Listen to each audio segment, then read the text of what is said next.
center. Game plan sick, talking under the weather. You know what we doing? I need that all expense paid inclusive. I'm the plug, so I'm plugged into it. About money like with Jewish white Christmas. I'm Scrooge, bitch. My mood is on cruise ship. If you ain't tuned in, you ain't vibing with my moon man. I move shit like Kerry. I'm the cold truth, Fletcher Reed, Jim Carrey. Everything movie, that mean the price varies. Need that designer cream shit and all Ben and Jerry's. Cream get the money like 36 chambers. Baskin Robbins shit, 31 flavors. Keep it moving. I can make things move. I can make things move. I can make things move. I can make things move. Everything on me. Yeah, tell him Bogart scot-free. Lottie-dottie. He like to potty. Fuck with blow shoot, trolling 5 Molly. Heard I carry weight, move packs like a dolly. And I stay fuming, clock me doing Godspeed. Business booming, back-to-back trips, moving multiple units. Got mules, got universal soldiers, getting money for sure. Yeah, we ain't shrugging shoulders. You think I'm lucky getting over, made it far, cause I'm sharp, fuck a 4-leaf clover. On my 89, minus the flat top. Getting packs off, smoking on the cash crop. Money talk, if you're broke, then you can't talk. Play a never-ending ball game, Sandlot. I can make things move. I can make things move. I can make things move. I can make things move. Getting money when I land there. Smoking all loud so I can't hear. And if your boys bring the noise, all y'all places getting scraped pap smear. Codeine got me leaning, pizza. Put your boy on point, pyramid of Giza. I'ma rock like this till I'm an old geezer. No pizza parlor, but we deliver pizzas. Ask Uncle Sam, I'm taxing. Look, ma, no hands, telepathic. I can make things move, I'm carefully calculated when I make these moves. I run shit, don't let me get loose. I'm all about my decks, trying not to get goosed. Keep it moving.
I know what time it is. Top of the top, man. 100%. How y'all feeling today? Good morning. Good morning. Couldn't be better. It's another beautiful Tuesday, aka a fantasy football Tuesday. Y'all know what time it is, man. 100%. What's up, fella? What's up, my man? I'm trying to get my whole thing start geeking. You know what I mean? The Matrix loves me. You know what I mean? Come on now. It wouldn't be no other way. You already know. You know what I'm saying? We man, I hope everybody had a great Mother's Day weekend. You know what I mean? Shout out to all the mom dukes. You know what I mean? What y'all end up doing for the Mama's Day? Oh man, we barbecued Saturday. I threw a tri-tip on there, some corn on the cob, then had that silver pan with the crab, the links, and some shrimp and some more corn on everything. Oh, he's killing that stainless steel joint now, huh? Nah. There's just a what's the silver pan? Is that the same thing? You just go get the little Dollar Tree little pans, you know what I mean, and dump that shit in there. And then on Sunday, we threw some ribs on there, had some baked beans and some a nice green salad. Shit was fire, man. Still eating leftovers too, bro. Oh my mama. Leftovers are the best. in Dubai and shit, right? The bosses or the sultans, whatever the princes, I don't know, whatever you call them, the bosses, bro, they only cook their dishes in goldware. Cold world. So like they would have a pot to make some stew and they make it in the gold. Whoa, that's an expensive golden Baller beef shit. stew. I'm gonna eat the gold too. Fuck it. What y'all, Hey, let me get one of the pots, to go. what y'all get into this weekend? I was kind of quiet here, which is kind of nice. That's right. My girl, Mother's Day, my lady runs the shit, and my mom, she runs the shit. All the ladies run it. So whatever they want to do, we just abide by it, right? So I hit my dad, said, what y'all doing? Oh, your mom wants to go to the casino. Okay, cool. You know what I mean? And I said, what you guys do? I don't know. She wants to order out or order and stay in. And he's like, oh, that's awesome. I'm like, right? And then like, we always do this Italian joint, which I wasn't really looking forward to. It's really good. But like, man, it's like $200 every time we go there. But it's been our Mother's Day tradition. So I'm like, oh, well, we're going to order the Italian joint. She's like, and she hit me off through the loop. She's like, shout out to her homegirl, Nayeli, that she works with. But she was like, y'all don't fuck with Texas Roadhouse? And like, I have never had first of all, because they just do the peanut things. And growing up, when my daughters were growing up, they're allergic to peanuts. So we just never went to that place ever. Never even thought about it. You know what I mean? Then I found out, oh, we can get that shit to go. And then at the family deals, that shit was fire too. I ain't gonna hold you. That shit was pleasantly surprising because I was like, all right, let's see what it do. It can't be like $70 for all this good ass food. And it was. I was like, oh shit, word, that's like a hell of a deal. Shout out to Texas Roadhouse. They got fire, bro. I love that. Yeah, bro, that was the first time I ever had it. Yeah. Yeah. You can go to there and just buy the meat and take it home with you. Like, Word. Yeah. Like on your way out, if you want, you can go up to the front. It's like a butcher, and then order what you want. Go ahead and give me a 3/8-ounce sirloin. Come on out. A couple of tri-tips and a couple of T-bones, and I'm up out of here. I'm gonna throw this shit on my grill. That's like old America, bro. Remember old America? Everybody knew the milkman. They knew the butcher. You ever seen Brady Bunch? Come on now. Brady Bunch? Yeah, man, the butcher, there was some Coleman's with. Hey, the butcher was fucking on the wife, bro. I swear to God. Yeah, just like on Dave Chappelle, the Wiggos. Remember Dave Chappelle was the milkman. Dave Chappelle was the milkman. Oh my God. He jumped back in there. Wiggles. Yeah, on my mount. That Dave Chappelle shit is crazy, bro. That shit is classic. You ever notice how they shot that particular skit in black and white too? Mm-hmm. Not just because it was meant to represent like old TV, but it was like, yeah, we're gonna shoot this in black and white, just for the extra layer of genius in the writing. You know what I mean? Like, show people that we live in a black and white world for real. Miss facts. But we're really living in a world of all kind of wonderful colors.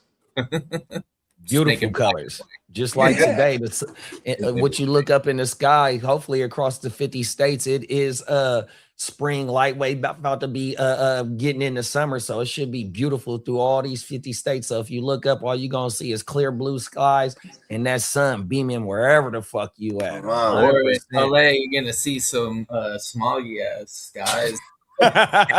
Hey, look, whenever I used to fly into LA, bro, when you're flying into LAX, if you look out the window while you're approaching LA, it looks like it's a storm over there, but it's just the pollution, legit. Like, it looked like dark nastiness, and you just like, oh, we're in LA now. Hey, that shit look like the plane can land on the fucking smog. You ain't lying. It's thick as a bitch. Cold world. Yeah. Imagine that too. Like the Santa Ana winds, they clear that shit out, and then all of a sudden we get that sky back for a minute. Come on now. It's nice when it's windy. That is true. I didn't think them Santa Ana winds is strong as a motherfucker. Hey, look. You ever watch them videos of the Chinese fighter kites, bro? Yeah, well, Like, so they Afghanistan- have these kites. thing. A kite like as big as a fucking garage door. You know what I mean? And you got like 12 motherfuckers, and they got all different pulleys and shit, and they flying the fucking, they fighting another. There's a whole other gang over there. They got their kite, and it's just hella crazy. You know what they used to do? They used to lace the line up with some sharp stuff. So when some barbed wire, chopping down other motherfucking kites. Yeah, whole world. And you probably had racks on that shit too, huh? If you got a team of 12, everybody got a thou wow on it. And they gotta have great forearms. And they gotta have great forearms and shoulders because they hold that shit up there for a long motherfucking time. Yeah, and them shits get up there. So now you're dealing with that wind up there. Cold, you know what I mean? And you might have to have like 24 of these motherfuckers or something, because then it just that gust would just take all of them. Right. There's a movie out there on a little kid in Afghanistan who flies kites. It might have been in Pakistan, but up there, that's one of the things that's like their sport. They'll build kites and fight them. It was called The Kite Runner, if I'm not mistaken. That's the book. I think there's a movie on it too. Anyway, you think did Ben Franklin ever have anybody witness him actually fly that kite, or did he just tell everybody he did it? Yeah, I did. Cold world. Yes. Shout out to Benjamin Franklin, man. We want a whole lot of them on motherfuckers. the $100 bill. Yeah, we want a lot of them. Shout out to Ben Shout Frank out to my man, Entertainment. Ben Franco. Yeah, we want Ben Frank Entertainment, man. Oh my. You know what I mean? Come on now, sponsored by Ben Frank. Hey, Frank, Big Ben is my friend. Ben Frank, give me money. Come on now. Oh, I got a pocket full of centuries, bruh. Pocket. Stacking centuries. Oh, everything.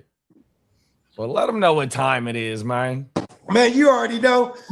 It's a motherfucking another wonderful Tuesday live edition. Is it Friday? It's Tuesday. Okay. Ooh, almost like going up on a Tuesday. Another Tuesday live edition. Oh, wake your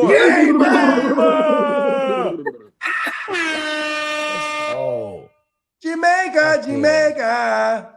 We got the neonpeacockmerch.com fella in the building, y'all. He says salute to the fellas, man. Stuck in video jobs all day. He gonna try and slide in if he can. 100% easy money at work, man. Let's go. Yeah, come on, get the bag. Speaking of that, we got the Crooked Commission fella in the building. What's up, Crooked? What's up, Craig? Crook said, yo, what's up, guys? He said, yo, what's up, guys? I happened to run across one of your ops. What? We got the king of the LBC in the building. What's up, King D? Yeah, I'm pretty sure I know who you're talking about. And that guy sucks. Top of the morning, Minnesota Den. What up, Minnesota Den? And shout out to the king, too. Come on now.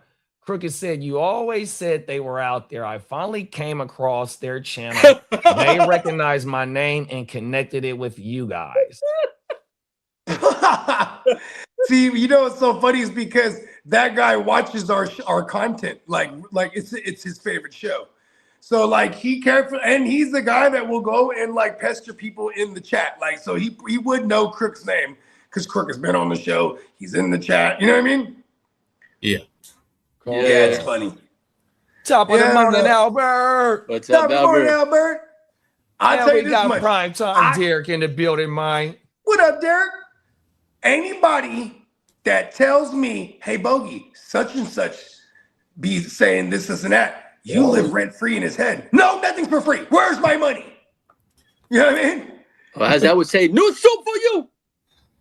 Hey, we got the CEO of the MIB Security, man, the motherfucking Bakes a Lot fella. Top of what the up, morning. Bakes? Come on now. And Crooked, Crooked is right on time with Lee, man. Lee got a lot of good news. Some what do they call that shit? Leaks. I got there leaks. It is there. Lee got the leaks. Lee got the leaks. Oh my mama. I don't know why I couldn't think of that shit, dog. Good shit. This Hurry shit, up! I Chris. want to see those bullshit projections in sleeper. Come on now, Let's Rob. Oh, yeah. Facts. Oh, well, Bauer. Fuck Shout it, out let's to take it to the AKA, streets. he's on fire. My dog Brandon, man. What's up, I Brandon? got some leaks. I got pause. Come on now. We got There you we got both of the nightmare fuels in the building. We got Brandon and Peacock in the building. That's their Wow. name. Whenever they in the chat together, they are nightmare fuel. Who And can then be That's tomorrow, what we Peacock's calling got a them. Memorial Day sale, so let's go. Come on now, them is facts.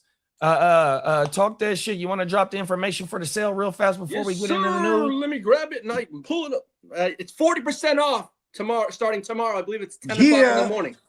40% off tomorrow, site-wide, and it starts at 10 a.m., I believe, Central Daylight Time. All and right. it ends, I have to pull it I'm up. waiting for that site-wide one. Come on now. Yeah. 'Cause Load I'm up your listen, motherfucking car. I'm gonna go crazy with the zip-up hoodies. All right, Peacock it's- got the woo-wop where you get the little thing right here and on the back. It is $13 tees, up to 40% off everything. 5/18, 10 a.m. to 5/26 is the sale. Oh, 5/18 to baseball shirts, 5/26. Shit, that's like 10 days or some shit like that. So Yes, take sir. full fucking advantage of it, dog. Get that card going. Come on now. Hey, when is actual Memorial Day? Ooh, Fuck, I don't know. check it I right now. know, right? Ain't it at like the end of the month? I think it is the Oh. 28th of that. No. Hey, let's go though. $13 tees, y'all. Hey, once Memorial Day come, man, Vegas is really right around the corner. The You ain't 25th. lying. It's We May up in 25th. June. May 25th. May 25th. Fuck. And what is it? 30 days in May or 31 days in May? We're looking at 31 in May. Oh yeah.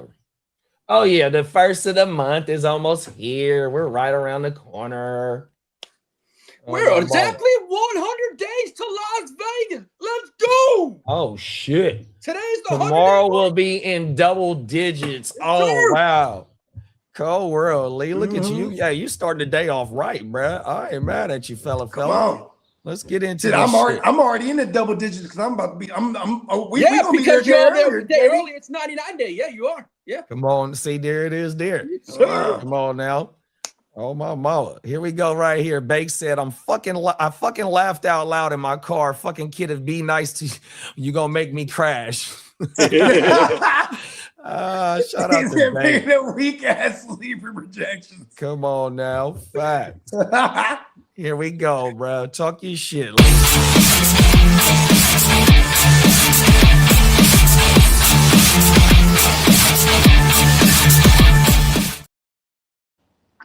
Happy Tuesday, motherfuckers. Let's go. Happy Tuesday, big bro. Oh, God. We got 2 days till the schedule release. Tomorrow we get the international slate, so let's go. Let's go. All right, JD, since we don't have a schedule drop, how about you give the business drop? Business League drop. business. We are about league business for sure.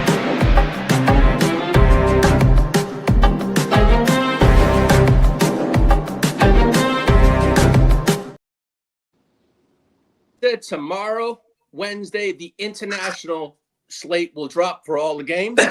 And on Thursday, we'll have the full hit, kip, pabangi. Everything goes for the schedule. Now, as for what has been leaked so far, pause. The international game notes.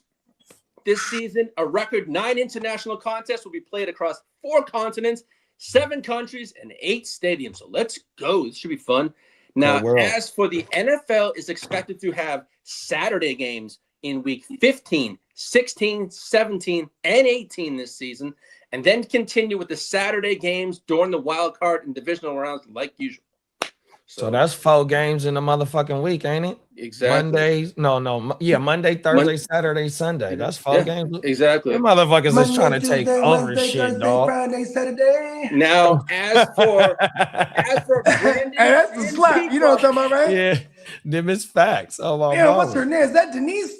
I don't know if that's Denise Richards. Yeah. Yo, Oh no, Denise- Denise Richards did. She did that. Ooh la la la. Something, Come on something, something, something, something. Yeah. I remember Okay. when But I remember the Fugees remade that. yeah. Oh my Yeah, mama. that's right. That's where she got that from. She got that from the Denise Rich. Hey, I actually flipped that joint and I sent it to Franco. That was one of those ones, man. If he didn't do nothing to it, I'm about to do something to that beat. Now. Brandon and Peacock in the house. The Jaguars are going to play the Texans in London, England on October 18th, week 6, Wembley Stadium. It's 9:30 in the morning, early morning. This will be the first time Houston has played overseas since 2019.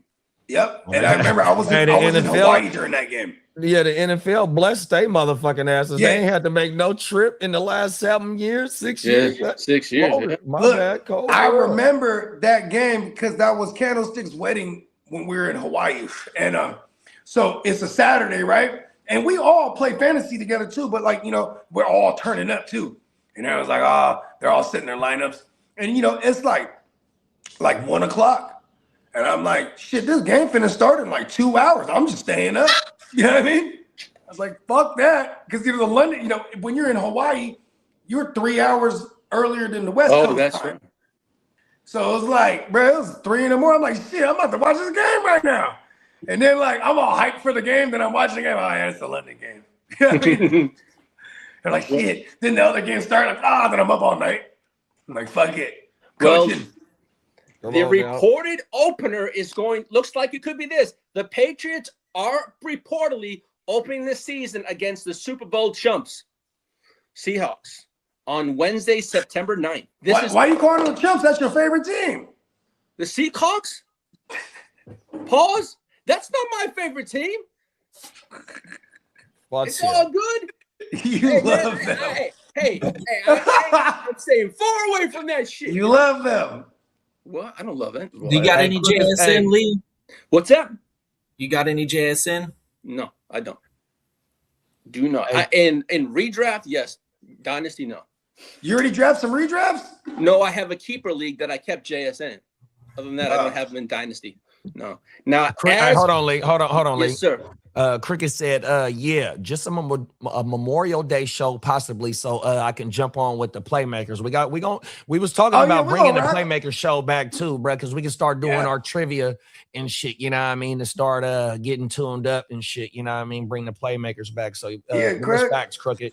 Mm-hmm. My mama. I'm gonna holler at you later, Crick, because I want to hear the fuck shit too. Come on now.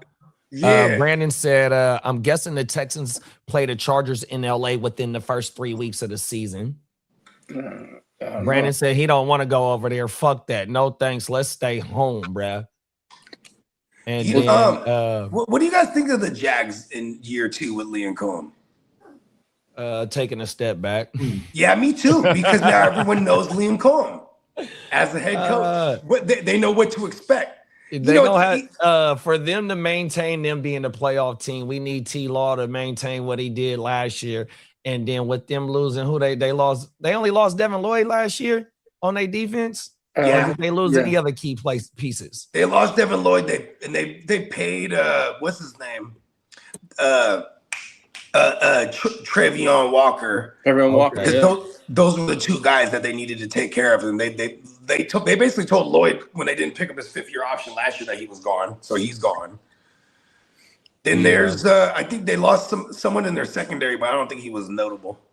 And then and they kind of benefited from when Indy collapsed last year as well, because they not getting 3 teams and they division not gonna get 3 teams in the playoffs. The Hags. I don't know. They're really gonna rely on Tootin to take a step forward. You really Rootin' Tootin? Do you go and add Chris Rodriguez and expect him to be your ball carrier, or do you have that much confidence in Tootin?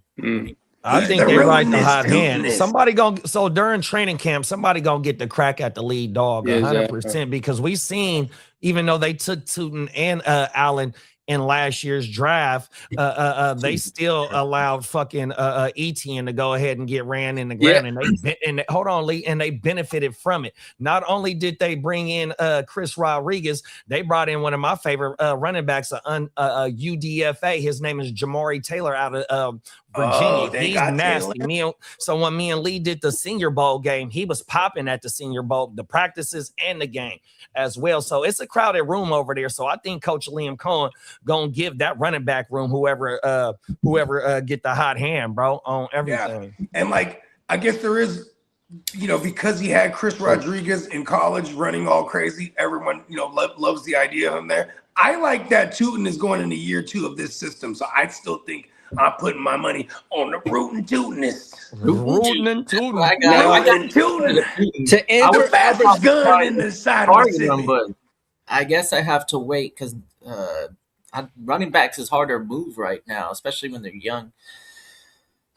Yeah, If you're like me, I traded Chris Brown for Lad McConkey. Shout out to Chris Brown, man. Hey, he's on tour right That was now. like there was more pieces, but that was like the My bad, the kiddo. core of the idea. It was like These hoes ain't loyal. receiver, and then the upside on right now is pretty much through the roof. It's going to be better than his rookie year if he scales, if he trends upward, which that's what I'm obviously banking on. Mike McDaniels, baby. Yeah.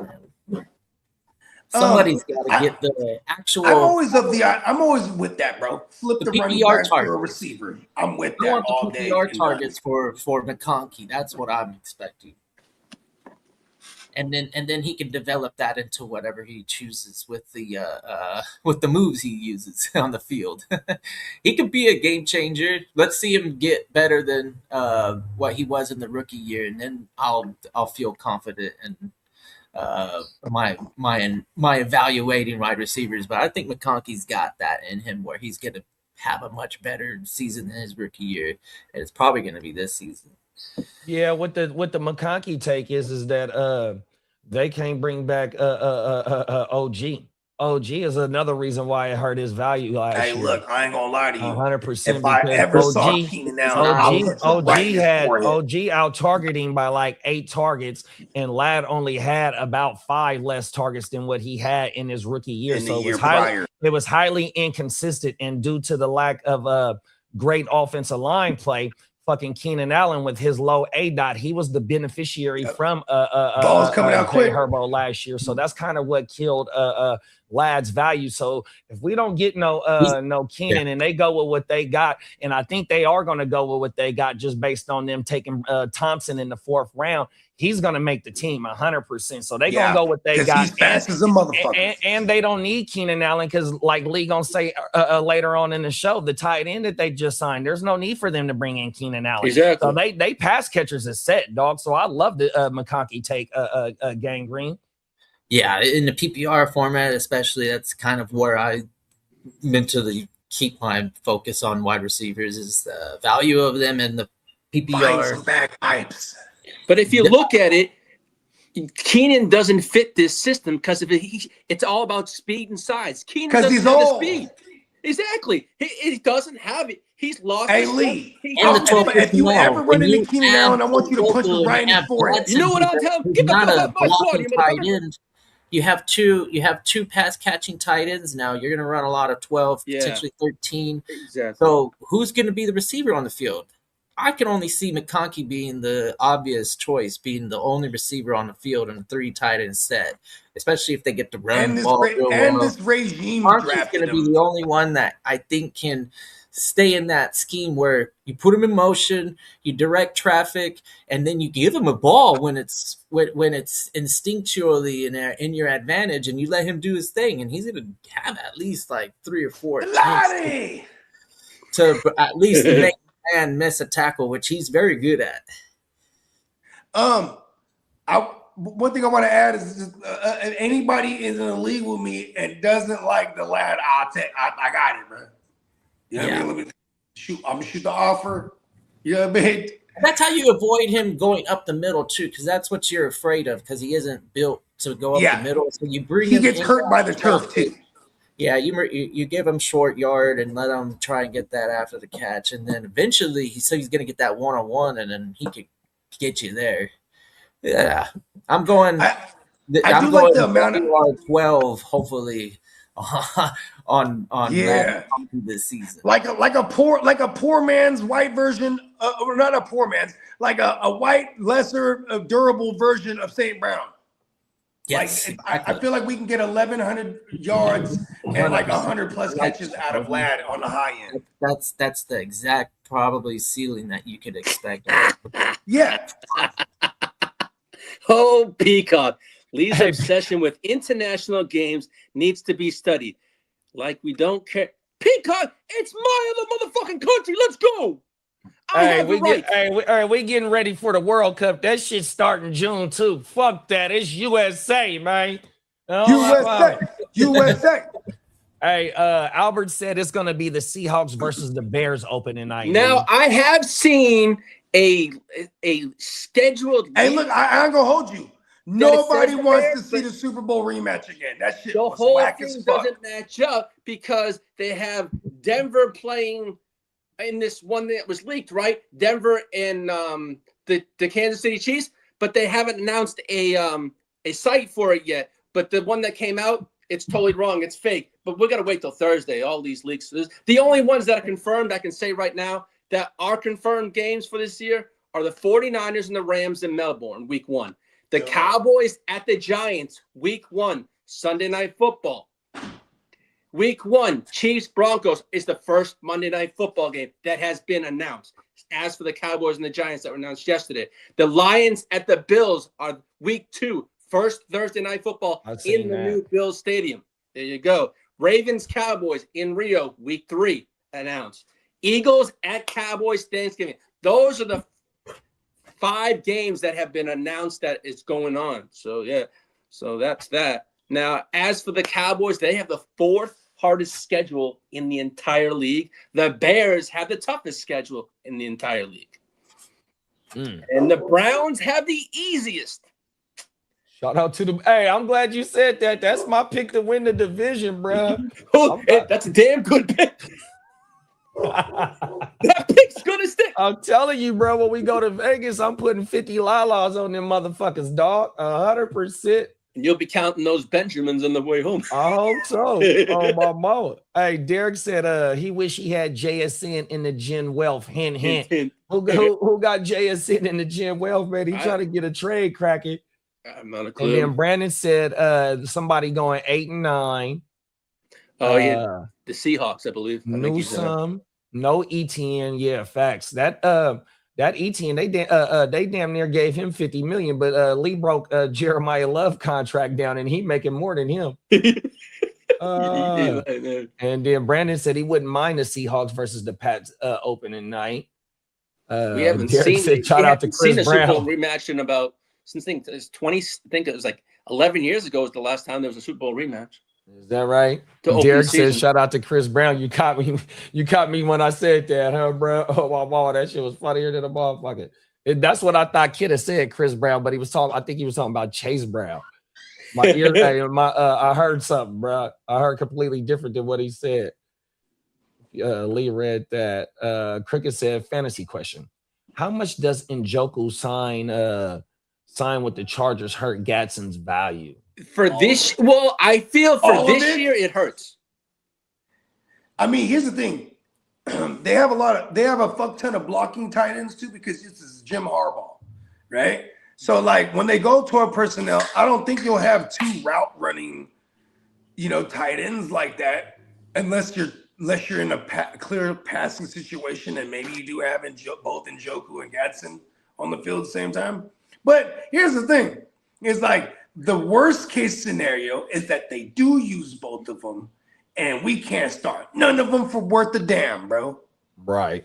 Also, though, I mean, it's a copycat league. Now, here it is, just like how you just said, they got a fuck ton of tight end, blocking tight end. So, league, I do a show with this motherfucker, right? So they just brought in Kolar, 100%. That was one blocking motherfucker. That was one of their free agent signings. 100%. Here go another free agent signing in fucking Njoku. Now we got Crooked talking about Gadsden. Copycat fucking league. This OC come from the same motherfucking tree from his next door neighbor. They share the same fucking stadium in McVay. And McVay ran a lot of 13 last year. You know, yeah, he did. 100%. Yeah, he did. And in the 13, you present in the 13, you present a lot of mismatches because you're bringing an extra linebacker on the field. Now, when you got 2 receiving tight ends, now you don't have to pass. I mean, you don't have to run on run downs in that fucking 13 because you got that extra linebacker on there now with Gatson and tight ends that can run around. and Njoku. You're gonna have to pick your poison 100%. So I think that they both gonna have value. But now who am I taking right now? It's gonna be like y'all said. It's gonna be Njoku 100%. Mm-hmm. Yeah, facts. And like I think because Gadsden flashed last year, Njoku's going to be a hell of a value in redraft this year, going like double-digit rounds even, as long as you're not in the league with Lee. Yeah, right? and and shout out to my Millie Vanilli pick. You know what I mean? If you watched the last year shit, and I got the accountability series, be on the lookout for the Millie Vanilli shit because that's what I said that John New wasn't. So if we go back to when John New was with McDaniel,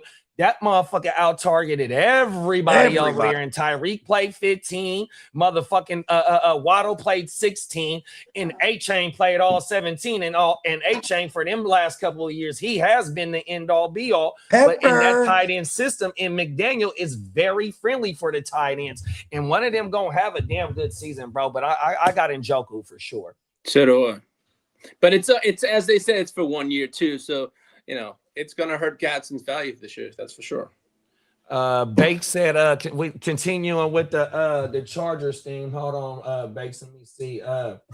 He said, I think the Chargers are going to run the fuck out of the ball with bump, like Harbaugh loves to do. And see, that's the thing. It's like Mike McDaniel was the run game coordinator for Big Bro SF, bless you, 100%. So that motherfucker know how to run the ball. And in our heydays, when he was in Frisco, bro, they had fucking 3 running backs with 500 yards. 2 running Hampton backs got good hands. Yards. Like, you know what I mean? Like, bro, they know how to run the ball. That's what they love to establish. So yeah, Amarion is a damn good buy this year, bro. In redraft, bro, 100%. Is Amarion got hands like that? So it was highly efficient last year. He had like 38 targets for like 28 receptions. Oh, that's fucking dope. Yeah, I'm gonna pull because they're gonna throw exact. the rock at him a fuck ton too. Yeah, he's gonna be. He's gonna be this year. Let me get the exact. Here's we're talking about all these names with the Chargers, and you could easily argue it and go, oh, there's too many mouths to feed. If it's Mike McDaniel, they should run a fuck ton of plays overall total too on offense. Like they're gonna move faster. You know what I mean? Okay, he had 35 targets and 32 receptions. Wow. Highly efficient. I shortchanged him. And you got to remember, he missed like 5 games. He only played 9 games. So 35 and 32, bro. Highly efficient. Let's like fucking go. Everyone give me Hampton now. See, I'm testing out my new manifesting powers. Oh, Derek is the one that got JSN. Oh, everything. Now, as the last international news, the Lions are going to play in. Derek, if he don't got us on mute, he can hear us in the background. Yeah. Send him an offer. Yeah. Well, the last international. Oh, you're talking about the GW Dynasty. Yeah. The Lions. Hold on, Lee. Yeah. The Gen Wealth. The Jim Wealth with Derek said he wish he had JSN. Oh, that's what he was talking about. I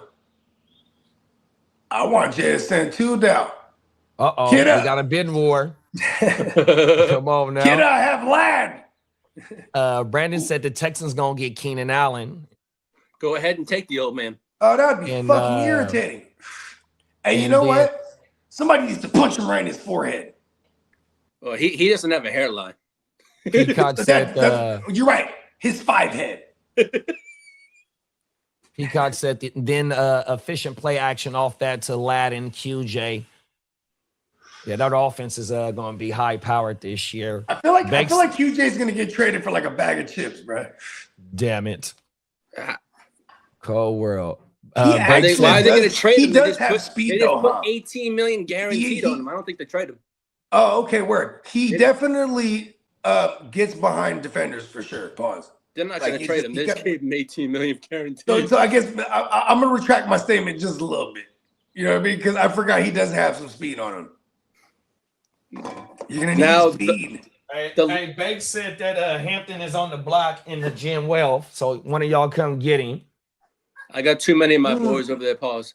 Minnesota Den said salute to Derek, man. Peacock said Monty is an RB sleeper. Don't bring it up on here. Yeah. What is it? I don't even know what he's talking about. Yeah, man, y'all been rebuilding your line too as well. And another thing about Hampton, if they line stay healthy with all and Slater and all the additions that they didn't made into the inside of the line, pause. It's control alt delete, bro. 100%. That's is Hampton made of foil?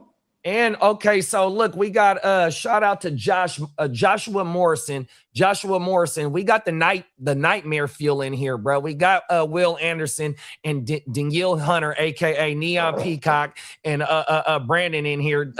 Joshua said Duval. Hey.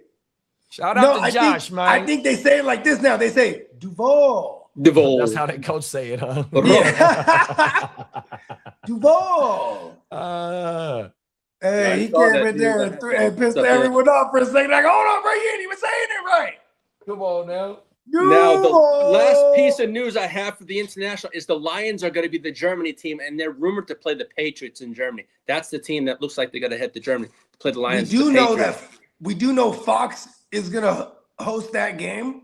Mm-hmm. And the first quarterback to ever play in an NFL game in Germany and get the first win ever in Germany was Tom Brady, and he works for Fox. He will be calling that game. Come on now. Hey, Josh they love him out there, bro. He's the goat out there. Hey, Josh said, that's how you say it. And then he said, nah, the coach got to get it right. Oh, my mama. Cold world. Duval. Hey, shout out to Josh, man. Hey, appreciate you for pulling up, man. Welcome to the chat, man. 100%. We do this fantasy football. Hey, we do this fantasy football shit damn near every day, big bro. 100%. Even though it's a little downtime for us right now. But yeah, man, if you fuck with the fantasy football shit, that's what we do, big bro. Yeah, well, JD, would you mind hitting that contract extension drop, please? Let's talk about some people getting paid, man.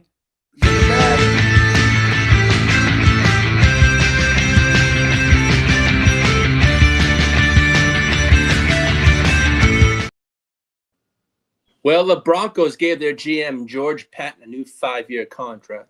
That was what? Yeah.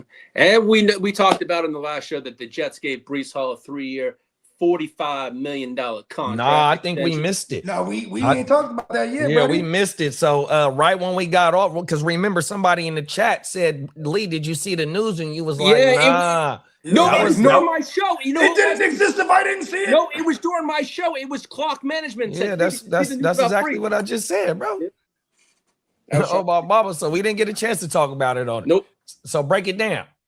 Well, the Jets gave him a 3-year extension worth $45.7 million. I believe it was 12. I think it was 20 guaranteed also. Yeah, so that's a shit deal, bro. They got him, bro. Whose deal is that like? Is that like the James Cook last year? Is that what Cook got? No, James Cook got like 25 guaranteed, right? Mm-hmm. Here's the thing. I'm hating on the deal, but at the same time, too, it's going to get tacked on top of his remaining year. Well, oh, no. That last year was his remaining year, huh? Oh, shit. All right, so James Cook, his contract was 4 years for $48 million and 30 guaranteed. 30 guaranteed. Yeah, he got. You know what though? There's probably a lot of it's the injury history of Breece Hall that probably fucked his guarantees up.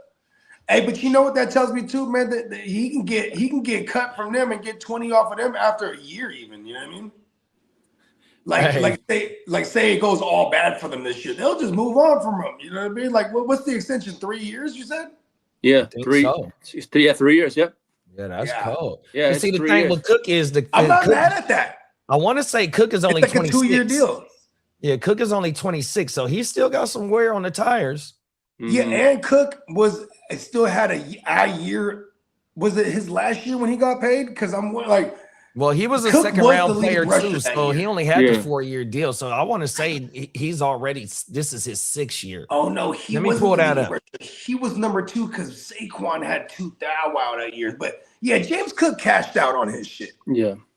And Well- you see the differences of the different organizations and who's shady with their money and not. Yeah. Come on now. Look at why are the Jets shady? It's like just pay you motherfuckers. Yeah. Make the rest of the league see that you can actually go get paid with the Jets and be like, I'm on a shitty team. You know what I mean? Yeah. Because Well, you're not a last- draw. I mean, look, the Browns, they have no problem paying their guys. Like they make sure motherfuckers is getting paid over there. You know what I mean? Hey, last year was Cook's 4th year, so this is his 5th year. Yeah. Okay. So they tacked on top of his last year. Okay. I see what they did there. Come on now. Shout out to the Bills, man. They know what they doing. And They the, just gotta That's a get good over the hump. organization. the Carolina Panthers, they restructured J.C. Horn's contract, creating $13 million in cap space. Come on now. Yeah, because they didn't pay. But you know what though? He was worth it after last year's performance. Like that, and J.C. Horn was killing shit last year. Hey, Peacock said, douche ball. He said, joke. Welcome to the channel, Josh. 100%, man. Shout out to Josh. Shout out to Peacock and Brandon. 100%. We got the AFC South represented. Shout out to my dog Titans for life. 100%. Another representative of that AFC South. Shout out to my dog Hefe, man, from my dog from Buffalo. That's another representative. So we got all 4 teams represented for the AFC South in this bitch. Let's fucking go. Let's fucking go. Now, as for the New Orleans Saints, they signed their wide receiver Jordan Tyson for a 4-year, fully guaranteed $32.5 million deal. We call that the Jalen Higgins. Get your money. Now, as we Jalen spoke, Higgins last year, he was that first, second round receiver. Like, I need that fully. we did speak about Jeremiah Love a little earlier. Well, here's the details. He signed his contract, 4 years, $53.9 million, fully guaranteed, most guaranteed money ever given to a running back. Hey, that's Jeremiah Love. Hey, so what would, if they pick up with his 5th year option, how much money would that be in the 5th year? Well, it's already so his Well, fully he just said guaranteed it was money. 4 years. He said it was 4 years It's for the 4 years, fully guaranteed at 53.9. Fully guaranteed. I bet you it's going to be something like anywhere from 16 to 20 in his in his 5th year. cold world. Because in the 5th year is always fully guaranteed. Yeah. That's why the organization has to make the decision going into year 4 whether or not they picking up the 5th year option on a former first round draft. And then remember, not too many shows ago, we was breaking down the top paid running backs. That motherfucker, he is balling than the top 3 running backs that got production in the league right now, bro. And he hasn't even hit the field once. That motherfucker He getting balling more money than all of them. Yes, than sir. all of them. Cold Now, world. Cold world, All bro. of That them. motherfucker come in balling, and he was getting NIL probably from Notre Dame. They said he made more in the NIL than he did in his rookie contract. Wait, what? Oh, just for the first year? No, I think I have to look at that, but they say You seen a stat, something like the that? NIL money he was getting at Notre Dame was He's quite probably a bit. talking He said, about- it's I don't probably have talking to about worry in about its this contract totality. right now. It's probably in its totality, I would imagine. Yeah. Now, as for the Hell Jets, no, that motherfucker ain't made no 50 million. no, in he no made. I motherfucking had to look it NIL. up. I mean, is he like a crazy jersey selling motherfucker? Because like you can get up there. Like, Man, well, think them about this. motherfuckers like, nah, them top NIL motherfuckers be like Oh, at hold 7 on, and hold on, 8 hold on, million my a bad. season. I forgot he's getting 50 guaranteed. No, you're right. I was thinking, damn, he's getting 50 guaranteed Right. for the 4 years. That shit crazy, bro. I'm still, I forgot 100%. that that's the thing. My fault.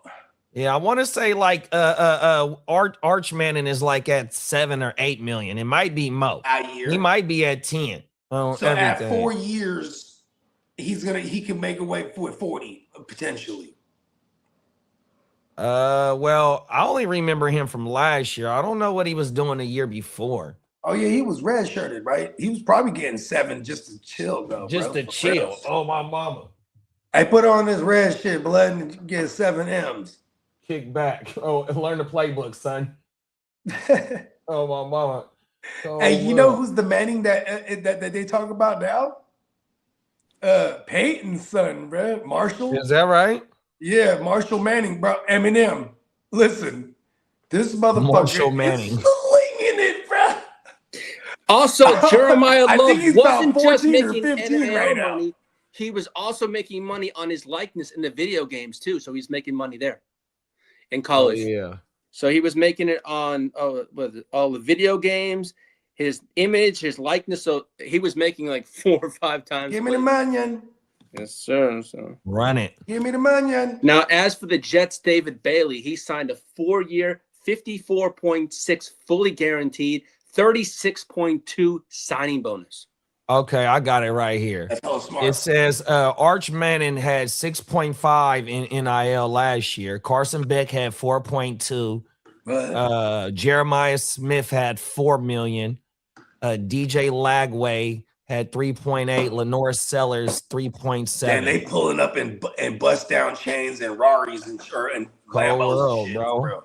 Oh, my mama, them young bulls is coming in with damn near 8 figures already in the bank in the NFL, dog. Oh, well. Yeah. Now, as for Carnell Tate, he signed his 4-year, $51.1 million fully guaranteed and 33.64 signing bonus. Oh, shit. Now, as for Eagles, Zach Bond, the Eagles reworked Zach Bond's contract. It creates flexibility for a possible exit in 2027 or 2028. Oh, yeah, they're going to have to start clearing up some cap. Because they're in cap hell. Yeah, but they be drafting players, to replace them players that get older within a year or two before they got to let them older players go. Exactly. That's one thing about the Eagles, bro. They stay retooling. How he's a magician, I ain't gonna lie. Come on now. Now, He as for said, Houston likes to pay their players early, keep them for cheap long term. Yeah, they got out ahead on the Stingley for sure. Got out ahead on the $150 million man that's gonna make more than CJ Stroud next year. Oh, my mama. Oh, world, bro. Well, shout out to Peacock and Brandon. The Texans signed defensive tackle Caden McDonald, 4-year, fully guaranteed. They gave him $12.9 million contract. Come on now. Shout out to the young bull. And as we know, the Chargers signed David Njoku for 1 year, worth up to $8 million. So that's 2 big names as of lately that I can think of, with Juwanna Man going to Minnesota and old boy you just said right now. I can't really think of too many other offensive fantasy players that's relevant on the free agent market. But that was in the past week, no, those are the 2 names that basically have signed. As for the Bills, they signed cornerback, their rookie Davison Exonzun. I can't pronounce his name. I'd be butchering it. Sorry. The Patriots signed 5 of their draft picks. The 49ers signed Stripling, Black, and 6 other draft picks. So they're pretty much all. I think they just have 1 draft pick for the 49ers left to sign. The Buccaneers signed 3rd rounder Ted Hurst. The Saints signed, as we know, Jordan Tyson, Christian Miller, Oscar Delp, and Bryce Lance, Trey Lance's brother. The Steelers signed 3rd round pick Gennings Dunker, offensive lineman. Yeah, for the guy from Iowa. The Browns signed Denzel Boston and Taylene Green to their rookie contracts. The Bears signed Xavier Thomas. The Bengals signed Colby Young. The Rams signed their 3rd round pick Keegan Frost and 6th rounder CJ Daniels.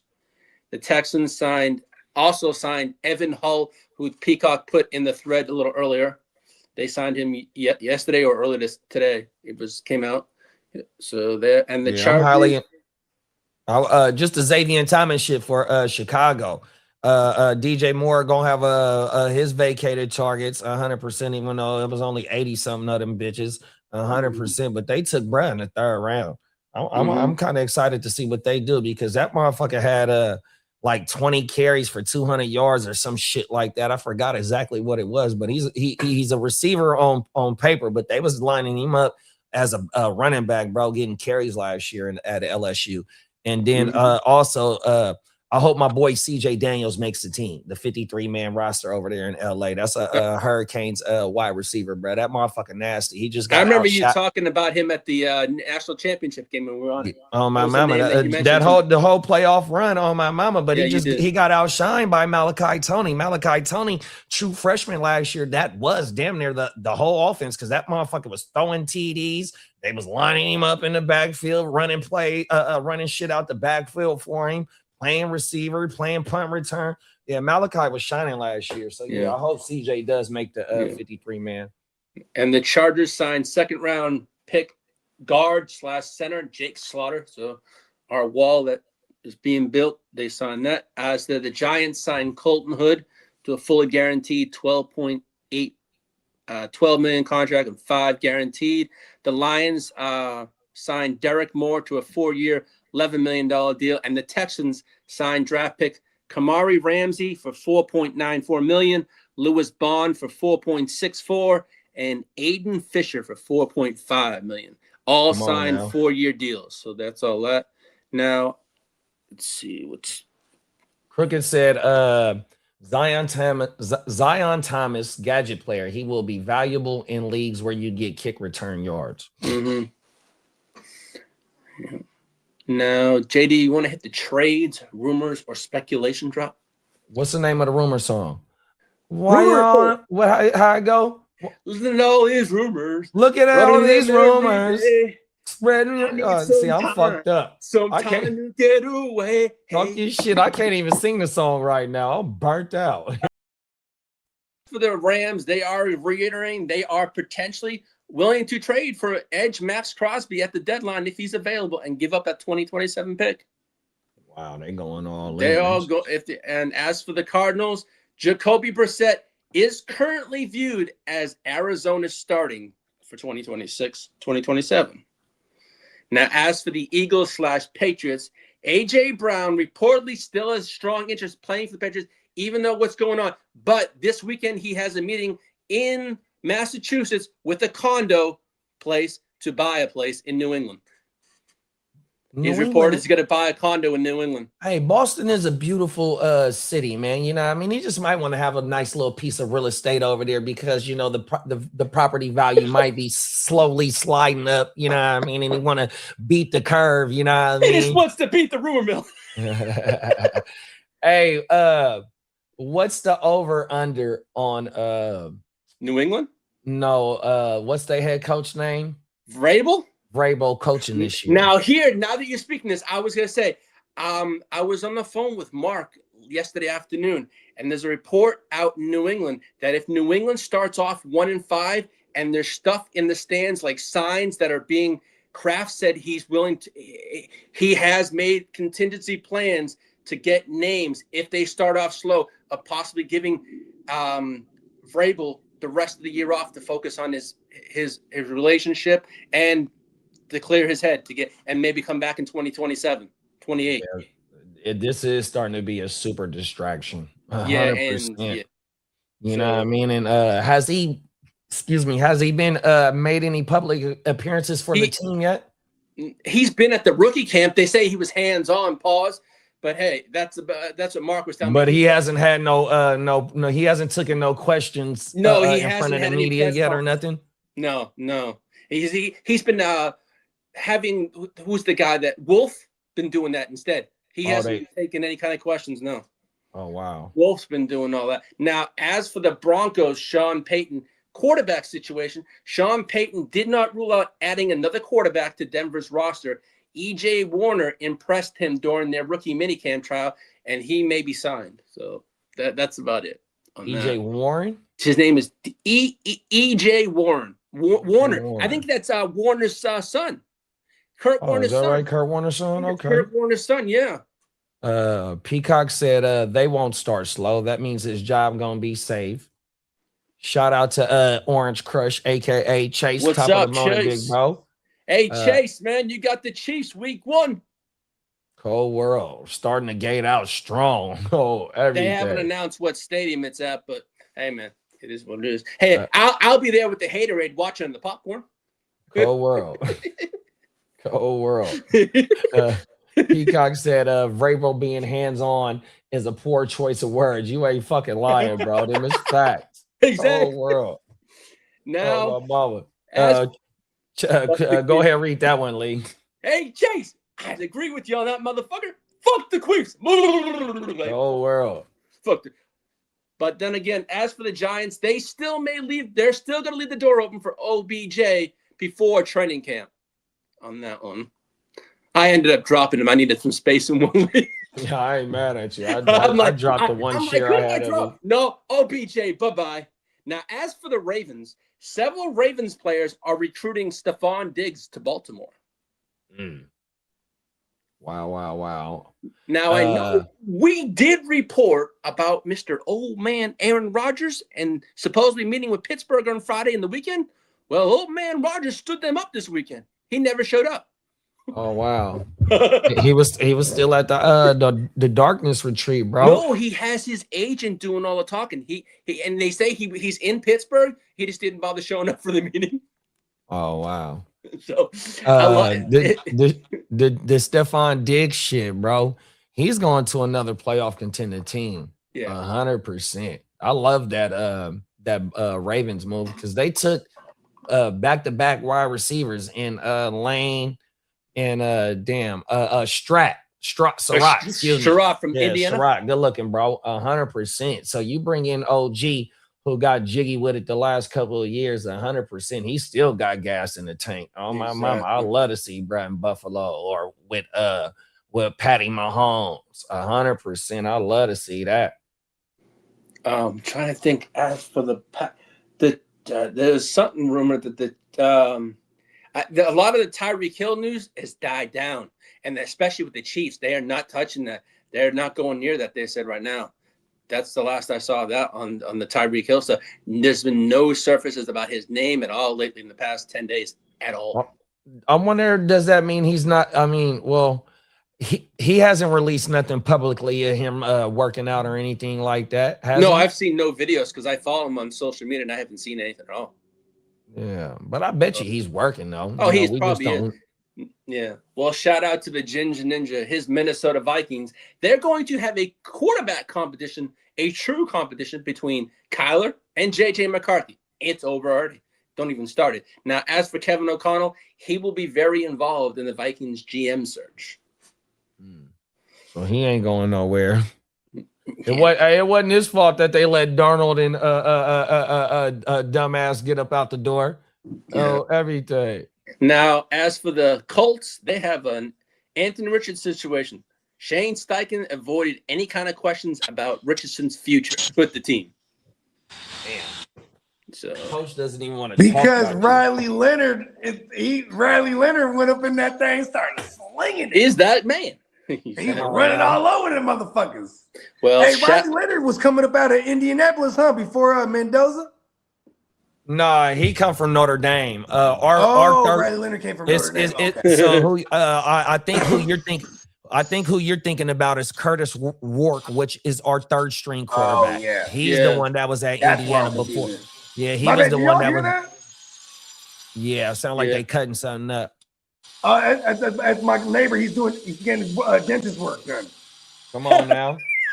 Hey, he got dinosaur teeth. They cutting something up over there. Yeah, he got dinosaur teeth for sure. Hold on, let me close the garage. Well, as for the shout out to the Crooked Commish, the Chicago Bears, head coach Ben Johnson has praised Colson Loveland and Luther Burden on their conditioning. Reportedly has been standing out on the two of them in camp so far.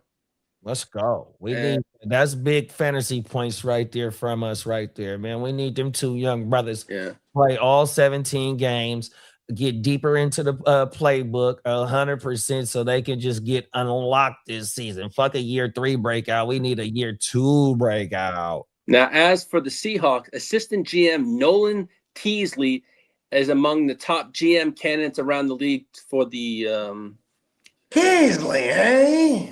Now, as also for the Seahawks, the team is evaluating how Javavian Price fits into the backfield with all the other running backs.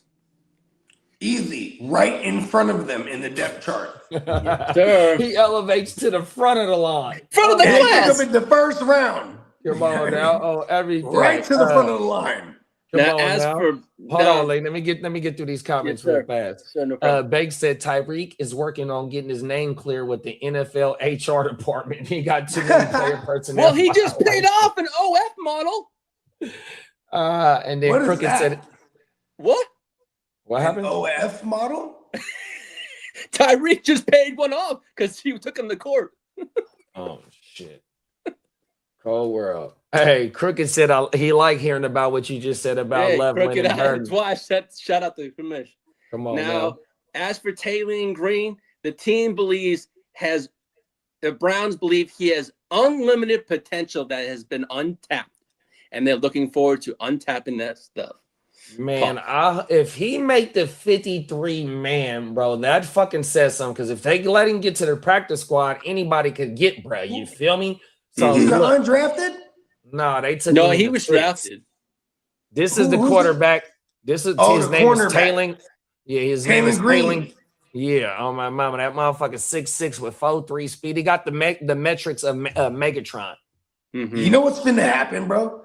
Watson is going to be somewhere else by the time week 1 starts. Watson and Gabriel. That's a fact. Gabriel's going to go to that. They'll be safe to put Gabriel to the practice squad because no one will sign him except for maybe Stefanski. The down only there. team I saw that was attached to him was the Atlanta Falcons. Oh, Yeah, Gabriel. because Stefanski's down there, like Mhm. I just said. Yep, that's his name, Peacock. Taylor. Now, shout out to Peacock and Brandon. Hey, Nico Collins wants to spend his entire career in Houston. come on, bro. Houston, Oh, man, Houston got good ass food. They got big ass booties.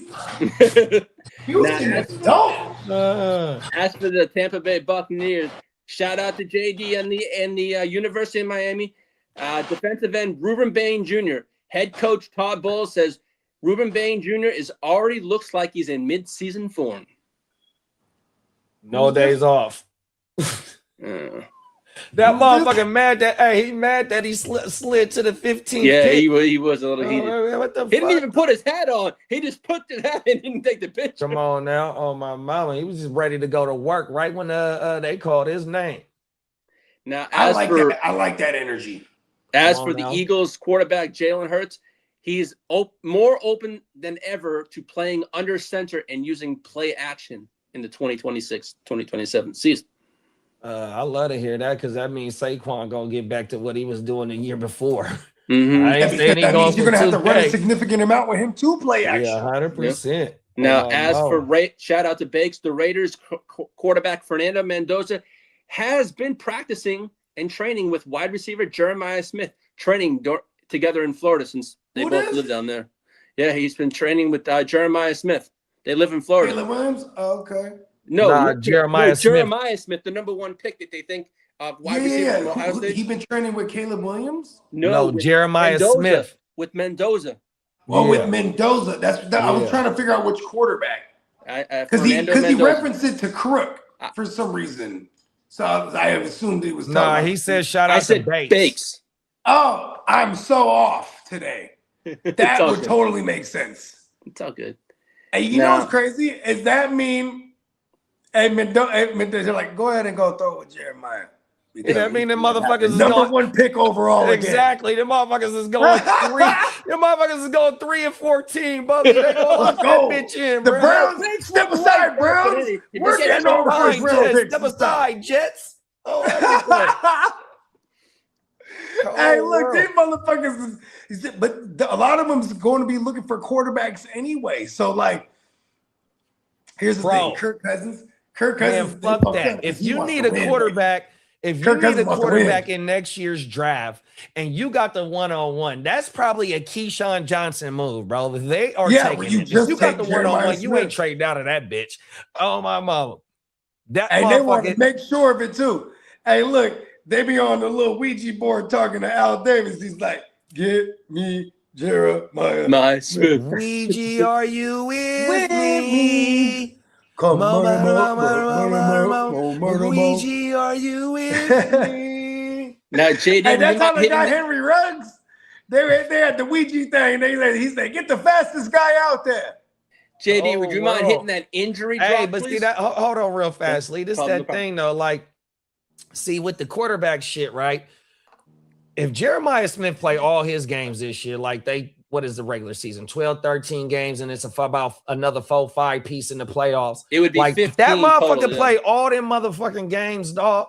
Like I said, we don't know about them quarterbacks because a lot of them quarterbacks that went late in this year's draft before the season start, they was projected as first round quarterbacks, second round quarterbacks. You feel me? Them quarterback shit. Yeah. And Jeremiah Smith, ever since he touched the field as a true freshman, has number of years of production, bro. 100%. He ball out this year, bro. He locked in as the 101. 100%. You know what, dude? Is hold on, man. The Raiders for real, dog. Look, I'm just gonna say this. Kirk Cousins, like, he actually is the guy that will lock in a high draft pick. Like, he'll do the job. Well, because I'm thinking about this. Kirk Cousins, his whole MO is get the bag, bro. Right. You know what I mean? He has the same birthday as Tom Brady. Tom Brady's whole MO, get the chippers. Kirk Cousins, born same day, he said, yep, get the chippers, right? Run it up, the Robbie. other chippers. Facts, bro. 100%. You know what I mean? Kirk Cousins might take a dive. And then, you know what I mean? Then they'll let Mendoza like get a feel for the game the last, 6-7 weeks. You know what I mean? Yeah. Is it so? Do you think it's a tank for Jeremiah campaign going on in the NFL right now? How awesome would that be for a Gary Kubiak to have, in his second year now? That he has JSN Brock pretty much. Bowers, and he has his, JSN type, and then he has his young QB who's going in his sophomore year after getting a feel for the game. Obviously, then they could, they still got a hell of picks too. Like it's a Kubiak team. They're gonna emphasize the trenches. Like it comes from the pappy. And they off season is lining up for that, just based on not even with them getting Mendoza, but all they brought in was Naylor and then another wide receiver in the 5th or 6th, 7th round. You know what I mean? So they got and Naylor is the on the other block. boy from last year. So really, what I'm basically saying is it's a whole lot of makeshift wide receivers in that wide receiver room over there in Las Vegas. So they lining themselves up to have a chance to get bread next year. 100%. That's a fact. But they defense, if they defense play pretty good next year, bro, they gonna win too many games to be at the number one. Yeah, like Kirk Cousins, like in reality, it's like they're gonna have a last place schedule. I can't remember who they got on the docket though, because they still might not have like a weak schedule, even though it's a last place schedule, especially within division, right? But like that's another thing too, is you know how it is within division. There's gonna be some like they've played every team pretty tough. You know what I mean? Come on now. Because it's within division. So it's like remember they lost to the Broncos, so it was like 9-3. You remember that shit? On a Thursday night or whatever it was. Like they just were stifling everything, but they still got off a couple field goals on them. Come on now. To lose the game, right? Like I'm saying they're gonna be feisty. That defense should be fucking nasty. I don't know who their DC is, so I couldn't and I didn't know they took Stutz. What's that safety name that y'all took? Bakes, because they didn't added a lot of pieces to their defense, dog. 100%. And that's one reason why I don't think they trade Maxx, because they not gonna be too far off within by the time Maxx is the trade deadline going in the next season, bro. They gonna have it together, bro. 100%. If and when the Raiders are out of the playoff contention going into week 11 before the trade deadline, that's probably when Maxx gets moved. But obviously, if they're in the mix, like if they're like a game out, they're not trading him. If they're like 3 games out, they're not trading him. They're gonna be like, hey, we got hope. There's gonna be a lot of good energy in that building, in that locker room, because Kubiak is fresh off the Super Bowl. You know what I mean? Like these youngsters is gonna buy in right away. You know what I mean? You know, he got credentials right now. This motherfucker got Super Bowl caliber experience under his motherfucking belt. You feel me? Even Multiple though he's a Super Bowls. first-time head coach, this motherfucker, his head coach, all he did was run the defense. Not to take nothing away from McDonald or nothing like that, but Kubiak, he was the end all be all over there with that offense was 100%. He was the voice that said, "Let's go out and get Darney," because he spent time with Darney with the Niners, and he said, "No, Darney, what he did in Minnesota ain't a fluke. Bring him over here." Come on now. You know what I mean? I hate it because in hindsight, that was a fucking phenomenal move. Yeah, and sure was. And you know, and old Clint Kubiak and Shanny, they tight as a motherfucker, bro. You know what I mean? It's just like, you know, and that's how you fight fire with fire. Because Shanahan is the end all be all to me. That he's the alpha. You know what I mean? And everybody just, you know, he was the beginning. He's the genesis. Come on now. Everybody, you know, they just see what he does and they ran with it. Plus, Clint Kubiak too. That's a special. It's special, just like how Shannon's special because their daddies were the archetypes, bro. You know what I mean? Come on now. Mm-hmm. Granted, Gary Kubiak is a product of Mike Shanahan. 100%. But still, and then you look at it, who put Shanahan on first as the OC? Gary Kubiak. You know what I mean? Like, it was, you know, maybe not as the first, but he definitely hired him at one point. Come on now. Peacock said it. My bad. One more thing. He had what's the running back that went crazy? Terrell Davis for the Texans. Oh, for the Texans. It was back in the day. He was in the movie. Oh too. yeah, Arian Foster. Aaron Foster, right there. Boom, Shanahan. Or Adrian Foster, something like that. They just took an undrafted guy or whatever he was, late drafted, whatever the fuck he was, bro. He wasn't nobody. Like, boom, you're somebody. Peacock said another Wemby just dropped on the shot, man. 100%. Shout out to the alien out here throwing them bowls. Oh my God. Shout out to Wemby. Peacock said drop Trey Tucker and Jack Besh in Dynasty. I forgot about Trey Tucker. Nah, I ain't dropping Trey Tucker in Dynasty. 100%. I like Trey Tucker. My bad, Peacock. I forgot about Brad. I would try to not drop any. If I feel like they're worth speculating on, I wait till mini camps and training camps on some of those guys just to see, because they're still like Tucker. I feel like Tucker, his OG-ism now, because he's like a 5-year guy now. I think he'll make the team. Yeah, I recall that. You know what I mean? Bake But said, then you got like a guy like Jack Besh, who was a rookie to a regime that's not there anymore. Like, I guess if I have to drop someone, hella okay dropping him. Yeah, I ain't mad at that. Bake said, I told Lee that we were quietly taken for Jeremiah a week ago. Just about a week ago. He been said it. He did. Hey, look, Banks is not even tripping too. He's like, yeah, lose, y'all. He's like, come on now. Jeremiah Smith. And then Bake said the safety name is Trey Stoops. Another person they added to the defense, Jermaine McCoy, who had first round talent on him, but because of the injury, he slid. So if he bounced back, that's somebody that they got in the fourth. We got Stay Tuned Live in the building. What's up, big bro? What's up? What's up, now, JB? 7 p.m. West Coast time tonight, man. Make sure you go like and subscribe to the Stay Tuned Live, man. 100%. Okay, I'm pulling it up tonight. And then Crooked said the safety from AZ Stoops. Yep, on my mama. Yeah. And then And you know what's funny? My girl, she shortens everything and throws an S on it. So like she'd be like, "You're so Stoops," and I'm like, "Fuck you." You know what I mean? I'm like, but that's her own little lingo. You know, she'll like shorten things, put an S. You know what I mean? She was calling me stupid for those that didn't realize that. Hey, she's an innovator, man. 100%. That's what we do out here in Northern California, man. We got our own slang. That's for shit show. Get with it or get past. You feel me? Come on now. Oh, my mama. Bake said also took Dalton Johnson, who was Stokes' teammate in Arizona. Cold world. Peacock said, yeah, the new design has Wemby throwing bowls too. Cold world, bro. Yeah. And then Derek said Trey Stoops was the only pick I had in the Gen Wealth. Took him with the only pick. I didn't trade him away in the 6th. Talk that shit, bro. Hey, he didn't trade him away. Can I have him then, Derek? Gift him to me. He's on the block. Cold world. Gift him. JD, would you mind hitting the injury drop, please? I like gifts. Come on now. Getting cake like every day my birthday. Hey, come on. Now.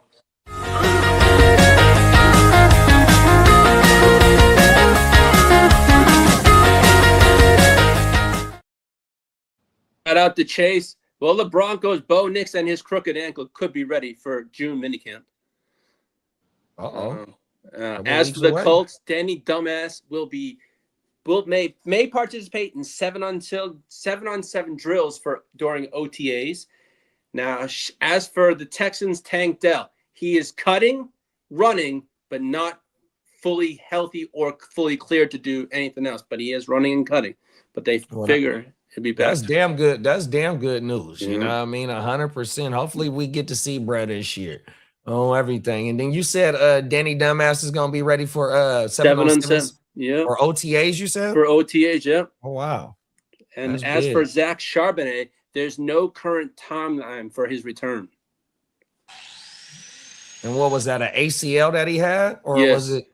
I think it was ACL, yeah. In the playoff, well, that was in the playoffs when it happened, or was it just before the play? I think it was like the Ram. I think it was the Rams game, the one before the playoffs. I think he tore it up. Oh wow! I think the matchup before the playoffs started. Yeah, I think it was that game. Wow.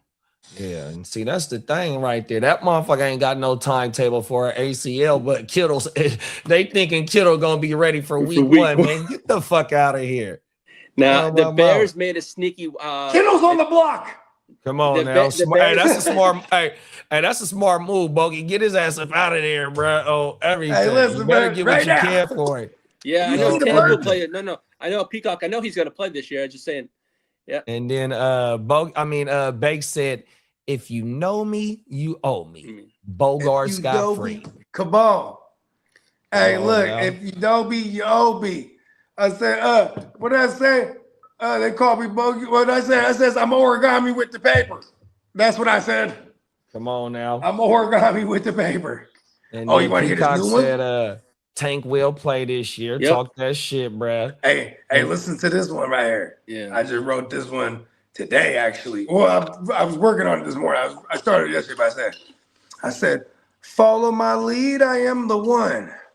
I put all my properties in a trust. All of my seeds are rich as fuck. Every day I show them how I live it up. I have in motion. These suckers is stuck in a rut and they hopeless. I don't give a fuck. I'll laser my focus. I'll wake your game up. I've been had my cake up. I've been had my weight up. I never wait up for no man. I'll take your bag for faking. I've been laid out the foundation. Shout out all my bricklayers. Never came home without bringing home the bacon. However, I am choosing, timing like an Audemars. I'm down the Audubon cruising, puming, hella water on my Cuban. They know what we doing is exclusive. Can everybody do this? They call me arrogant, and it occurred to me. What they consider arrogance, I call certainty. Do whatever works for you, I do what works for me. Luckily, the universe works for me. I'm killing shit, right? Come on, everybody's Bogart Scott motherfucking free right there for you. They don't understand. I'm spitting different isms on this project. Talk that shit, I'm recording. This one's called "Obsessed with Abundance." This project, you know what I mean. We're talking. Listen, it's completing the trilogy. Yeah, man, I'm jumping. Yeah, I'm actually gonna be in there this week, and I'm hella excited because I'm. As for Quinton Judkins, he's switching to jersey number 1. And as for Logan Jones, who the Bears drafted, he will wear number 54, the first Chicago Bear to wear number 54 since Brian Urlacher.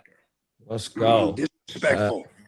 Peacock said, being completely 100 for week 1 is still up in the air. Chase said, I think Sharps didn't even have surgery until the end of February. Yeah. Wow. Yeah. Hey, look, world. I've been on record saying Sharps is probably not going to be available until November, bro. I'm a doctor. Talk that shit, bro. And then you know what happens when he comes through in November in the redraft? Move your prices right before he comes through, because then I feel like when he comes back, it's gonna vulture shit because he's just good in that red zone. He's really good. He's damn good. Yeah, he Debo down there. That's my bike, punk. Oh, everything. Mhm. That's where I get my money at. My bike. Oh, everything. Facts. Bake said it sounds like Sonic is about to go on a run for some coins in Bogey's backyard. Come on, Brody. And then he Hey, said, listen, I've been on this other shit. I be walking. You know what's crazy? I be writing in my backyard a lot because it's like I'm walking around in my own manifestation. I used to walk around in dirt. Now I'm walking around in ill shit. You know what I mean? Now. And it's just like that it feels the way. You know what I mean? Talk that shit on my mama. And then Bake said them bars is fucking fire, bruh. Right. Come on now. They call me arrogant, and it occurred to me what they consider arrogance, I call certainty. Well, several NFL GMs reportedly believe Skylar Bell was a steal for the Buffalo Bills in round 4. And as for Richard Sherman, he becomes eligible for the 2027 class Hall of Fame next year. Oh, he's been gone for what? What is that? 2021? He got, what is it, 5 years? You got to wait 5 years to 22. Yeah. I remember that motherfucker was in the Super Bowl with us. Now, as I know, Bogey mentioned it earlier, that Fox also picked up games. A week 10 there's going to be a triple header game, triple header on week 10, 3 games. So that's going to be probably the Germany game and 2 other games. So, and also wait. So you said it's going to be a triple header. A triple header that on that day on that week 10. Yeah. And Fox got all 3 games. I don't know if Fox can get all. It says Fox also picked up a week 10, which is a triple header. So I would think if Fox has it, Fox has it. They're gonna have 3 games. I know they do. Out here we'll get 1 10 o'clock game, and then Fox had it back. I'll take that back. One channel I have 1 10 o'clock game, and then one channel I had a 10 o'clock game and a 1 o'clock game. Yeah, for me here in CBS 1 o'clock game, which will probably be the Cowboys, right? And Fox will have one simultaneously, and then I'll get one a bit later on too, like at 3 o'clock. Well, I mean, we all get that's what I'm saying. Day. So one of them channels be having the double header. You feel me? So is one of them that week 10 you talking about or whatever it is, one of them channels is gonna have all 3 games? We'll find out Thursday, but they said it's triple header day for Fox, so that's all I know. Wow, now that's also great. Fox That's cornering the market though, bro. 100%. Fox also got a week 15 Saturday game. Now, as for NBC and Peacock will broadcast a week 17 doubleheader on Saturday, January 2nd. A 4:30 p.m. game on NBC plus Peacock, and an 8 p.m. exclusively game on Peacock.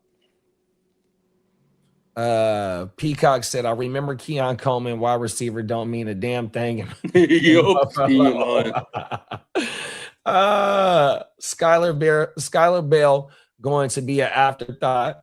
It's the James Cook, Josh Allen legs, and whatever big tight end pause and gets open pause. Excuse me, my bad, Peacock. Now, as for the Vikings, Adrian Peterson is going to be inducted into their Ring of Honor. Oh, shout out to AP, man. Yeah. Brought a lot of motherfuckers fantasy championships.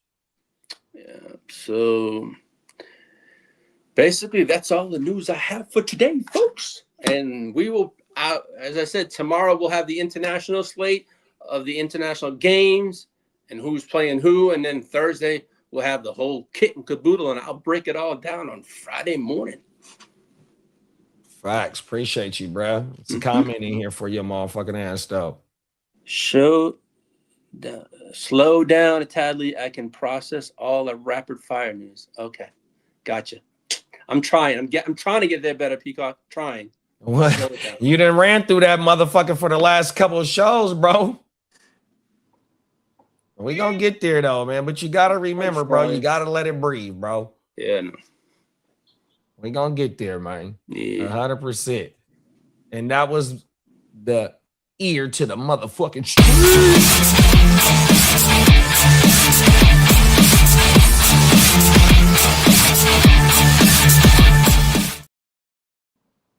JD, who would you like for week? Oh, I know you got your week 1 opponent, But would you like for you got any preference for week 2? You want to slow down? You guys are traveling far away. He said you blasted 5 topics off in 30 seconds, bro. At the end, everything. Didn't get a chance to react to shit.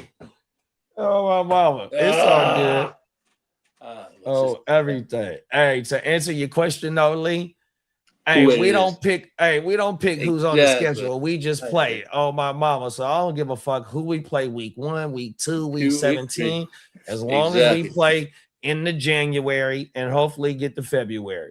Oh my mama. Next man up, next team up. That's what my mentality is. 100%, man. Everything. Them is facts. I just want to see motherfucking Purdy play all 17 fucking games. 100%. And I want to see the motherfuckers run the ball a whole lot better this year. That's another motherfucking thing. I think it was 3.7 yards per carry last year, bruh. Yeah. What was that? Let me go to that shit right now to get this shit correct.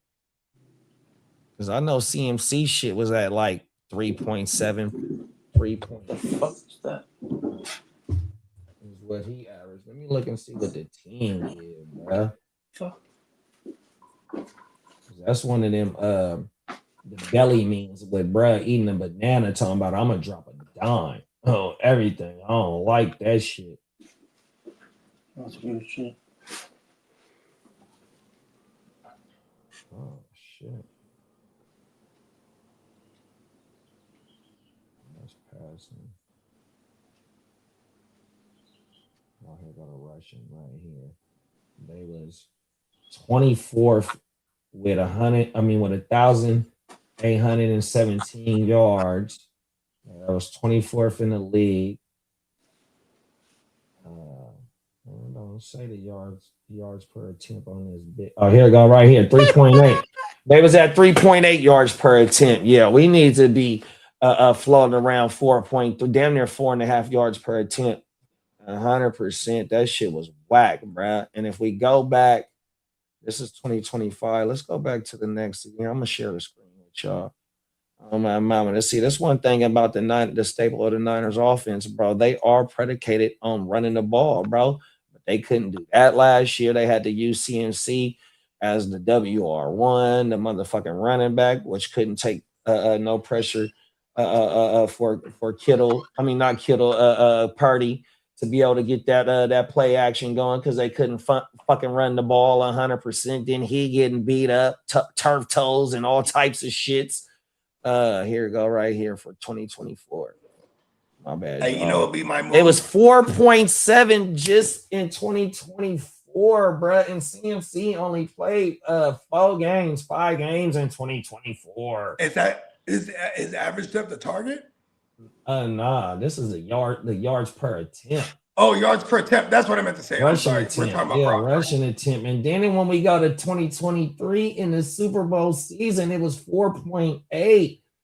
Fucking A, dog. This shit is killing me. We have to be able to establish the run this year, dog. 100%. You know what I'll do if I was Shannon or Shanny? I'll just play action on first down every time. Fuck it. Come on now. They're expecting to run. Fuck, man.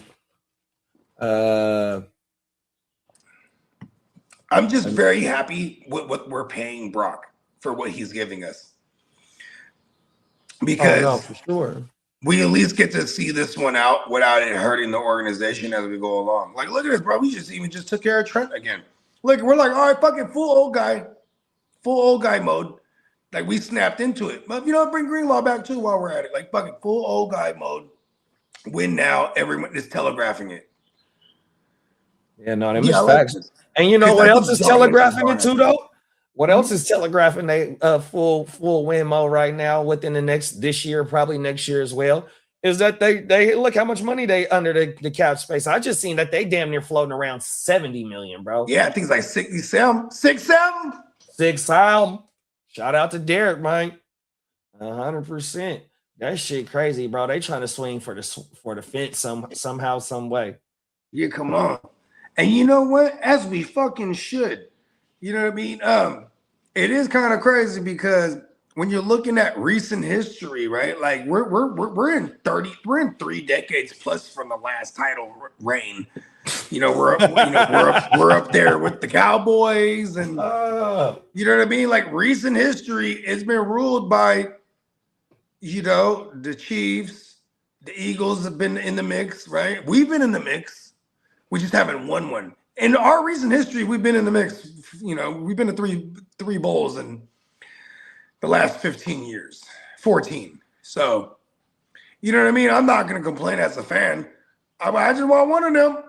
Right, that's it. Just be able to hoist one of them. I want my kids to see it like I did as a kid.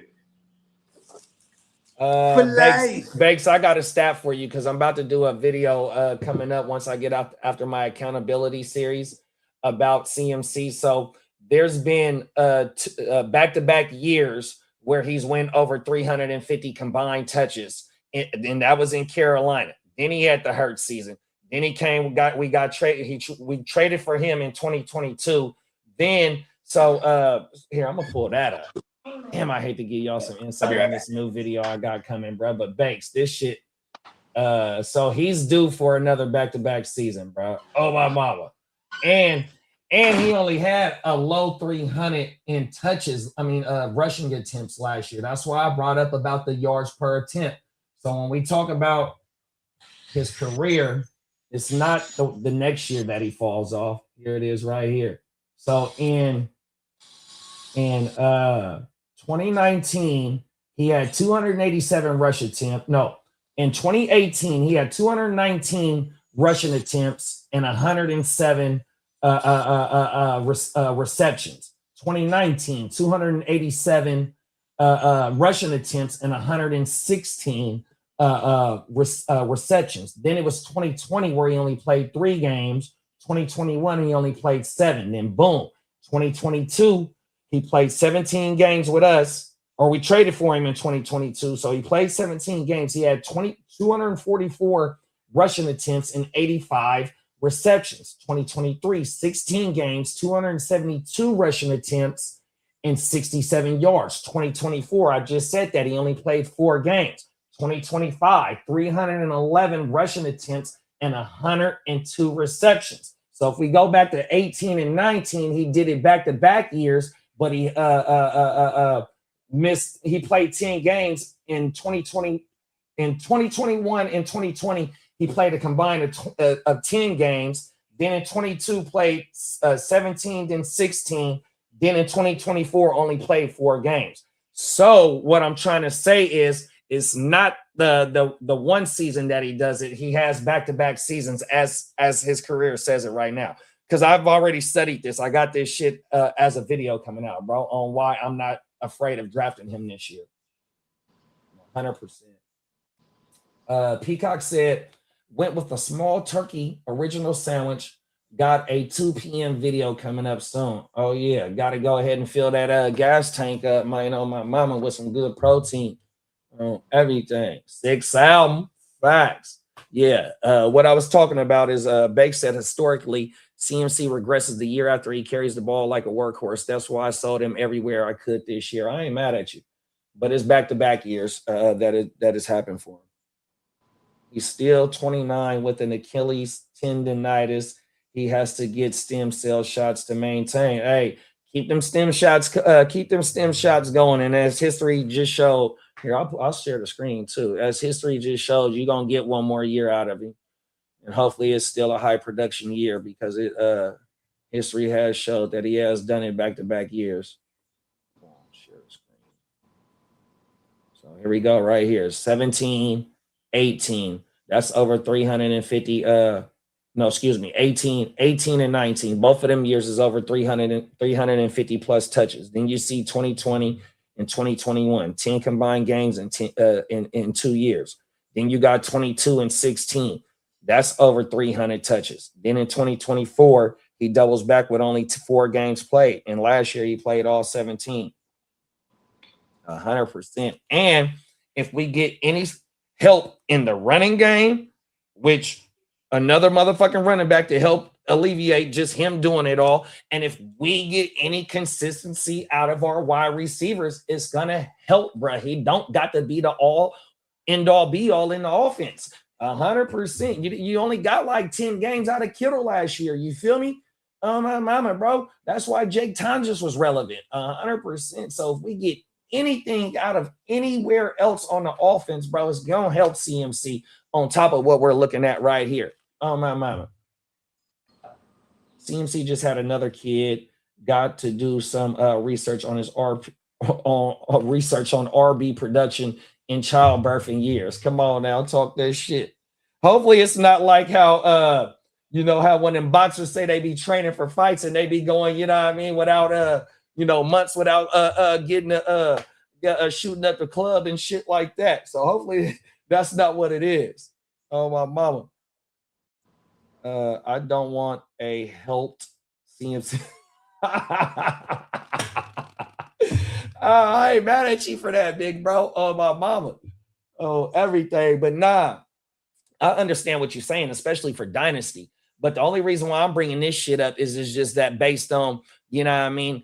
So the concept of the video is, when Saquon went crazy in 2023 or 2024 and how, because I got it on the thing on why you shouldn't draft Saquon on my shit. You feel me? And we knocked that out the park. You know what I mean? 100%. So I'm going to have a comparison of his shit and CMC shit on why I'm not running away for CMC.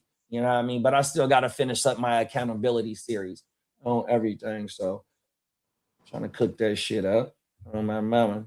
He said, I want a workhorse like Cook. And that's another thing about Cook, bro. I don't know of any running backs that they took in the draft, but I know that Ray Davis is still, and Ty Johnson or whatever bro name is, please forgive me, he's still there. So basically, it's the end all be all with bro. 100%, bro. Cook don't go crazy for 3 years straight. Facts. Everything. And Cook, you getting Cook in the middle of the second, beginning of the third, that should be value, dog. 100%. Shout out to James Cook, bro. Yeah, he fell in our dynasty starter too. All the running backs did. It should be like that. I got James Cook in the international. Yeah, would you get him in the fifth? It had to be like fourth or fifth. Probably about that. It was my first running back taken. Yeah, because I didn't think I took one until like the sixth, and I think it was Price. That's why I'm like, Price is jumping to the front of the line. Like, what's funny too is like me and Steamboat used to always laugh about this whenever somebody started having a take about a specific player. Oh, he got him on Dynasty. Yeah, Price about to be that dude. Because I got him. Chase said, you guys think someone emerges from the commander backfield, Crosby, Mara, Rashad White, or K-Tron? All right, here it is. It's K-Tron. Because if you think about Crosby, he's only really good for early downs, at least from what we saw in the NFL. And from what we saw in the NFL is pretty much all his entire career is because he didn't really play much in college neither. So he was a complete project that they rolled the dice on. And he had some big games. It's not Cliff Kingsbury anymore, so it's like free game for anyone. The only one who's safe with his role as the third down guy and a pass catching guy will be Rashad White because they're paying him. You know what I mean? So that already tells me, all right, at least he's solidified. But K-Tron is like a do-it-all, and he had like 4,000 yards rushing out of college. Like, he's very interesting, especially for an organization that had no quarrels throwing out JSM last year. So it didn't matter the draft capital. And this guy was drafted way higher than JSM was. Yeah, for sure. So I like K-Tron. Yeah, and then, I mean, the double you can tell I got some K-Tron and Dynasty, yeah. The double back on that, though, before Jaden Daniels did go down, we did see AKA the bill collector on the early downs. And that's one thing that I do remember you stressing about last year is that if we do get Jaden Daniels back, JCM, AKA the bill collector, he is the one to have. But, You know, just like last year, same thing that's going into this year. You had a C-Rod over there. You had a Jeremy McDaniels. You had, you know what I mean? So you got another crowded backfield. But, you know, the one, like how you said about Rashad White, he definitely locked in. So the JCM and the K-Tron, they definitely going to have to fight it out for the early down. Now, I don't know if K-Tron brings any PPR value. I haven't really, you know, got too much up on, bro. Catch the ball. He said he can catch the ball. Yeah, he's not I don't think he's not a world beater by any means, but yeah, he has some stats of catching the ball. Solid hands, huh? So, yeah, so I think he could threaten to be like, you know, a more than early down guy, but then, like I said, Rashad White is the one that kind of fucks up the whole scenario because he seems the most secure with whatever role he's going to play. I mean, this is an organization that brought in an Austin Eckler to kind of do this last year. You know what I mean? Right. And the year prior, or whatever it was, you know what I'm saying? So it kind of makes sense. They're kind of doing the same thing. Like, all right, we need someone who could pass pro for the face, I'm pretty sure we all are putting Jaden Daniels as the face of that franchise. He's the second pick overall in his draft class. You know what I mean? They got to protect the kid. He's going into year 3. He had one good year, phenomenal, get to the title game. Second year, injury riddled. They got to protect the guy. So Rashad White, he actually is the one I probably have in a redraft. You know what I mean? But I am excited for K-Tron because Bill is not safe at all. Yeah, I ain't mad at that. And I feel like let's just say Bill, you know, he runs away with the job, pun intended, right? It'll still be Bill and then Rashad. But I eventually feel like when we get to the end of the year, we're going to be looking at K-Tron and then Rashad as that backfield. You know what I mean? Yeah, and that's where Rashad eats. That's where he gets his money at, is in the PPR game for sure. And that's the reason why they brought Bro in, just like how you said about that Austin Eckler shit. It has a track record with the organization 100%. So his money is definitely locked in. Oh, my mama. That's a fact. And like low key, that's someone we're going to get greasy cheap in redraft. Oh, no, for sure. You'll get him in the 10th round or later. You ain't got to pay up for him. Watch when like he's pass pro and good for Jaden Daniels. He goes, Rashad is the guy out there every time on third down. You know what I mean? Oh, world. Like, you know, the quarterback will be like, yeah, this guy. You know what I mean? And that comes a part of being in training camp all year. You know what I mean? Working the kinks out and all that, seeing what this motherfucker do. 100%. And Rashad does have, you know, third down production. Even the year before Buck came. 100%. He was the end all. He was damn near the end all be all until Buck came. He was that 1 year. That year before Buck, I was calling Rashad White the very poor man's Joe Mixon, because Joe Mixon, he was like a poor man's Joe Mixon him damn self, because his 3.5 yards per carry, but get damn near the 1,000 and still get 50 receptions and hella touchdowns because he was good in the red zone and he could pass pro. He's gonna get greasy dump offs. You know what I mean? This is how it worked out for someone like a Joe Mixon. And it reminded me of Rashad White. Bucky came in there, kind of fucked it all up for Rashad White, because at the end of the day, Rashad White's 3.2 yards or 3.5 yards a carry was never going to cut it. You know what I mean? Come on now. You get all the volume. We love it. You know what I mean? Miss facts. Now we got Gainwell with Buck. That's gonna be a damn interesting backfield right there. Yeah, because you know, here's the thing too. Buck can catch the ball too, right? And when you talk about Baker, he has a 25% target market share as a career stat at the running back. You know what I mean? So that means 1 out of every 4 of his passes goes to a running back. They're gonna throw on early downs too. You know who had a stat like that, a career stat like that? Phillip Rivers, bro.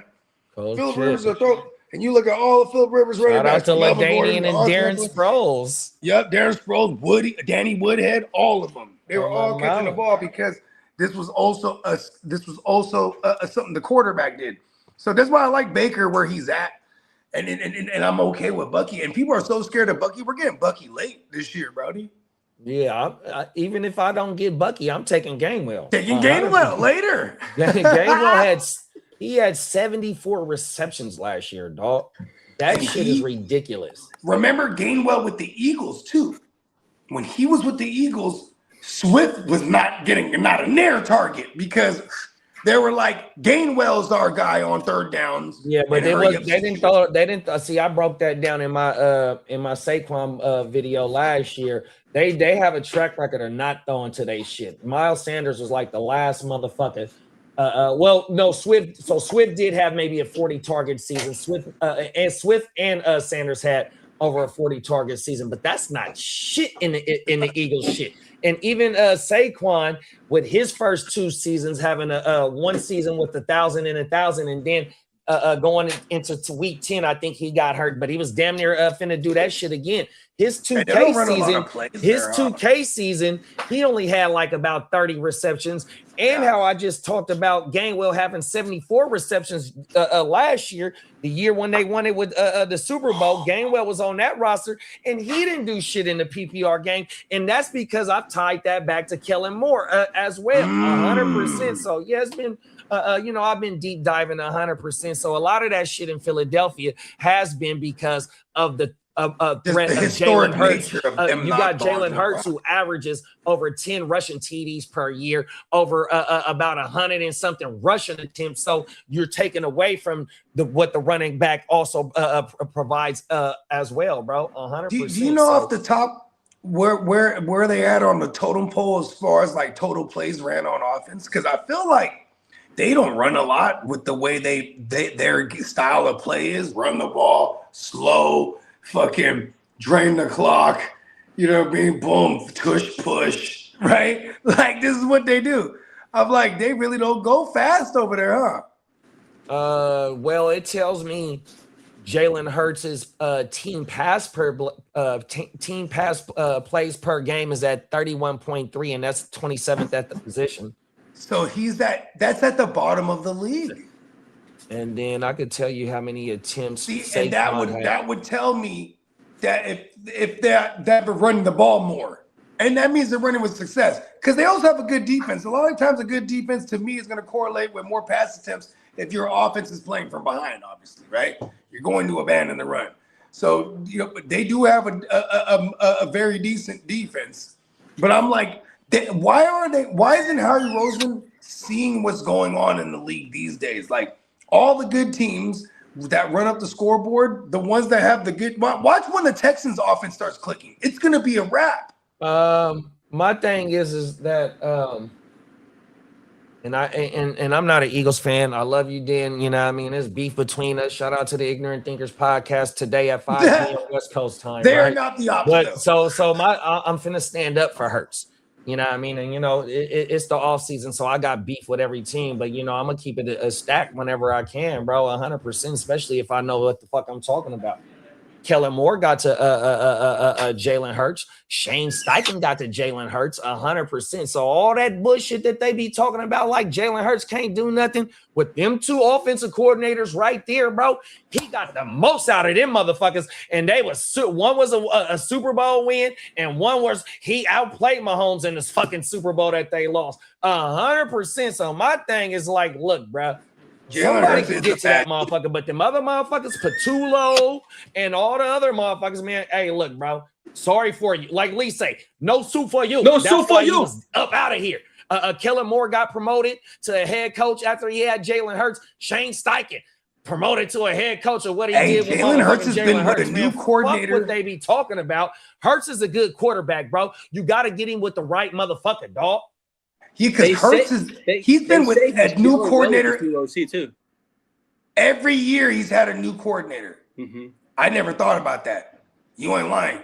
You know who had a new coordinator every year? His first 5 years, Alex Smith. And it wasn't until like year 10 where he was like clicking with Andy Reid or whatever it was, or year 7. So like, shout out to Jalen Hurts, because man, think about Jalen Hurts' college career. He got benched for Tua in the Natty. Then he went to Oklahoma or whatever it was. He was balling everywhere he was at. So this might not be something new. You know what's crazy too? Jalen Hurts' dad is a coach. Right. So he was raised by a coach. That says something to me too. This kid is coachable, is what I'm saying. No. Right? But you said it best. Get with the right coach. Because when he got with the right coach that could unlock him, pause, like a Kellen Moore did. And granted, yeah, Saquon had a lot to do with that. But listen, he was pulling that ball right up out of Saquon. I'm running this shit in for the Super Bowl. You're right. You I mean, remember even with Shane Steichen, bro, that motherfucker. If you go back to the Super Bowl that they lost, they say that motherfucking Hurts was he out there. outplayed Mahomes. Whole world. It's a cold I world, think this bro. is Justin Herbert's 6th offensive coordinator now. Well, are we talking about Justin Herbert right I'm now? just saying you were talking about offensive coordinator. How many? Yeah, Hurts he's had? been really terrible though from coordinator to coordinator. You know what I mean? He Yeah. actually, it's been really. I'm gonna take it back. It's really been the injuries for him. You know what I mean? Because when he got with Kellen Moore, went from there to the Eagles. You know what I mean? And that because that was an injury riddled season for the Chargers as usual. So Kellen Moore didn't really, he went from the cow. He started jumping opportunities. He got with. He was like, listen, Kellen Moore's smart though. He was like, I need to get with the elite style quarterbacks because I do put Justin Herbert's skill set as far as elite QBs in the game right now. He's up there. I think Mike McDaniels is that guy that can unlock a Justin Herbert. Can they break the curse? I definitely agree with that. 100%. They got hella substations around them, don't they? McDaniel's got that something's been going on over there. Oh, everything 100%. If he had Tua as the league passing 4,000 plus yards, you know what I mean, 100%. It was a down. Remember, it was the dead year at QB. A low he still threw 4,500 touchdown and INT ratio. You know what I mean. Most of that double-digit touchdowns for 2 years in a row. He was Mostert. Oh world, bro. Oh my mama. Close to dub. Did he get close to dub? Yeah, so he did. So him and CMC, they both had 20 TDs in the same year. Over 20 TDs in the same year. I want to say that was our Super Bowl year, that our last Super Bowl year. You know how homies be? Like that be chill, like say like we're in a league. You know, in hard to start. There'll be I'll play you this week. Hey, bro, side bet, right? You know what I mean? The Shanahan coaches, all of them, they be like, hey, bro, I'm about to score more touchdowns with my running back this year. Put up $1 million. Come on, put up $1 million, Mike. Okay. You know what I mean? Right. Shanahan don't play. He's a satchel. Oh, really? CMC's about to hit for dub. Easy money. Oh, yeah, I'll hit for dub with Mostert. Give me double 2-1. Okay, you're on. Mostert on a beat, Hope. 2-1 because it's Mostert, right? See, McDaniels is smart. He's old. And he did it. Come on now. 100%, bro. Yeah, bro. I'll tell you, bro, we get the bag. Okay. Have you been mocking yet? I haven't done any mocks. I haven't done any mocks lately, no. Nah. I think this year I gotta get my mock count up into like the 50s again, like how I used to do for years and years and years. You know what I mean? Come on now. Yeah, the last 2 years I've had like a dozen mocks. That's not enough. I think so. Probably when maybe like mid-June when they start opening that shit, I'll get a couple of them best ball shits out the way. But like with the Yahoo mocks, where you can mock with other motherfuckers. See, like at the beginning of this shit, mid-June, you'll start to get bullshit in there. You know what I mean? Robots. Let the autos go and shit. But as the off season picks up and it gets closer to August, you'll get a motherfucking 12-team or 14 mock draft, and everybody damn near staying there to about round 15, dog. I was about to say you might see some people dipping down in the double digits, but yeah, for the most part. Oh wow, crooked commission. So that's why I really ain't been tripping off no mocks yet. 100%. I'm just because I'm curious to see. Also, because I'm coming off of like the worst down year for Bogart standards. I still had overhead, which is a down year for Bogart, obviously. You gotta have massive overhead. Anyway, that means we gotta watch out for your motherfucking ass. No, don't look at me. 100%. Don't look at me. I'm like, fuck that. World. What did you start assessing what you did different? I'm like, I definitely did like minimal marks. Hey, them facts, bro. That's why I got the accountability series on my shit, bro. We got to figure out what the fuck we did wrong so we can get better the following fucking year. 100%, man. We got to retrace these steps 100%. Yeah. And I had a good year last year on my mama, you know what I mean? But we trying to get better, man. We do not sleep in the trophy room. Them is facts. We just walk past that motherfucker, throw a deuce. Come on now. On to the next one. Remember that. We do not sleep in the trophy room. I just heard that saying not too long ago. Oh, my mama, and that shit gonna stick with me, dog. Hey, listen, unless you fill up the trophy room and you put your bed in there, you know what I mean? You're like, yeah, I'm gonna sleep right next to the bed, my accolades. You know what I mean? But I get the saying though. Cause man, you better wake your game up when you walk into the trophy room. Okay, how about this? You know, we used to do the podcast with this sucker, right? Whose name we won't say. But like, you know what I'm saying? The other partners that shout out to my man Hess, you know, he linked us with Ricky. Shout out to Ricky Williams. And actually, hold on, this story actually, I can't remember if it was on the pod or when he was at my crib, but he told me when he was supposed to go to Stanford, because Bill Walsh was like gonna come out of retirement and coach again. You know what I mean? Like, that's I'm going to college. Ricky, I want you to be my running back. Ricky's like, fuck yeah. Then, you know, Bill Walsh goes, psych, I'm gonna stay retired. You know what I mean? So Ricky's like, fuck, okay. So he went and visited where did Earl Campbell go in Texas? Texas. Texas.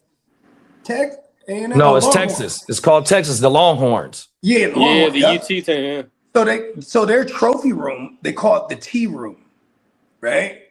I would imagine all the champions go in there and have tea. That's why they call it, I don't know. Anyways, Ricky walked up in there and there's all kind of everything, all the all American woo wops and all the shit on the walls. Then you had all the trophies, but then in the middle you had the Heismans, right? The Heisman, it was Earl Campbell, who was Ricky Williams, one of his favorite running backs growing up. And listen to this is dope. He said right there, he visualized his very own Heisman right next to his. And he's like, I'm going here. And he made it happen. You know what I mean? That is manifestation to the motherfucker. Facts. And destiny too, all in one, because he was destined to go there because like he was about to go with Bill Walsh. He's like, listen, the Niners are the shit. I'm about to go with Bill Walsh because he's coming out of retirement. He's like, I'm gonna do college, I'm gonna start over. You know what I mean? And he's like, oh, boom. Then as destiny has it. And you know what he told me too? He said like this is the thing. This is the thing about destiny, Bogey. This is what he says to me. He says, this is the thing about destiny, Bogey. Although it may be written in the stars for you, you still have to fulfill it. Come on now. I said, oh. You got to get your ass up and go to work every motherfucking day, man.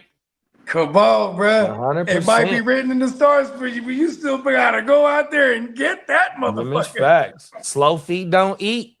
You watch that story play out for someone else, you go, that story was written for me. It was based on me. Come on now. Well, it's based on a true story. It's a cold world. Oh, my Yeah, be the starting role of your own movie, goddammit. Cold world, bro. Oh, my mama. That's real shit, man. That's the type of time I've been on.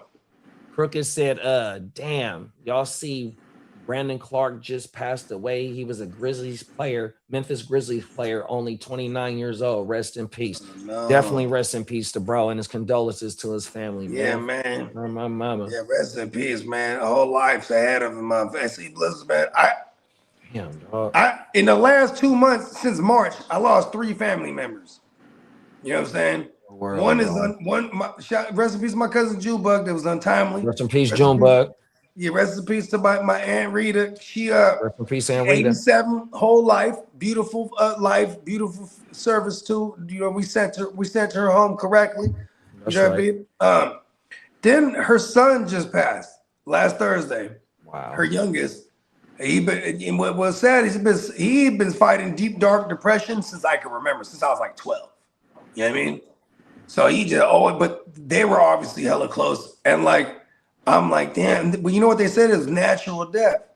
But I'm like, damn, these was just not eating or something. Like, you know what I mean? Like, you know, because he didn't go to the funeral either. He didn't go to his own mom's funeral. So he was definitely going through it. You know what I mean? Because that's the thing. And rest in peace to my cousin Noel.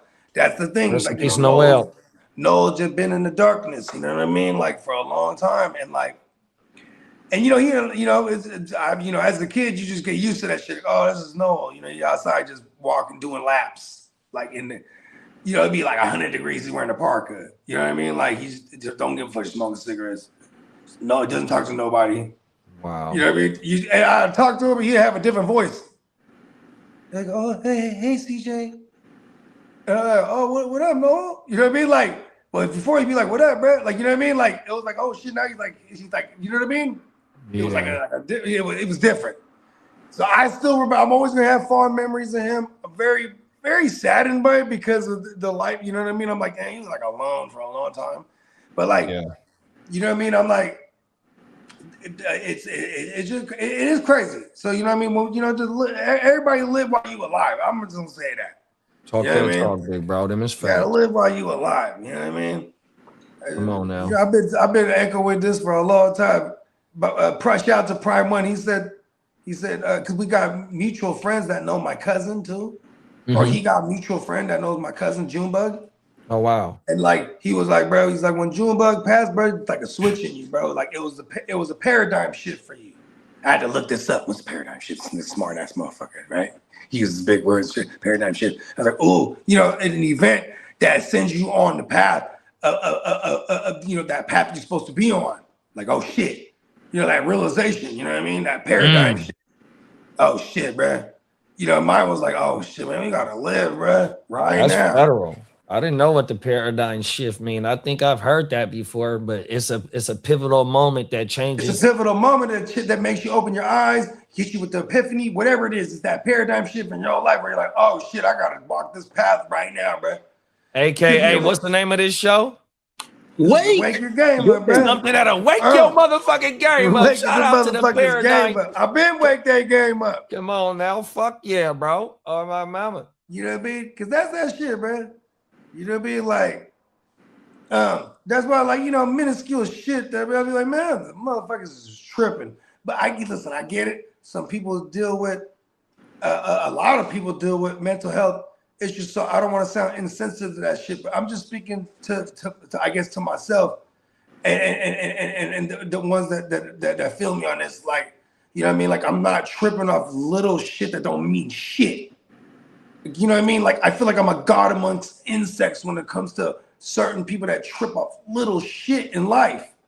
You know what I mean? Like, brother, but I guess I'm saying that because I got children and all this shit, and I be thinking about that's what fuels me. You know what I mean? Like, all right, they finna always be straight. I'm gonna die for that. You know what I mean? Like, that's that shit that fuels me. And even Prime, he been fucking me up in the best way recently. He's like, we need a balance though, B. You like Star Wars, right? You got to find balance in the Force. You know what I mean? When do you ever think about you? I was like, word. You know what I mean? Spent the last 20 years thinking about my kids and everybody else that matters to me, because they would fuel me, right? And I'm like, oh, maybe if I could find a balance and actually consider me too. You know, not to say that I don't consider me, because I'm always going to come off as egotistical as fuck. I'm Bogart Scott-free, you know what I mean? But everyone who really knows me, you know, I'll put everybody in front of me, bro. You know what I mean? Oh, no. Because that's how boss I'm trying to have it. That everybody's good and I'm chilling. Now watch when I even think about me now, right? Watch this now too. Watch when I include me in the mix. You know what I mean? Because that's the type of time I'm on now. I'm like, all right, yeah. You know what I mean? Like I remember my girl, she was tripping. We're gonna put our daughter to college. How we gonna do this? Watch this. Hold on. She's wait. Watch this. Hold on. You know what I mean? Must be figuring this thing out. Boom. She on the way to college. Like, stop tripping. Let me steer. Let me quarterback this thing. You know what I mean? Oh, now. Because I think I've graduated from tripping off the big. We on the big screen. What was a kid talking about before the show? The IMAX. IMAX. Oh yeah. You know what I mean? Keep your eyes on the big picture. You know what I'm saying? And don't spend too much time planning. Or how about this? Don't even too much time planning. Don't spend too much time thinking. Get right to executing, because falling on your face is the best. I said before you okay, look, hold on. Listen, this is the type of time I've been on. Look. Absolutely obsessed with abundance. Past the loose leaf, we finna get dumb lit. Absolutely trusted by assumption, we hella rich. P, could you please bring the drums in? Excuse excuse me. Allow me to speak in brief certainty we living. These suckers that suffer from insecurities, they tripping. We all got the same 24, can't waste it. Got a couple M's, I need a couple more. Got me pacing back and forth with anticipation, trying to master patience. So I don't fuck myself like I'm masturbating. Liberated, this my emancipation. They say pressure make diamonds, they procrastinating, living lies in disguise. Yeah, I got you, son. I said they live in lies in disguise. Meanwhile, I'm getting high, getting fly. I really lit a life. I lit a life. I'm blinded by the light, by the light. Yeah, yeah, I'm a millionaire. I never stopped getting guap. I climbed 1,000,000 stairs and found it's lonely at the top, but the view is sick. I built a whole empire, give it to my kids. Till the day I expire, I'm absolutely obsessed with abundance. Past the loose leaf, we finna get dumb lit. See what I'm talking about? Come on now, bro. Listen, they are not fucking with me right now, bro. Let's go. Listen, fuck that. I'm throwing my weight around, bro. They're gonna have to make room for me, bro. But I put everyone on too. So like, there's a bunch of other motherfuckers too. Like, hey, yo, make room for bro. You know what I mean? Now there's a respect level that's laid down. You know what I mean? Because we are not playing with this shit. All that minuscule shit they tripping off of, that's for the birds. You know what I mean? Let me go get my little man some water.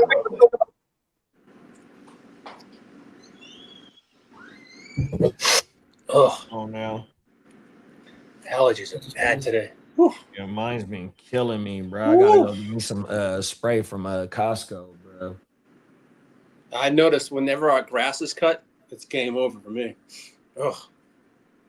Wake your shit up. Woo! He ain't lying there.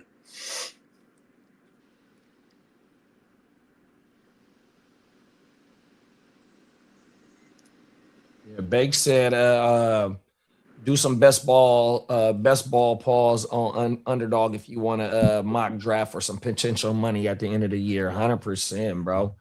I'm gonna get in a couple of $25 leagues this year. Derek said we watching you, Bogey. The bars was fire. Bogey over there killing it. You ain't lying there. Welcome back, kid of my good brother. Come on now. Midlife resurgence. Throwing my weight around. Brody. They're gonna have to make room for me. Pause. My nose been running all day. Allergies. Yeah, you ain't lying, big bro. You ain't lying. Hey, you know what's been killing it for me? The local honey for real, bro. Come on now. That shit is legit. What's it? I might have only sneezed like once today out here. Because of local honey, it's you gotta listen. We're out here, they got farms out this motherfucker. So this is a motherfucker standing out there in front of the farm selling the local honey. You know what I mean? And they go to the farmer's market, all the shit. And then AI is hella dope because my girl, she's like, yeah, I took a picture of the shit, bloop. And it's like, yeah, this is local shit. Like, you only find this and Elko gives you all the fucking information and shit. But it's because these bees locally, they scooping up all the shit that we're sneezing off of and fucking us up. Then they making the honey out of it. So we eat this honey. You got to do it like daily though. Like I've been doing it for about 3 weeks now. So it's like I'm like, oh, it's working. But like that's what they said. You got to do it for like weeks and shit. You know what I mean? Yeah. And that honey's good as a motherfucker. Just take a scoop. Bloop. Yeah. Sometimes if I don't want to put jelly on my toast, it'd be butter and honey. Let's go. Bagel. That's the KFC special right there, or the Popeyes special. The Popeyes chicken, bro. They're honey. That's the one. The biscuits with the honey and the gravy and what is it called? The butter. Let's go. Facts.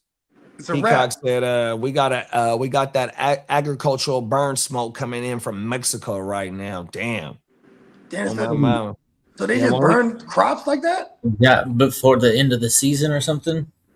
Oh, that's cool. So it's like a thing. It could be, but I have no idea. I don't know why. In the Amazon, when they go and they do the soil samples and they go hella far down where they go fucking however many thousand years, right? They find this soil that is super fucking enriched in fucking nutrients and shit, right? And it's like it has the remnants of being burned. So like somehow the ancients, not even somehow, these motherfuckers were smarter than us, bro. They knew how to take some kind of fucking dirt, mix it with some shit, burn this shit, then they put it in the soil, and this shit fucking grows whatever the fuck they need to grow in the middle of the Amazon in bad climate and shit. It's kind of crazy. Yeah. Honey on sandwich bread makes me reminisce. Imagine the weed you would grow from that soil. Imagine the weed that would grow from that soil. Dude, the Kool-Aid in a sandwich bag. Oh my goodness. Oh man. Shit. Yeah. I mean, you know what I did with my sandwich and the honey was the peanut butter. Just no jelly instead of jelly, just doing the honey. That was a nice change up.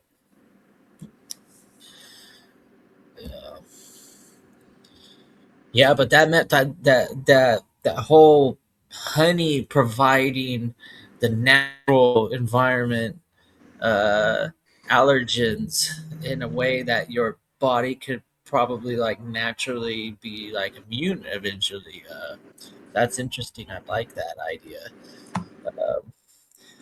The cool thing is it's not a virus or anything, so it doesn't like mutate fast like a virus, right? So if it's just the regional and you're having an issue with your allergies, and some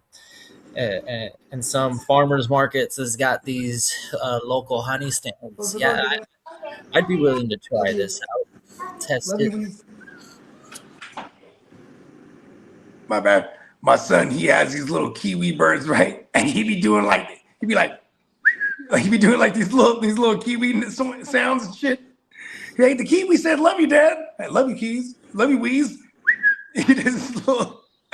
I'm like, I love it. And you know, I'm gonna be mad one day when they don't do that anymore. They don't do their little things that they do. You know what I mean? Because they're growing up. Like my little one, she's Mimi. She's about to turn 5 in like a few weeks. Yeah, go. That's crazy. How time flies. Right? And you know what's crazy is like I'm like, damn, I'm gonna be mad when she like speaks proper English. You know what Hey, I mean? I'm gonna go walk down to the store and get a beer if y'all gonna be on for a second. Yeah, I'm rocking. Have a beer, I'm about to crack another one. I'm rocking, bro. We getting the bag today. Yes, sir. We getting the bag, baby. Yeah, I got to do it. I'm actually waiting for me to get dropped off at noon. We were talking about in the beginning of the show the Mother's Day weekend. So what I did, my girl's family came out. It's her birthday on the 7th, so it lined up nice. Cool. So, it was kind of like celebration for her too. So, anyways, she brought over some marinated short ribs. So she had the ones that are like short rib strips that like go in nice, and then the ones that had like the big bone, the back end or whatever. Well, it's like an oval because they cut it the other way. Well, this one, that's a square. They look like squares or triangles. Yeah, but they cut it the other way, so it's thin. And then they got a big chunk of meat attached to it. Love it. They were all good for barbecuing, and then she also marinated lamb on bone on. So chunks of that. How was that? That was fire. Yeah. Yeah. And but she's like, she's telling me to like hurry it up, and I'm like, it isn't how it works though. That's not the way that barbecue works.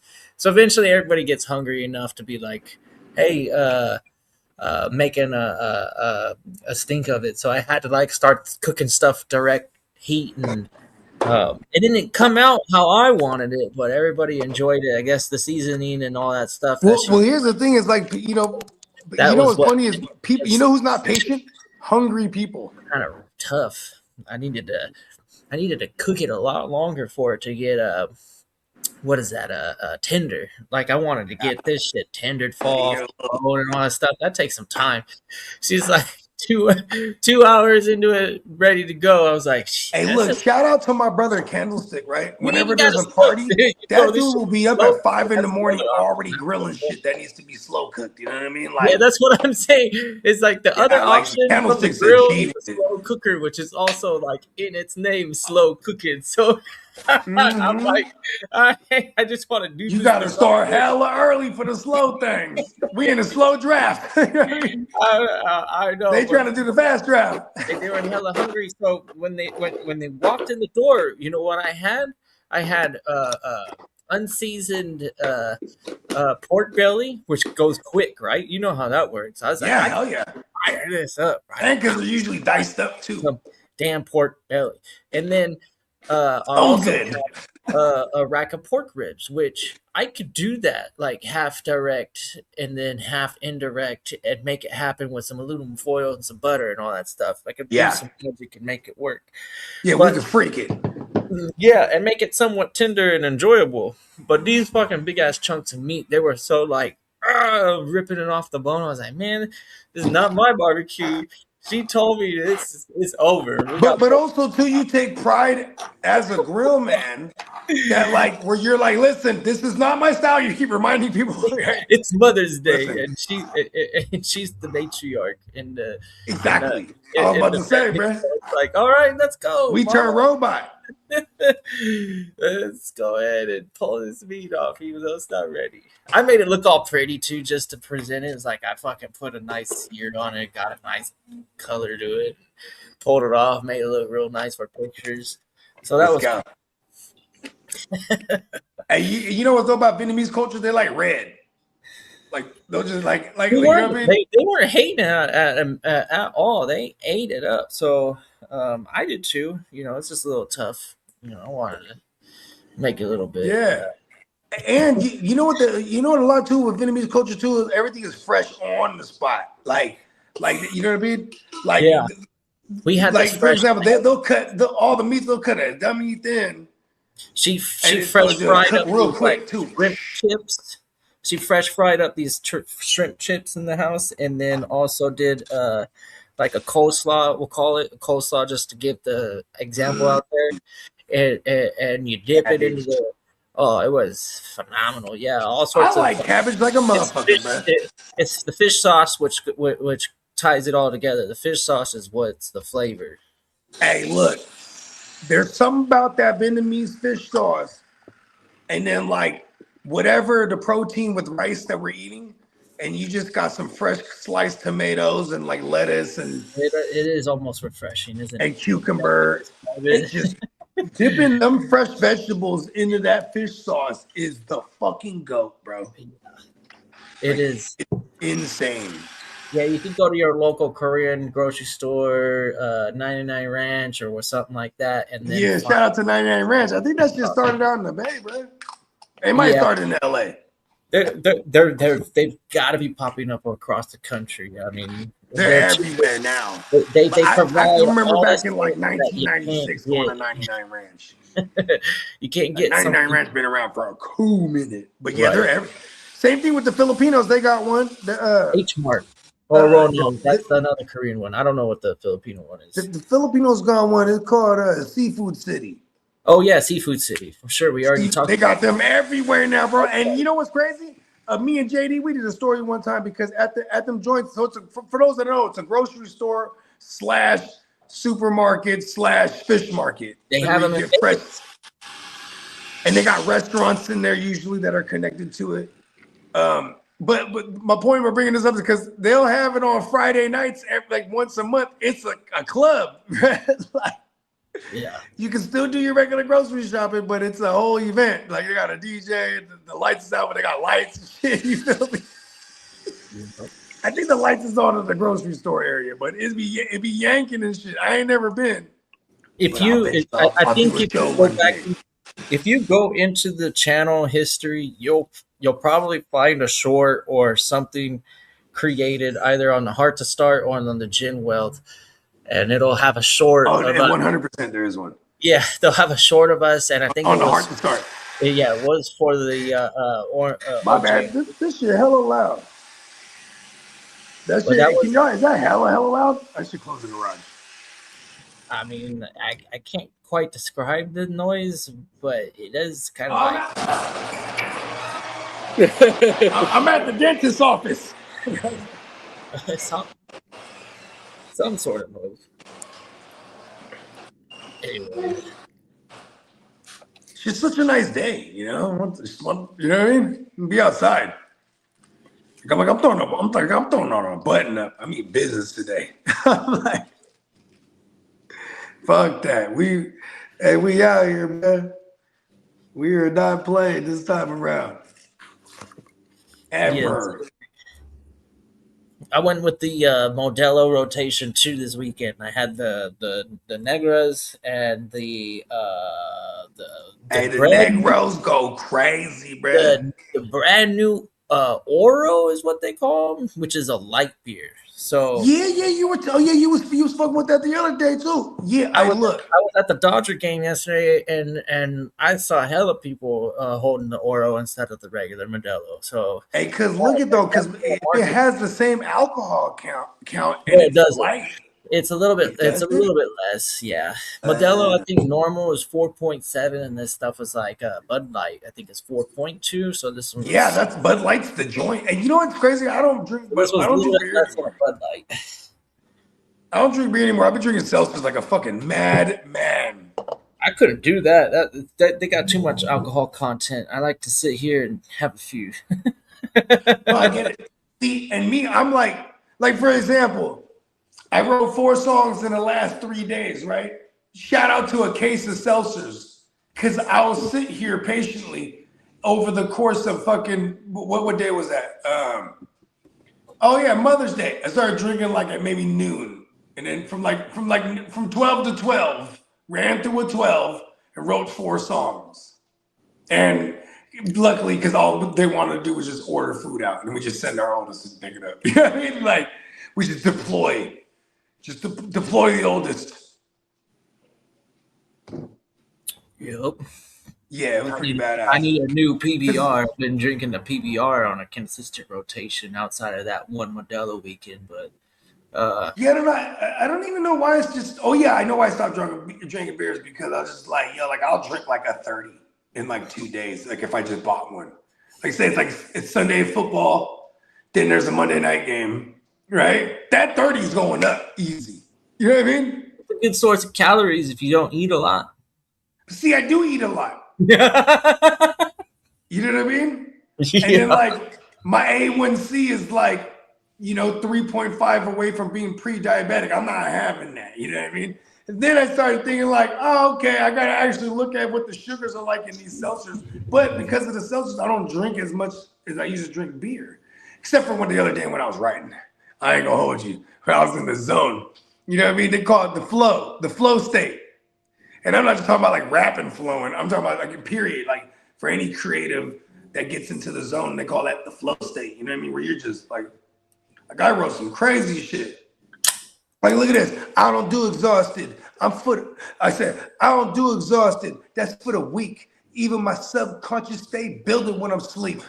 I counting up while the rest of the world weep. I round them up like a shepherd do the sheep. I had it in reverse, had to start from the end. The universe reflects what I project from within. I close my eyes and feel it, I'm really living it. My whole life I realize I've been familiar with it. I meditate while I medicate. When your purpose is definite, you don't hesitate. It's closed curtains, I don't need to set the record straight. What I need to do is never second guess my fate. I keep a cache of jewels and wealth, plus the cache of knowledge. I'm dropping gems for real. We out there balling. Before I prevailed, I failed hella times.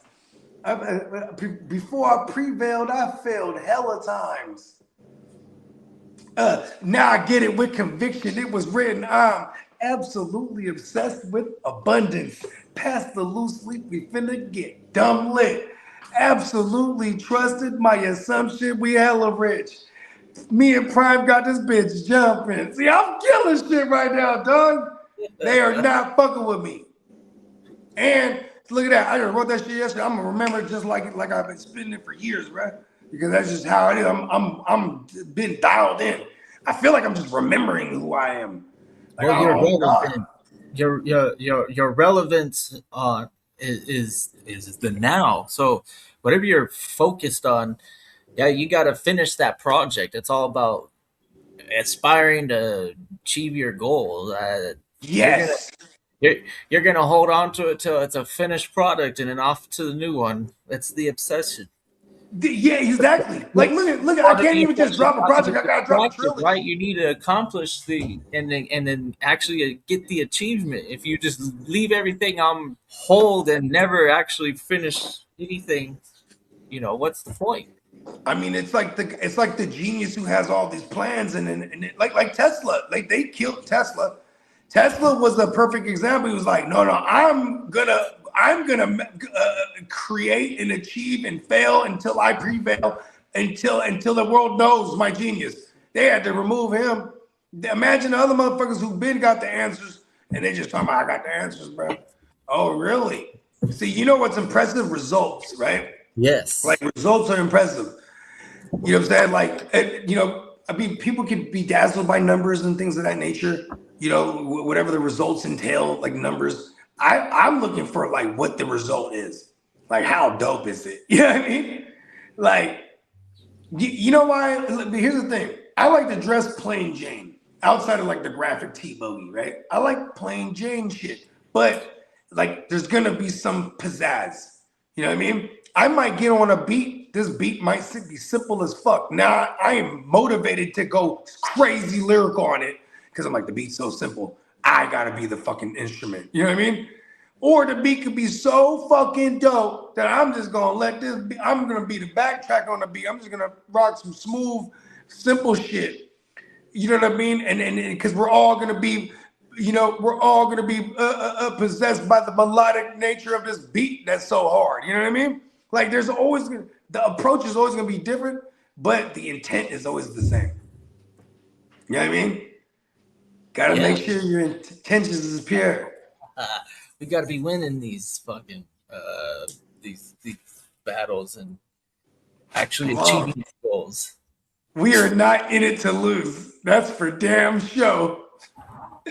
Hey, look. In the great words of Herman Edwards, you play to win the game. Yes. Oh, let's do that. Let's do that in one more voice, y'all. Hold on. You play And see, that's the thing. Win the game. Let's get it. Come on now. Because, man, there's a way up. Man, see, here's the thing, bro. This is what I love about the GWN, because a motherfuckers, listen, if you're goal orientated, right? You get there, boom, and hit the marker, bang. Then what's next on the docket, right? Fact. We do not sleep in the trophy room, bro. Oh, my mama, man. Yes. Hey, yesterday is not that's today, a cold bro. statement right there. We don't sleep in the trophy room. I like that. Yeah, Oh, yeah. mama. Hey, we got to put that on the t-shirt. That one is I'm hard. telling you, bro. I just heard that shit the other day, bro. My We heard don't. that shit You the were other day. It meant blew to my hear it and motherfucking bring it to mind. us, the universe. Come on now. Listen, You know, I'm not gonna lie. I should say that I got one trophy right there. That's my first home run. I mean, but if any baseball shit. player, Hey, look, that's that one. That's Talk not that like shit. that's not a team thing right there. I feel like that's just like straight. Okay, Nah, man. That was my first time. It wasn't the only time. That was Them the is cool fat. I mean, look, get it. That's Here almost I like am, saving grown your man. first rubber. I might have just turned 45 when week 17 was here, right? That was a Sunday night. So my birthday might have been right around there. Might have been one of the best You won birthdays that I had chipper. in my life. You And feel you me? took down that Bro, chipper that for the night. first time ever, and I've been in this league since 2009, bro. I was finally able to grab that bitch, right? And How many bro, Super Bowls did you? I'm not in the chat, not saying not a motherfucking thing. I'm gonna buy myself something that's gonna say that I won the motherfucking league and shit like that. Because as of right now, we don't got something that gets passed around from year to year. But yeah, bro, it's on to the next one. Oh my mama, 100%. You know what I mean? And Your just get first you one, an no matter AOB what. chain. Hey, when you lose your virginity, when you get your first pair of Jordans, when you get your first car, you know what I mean? All that shit has a sentimental value, you know what I mean? 100%, no matter what the fuck it is. Hey, I ain't gonna hold you. This is my first icy Cuban. I felt like my neck just got de-virginized. I ain't gonna hold you. I was like, Hey, the Matrix made you get real ice cold with that one. That was funny though. Yeah, you was real icy with that one. No pun You intended. sounded No like pun GD intended. with the mic. Yeah. I was able to make the soundboard go over the bogey shit. That's what I thought was happening. I was like, "Oh shit!" It looks like Njoku's going to wear number 83. He's got the controls for all of us. He got for real. We all can sound like that right now. Damn. We can all Njoku's go gonna like wear this. 83 with the Chargers. What is it? Oh yeah, that means he's Has to be from 1888 if you wanted to. 100%. You know what I mean? I just choose to only pull it out in certain moments. Pause. Cold world,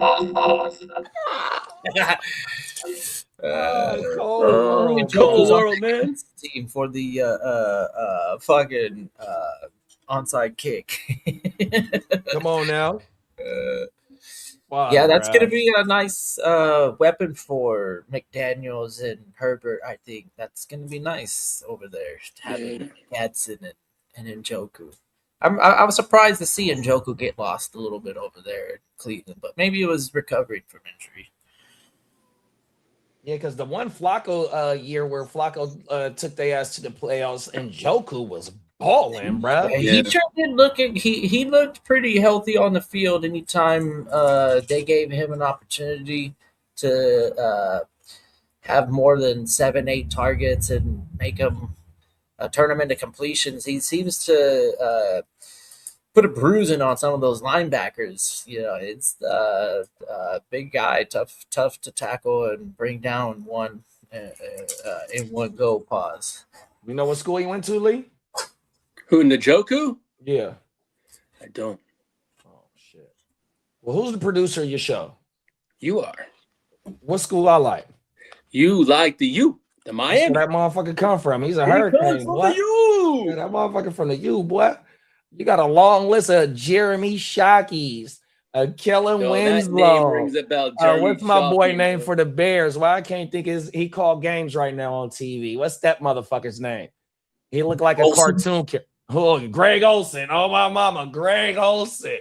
100%. Bob Kraft is pleading with other teams to not in their schedule release have anything to do like in their with the Vrabel Rossini shit. In Wait, their wait, wait. schedule release Oh, stuff, he's asking them not to do that. But these things are probably already made. Yeah, I don't like to get personal, but if I was her, I'd be trying to sign papers right now and just get it finished with, that like the evidence behind it is just too strange. Like they got how many years of footage? 6+ years. Bro, they were on the boat in Bro, Tennessee dude, on a romantic that was weekend something while like- she was 7 Regardless months of what they pregnant. say, that alone is just strange. Never mind. I ain't gonna say what I want to say because that's some alleged real ass shit. But if we on the boat together at this broad is 7 months pregnant and this my side piece, never mind. I mean, Exactly. y'all can try and draw to conclude, but some motherfuckers don't give a fuck though. I don't give a fuck about that not being my baby. I'm still gonna I'm shoot the club up. pappy. Cold world. Who's your daddy? Cold I'm the world. pappy. That's She should crazy. go out and try and get half. Just go ahead and. Hey, but did you see? So it's a podcaster, right? That who's her peoples, and I forgot bruh's name because I just watched another video about this shit, right? So this video came out a couple of days. Dude's name is Microphone. He's a damn good YouTuber, 100%. Oh yeah, right? I'm familiar. Yep. Microphone, Been and in that's the my business guy, for a long kidda. time.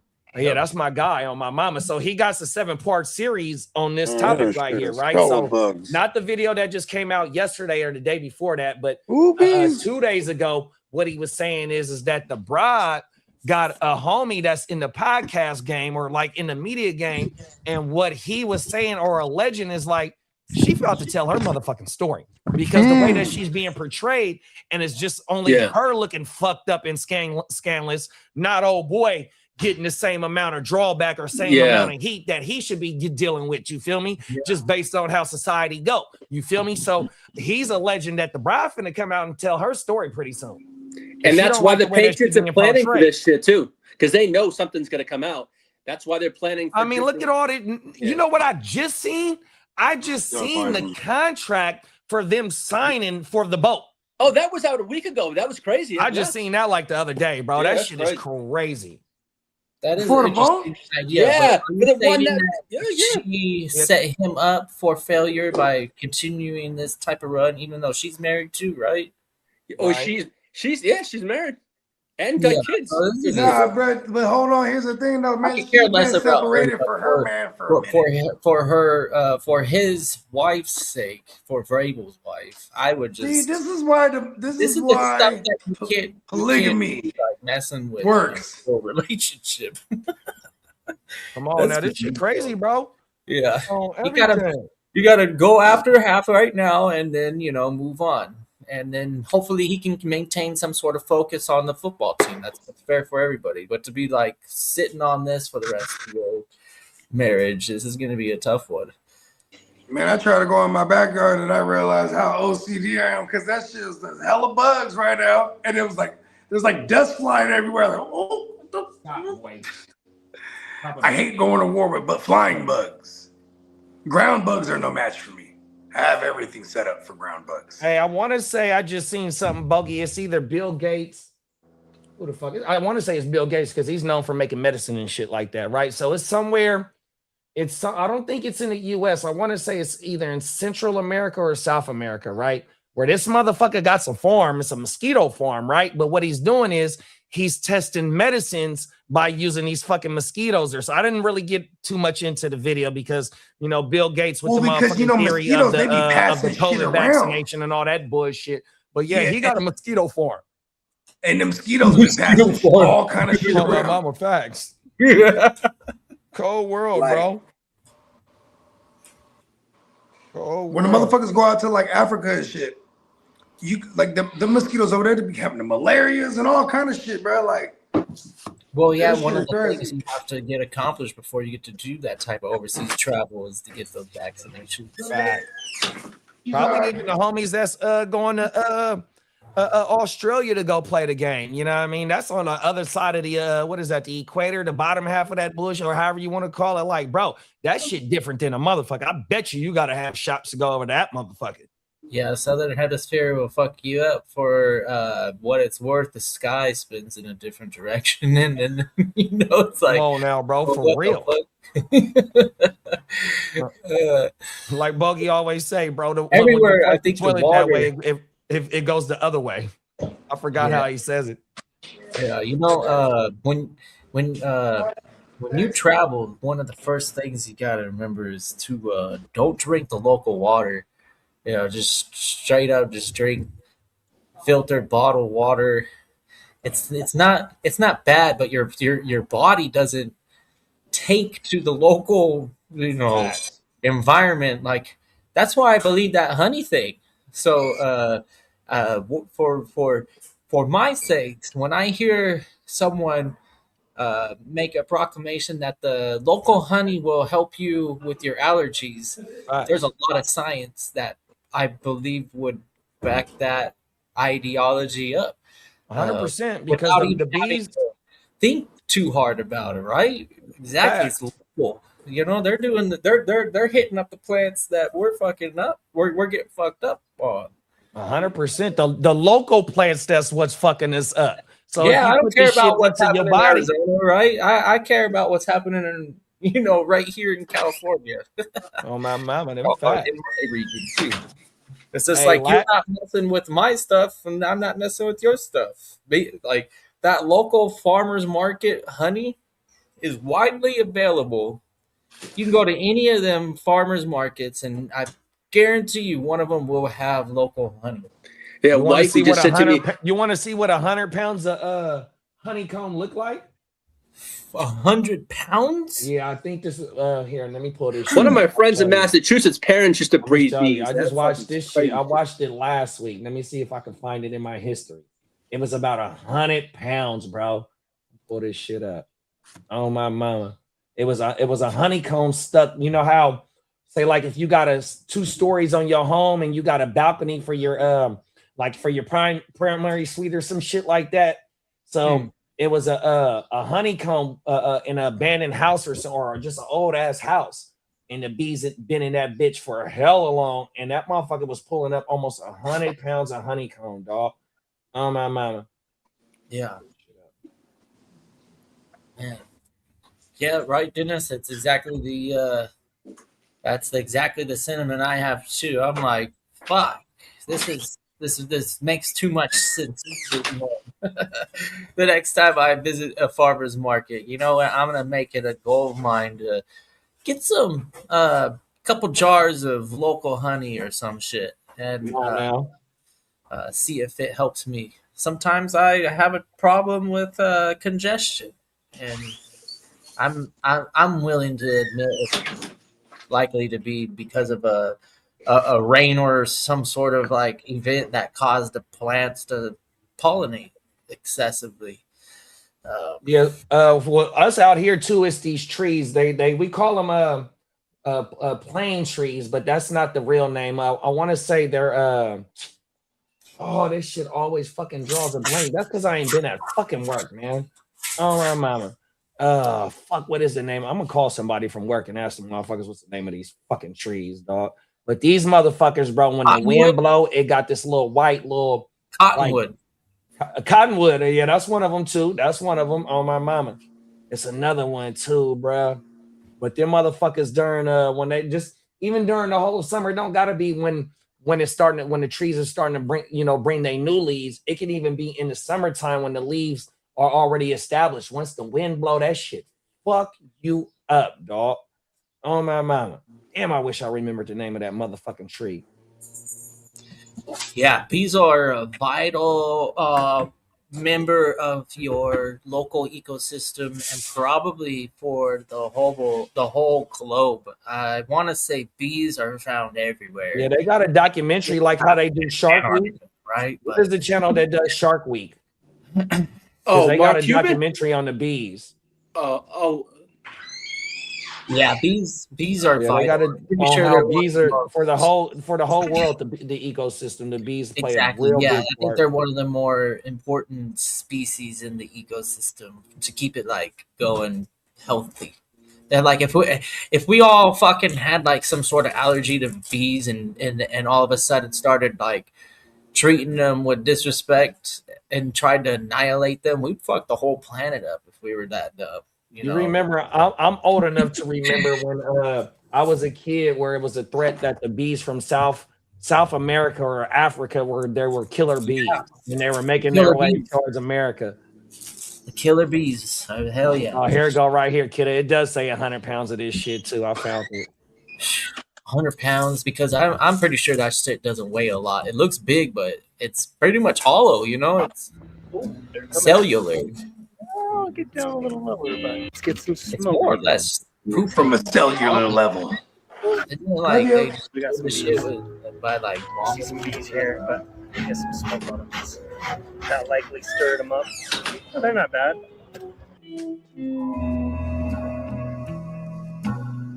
Right next to a sidewalk. Holy crap! Look, here we go. Oh my gosh! Oh, that's some big friends. Look at how much honey there is. Oh my gosh. They trying to fuck him up. You ain't lying. Let's lift up on this guy. Holy crap. Oh, all that shit, man. There goes the neighborhood. Oh, shoot. Look at all these bees. Oh, this is crazy. Okay, I need both hands for this. Pulling some combs. And I saw the queen, and I was like, oh, grab the camera. And as soon as I turned around to grab the camera, literally 2 seconds later, she was gone. I just received a clue from some of these bees. See, they're walking that direction. I think my little queenie is hiding behind this last piece of comb, or she's maybe kind of in this hole. About to find her too. Did I don't suppose she'd be on this. I wouldn't want her to be on this because she gets sticky. Oh my gosh, tons of bees in here. They trying to fuck him up. So many bees. Yeah, they is. Protect the queen. Okay. There it go right there. He found her. Okay. Got her. Escape route. Away from the escape route. Gosh, dang it. Oh, got her. Oh yeah, that's a gold mine right there. You take it to your backyard, now you got gold. Oh, thank goodness. Liquid gold. This is out of control. That's Okay. a big ass bee. I don't have my suit. Hey, look at this, buddy. In the event that a queen bee dies in the hive, right? It'll send out this like pheromones, so specific that everyone know. Oh my God, the queen is dead. There's a council of bees, like other head bees. They get together. They go, all right. They pick a larvae. And they go, this one's suitable to be the next queen. And while it's in the larvae state, right? And while it's in the larvae state, this council of boss bees, they feed it brain juice, legit. Like they develop this fucking shit from their fluid from their brain, and they feed it to this larvae, and this larvae starts it starts metamorphosizing into a fucking not a regular bee no more, into a queen ready bee. It's insane.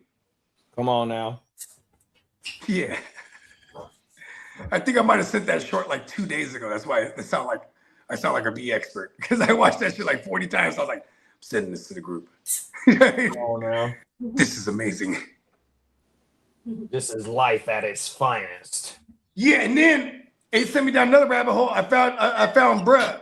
Bruh, he sells, I can't remember bruh's name, but he sells beehives for your crib. But Yes. they're inside your crib, and it has a tube that leads outside so the bees can come and go. But you could just watch this thing in your crib.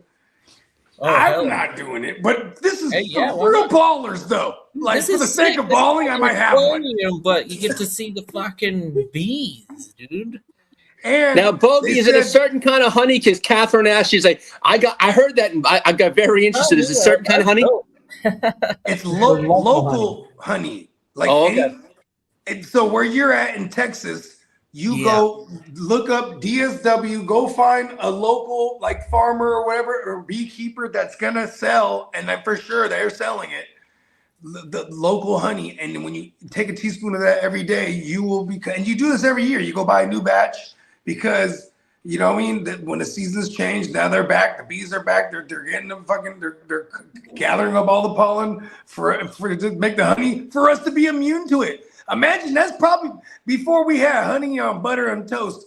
They didn't have no toast or butter. They were just eating the honey. And it was probably because motherfucker was like, yeah, if you could withstand all the stinging, you go get that honey and you'll stop sneezing out here, bro. And they're like, word? And the Indians have figured it out. And all the that motherfucker said, if you can withstand all the stinging, you'll be go ahead and get that oil. Go ahead and get that honey. Don't be like Macaulay Culkin in My Girl, where he got fucked up by the bro, bees. he was fucked up, bro. So just like the idea of the honey helping us for antihistamine or whatever, even immunity, you can get the same experience by getting stung the fuck out of them too. So if you're, but there is a higher percentage of people are allergic to bees. Man, I'm gonna tell you if this. you're So not at my allergic job, and you have a high pain tolerance, there's no reason why you wouldn't So actually. you're telling me I need to jump up in a bee thing? And just start hey, going, so nah, look at my job, haymakers. right?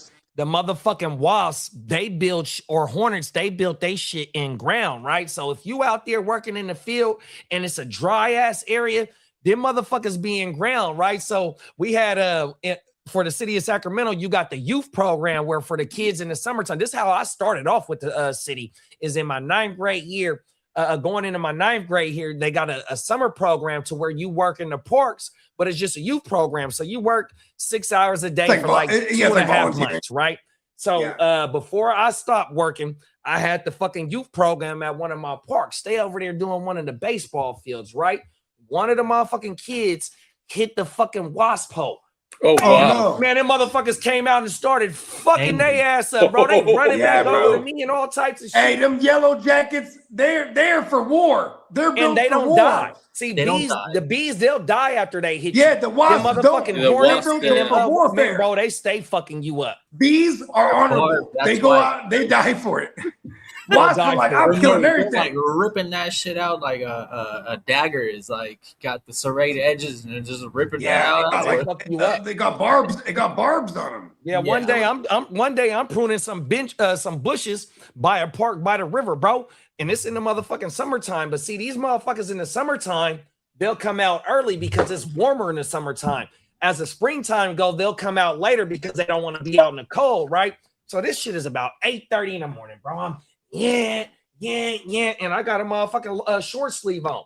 So, bro, I don't know if the motherfucking hide was in the motherfucking bush or if I stepped on it, bro. That motherfucking bing, and he fucked me up in our arm. I said, man, what the fuck? And I seen him stuck in my arm, bro. I did the dash. Let me get up out of here for the rest of his homies come. Oh, my mouth. Hey, look at this. Your ass up.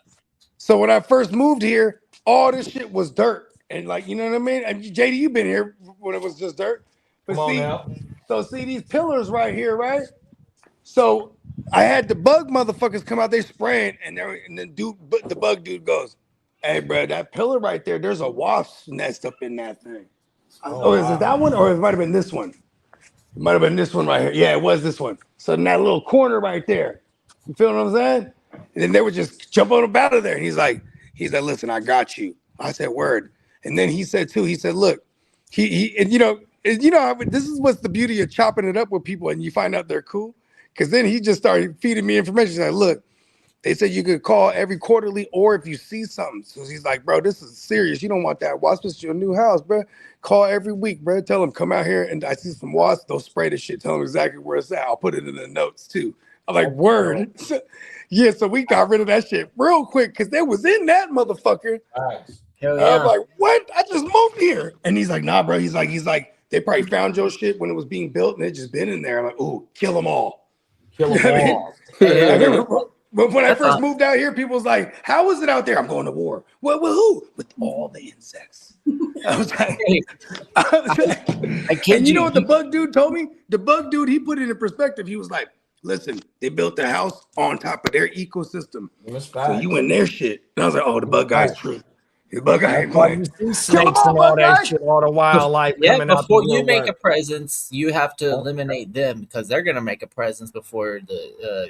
I expect that first. The apartment that I just started renting out in February, right? And did you bomb it first? First moved in, no, it was spotless, right? No bugs, no nothing. But on the outside patio, I could occasionally see a random wasp fucking fly in and out of the place. And then one day I saw it routinely go to the same spot, and I said, "Nope, not today, buddy."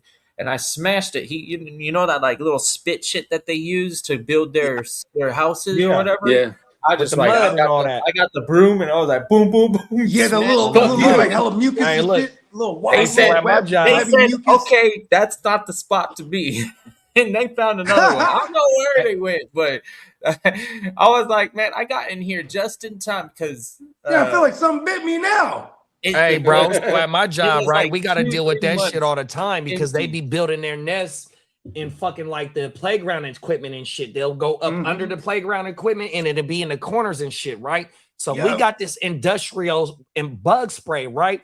If you spray it on a black and widow, if you spray it on a wasp, bro, it kills it instantly. This shit is some high grade, not no behind the counter. Hey, put me down for 2 cases. It's industrial bug spray, bro, and it kills it instantly. Them motherfuckers are just flat out just die, right? Hey, JD, I'm gonna need you to order me 2 cases. I gotta tap in with the homies from work. That's all that is. Hey, bro, run some of that. If I can just get 1 case, some of that shit. You know what I mean? Because rest in peace to all the future bugs that are about to feel the wrath. Come on now. The bogey wrath. I've got one for you. Not come around my house, bugs.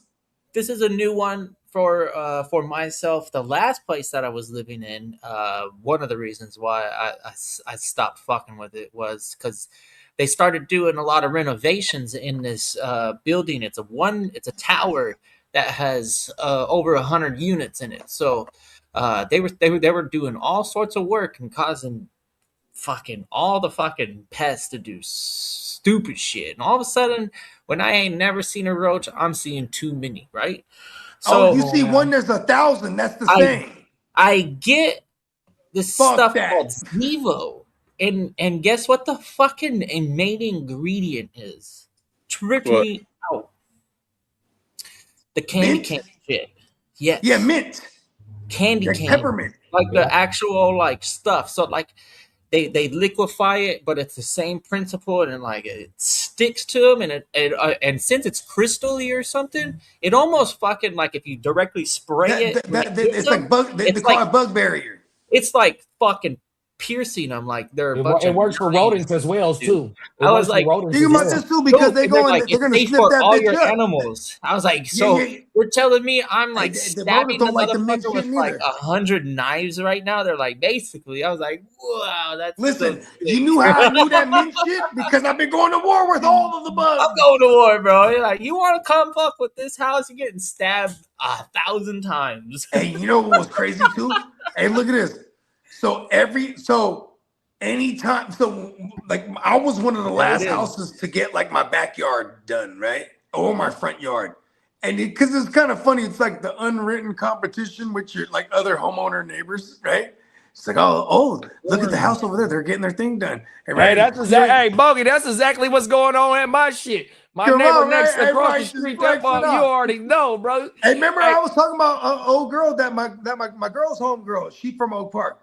They're doing the same thing in their house. So wherever they're at in Oak Park, where they have the back house. I told him, I'm like, look, bro, because he's already been tapped in with the contractor to have him go look at his bathroom. I'm like, look, bro, when my shit done, because I already showed him the studio, what Brad done did in the studio. Yeah. I'm like, when my shit done, bro, you can walk through this motherfucker and go, you know what I mean? 100%. Yeah, hell yeah, that's love. On everything. Because they already been looking. My next door neighbor, that's my sis.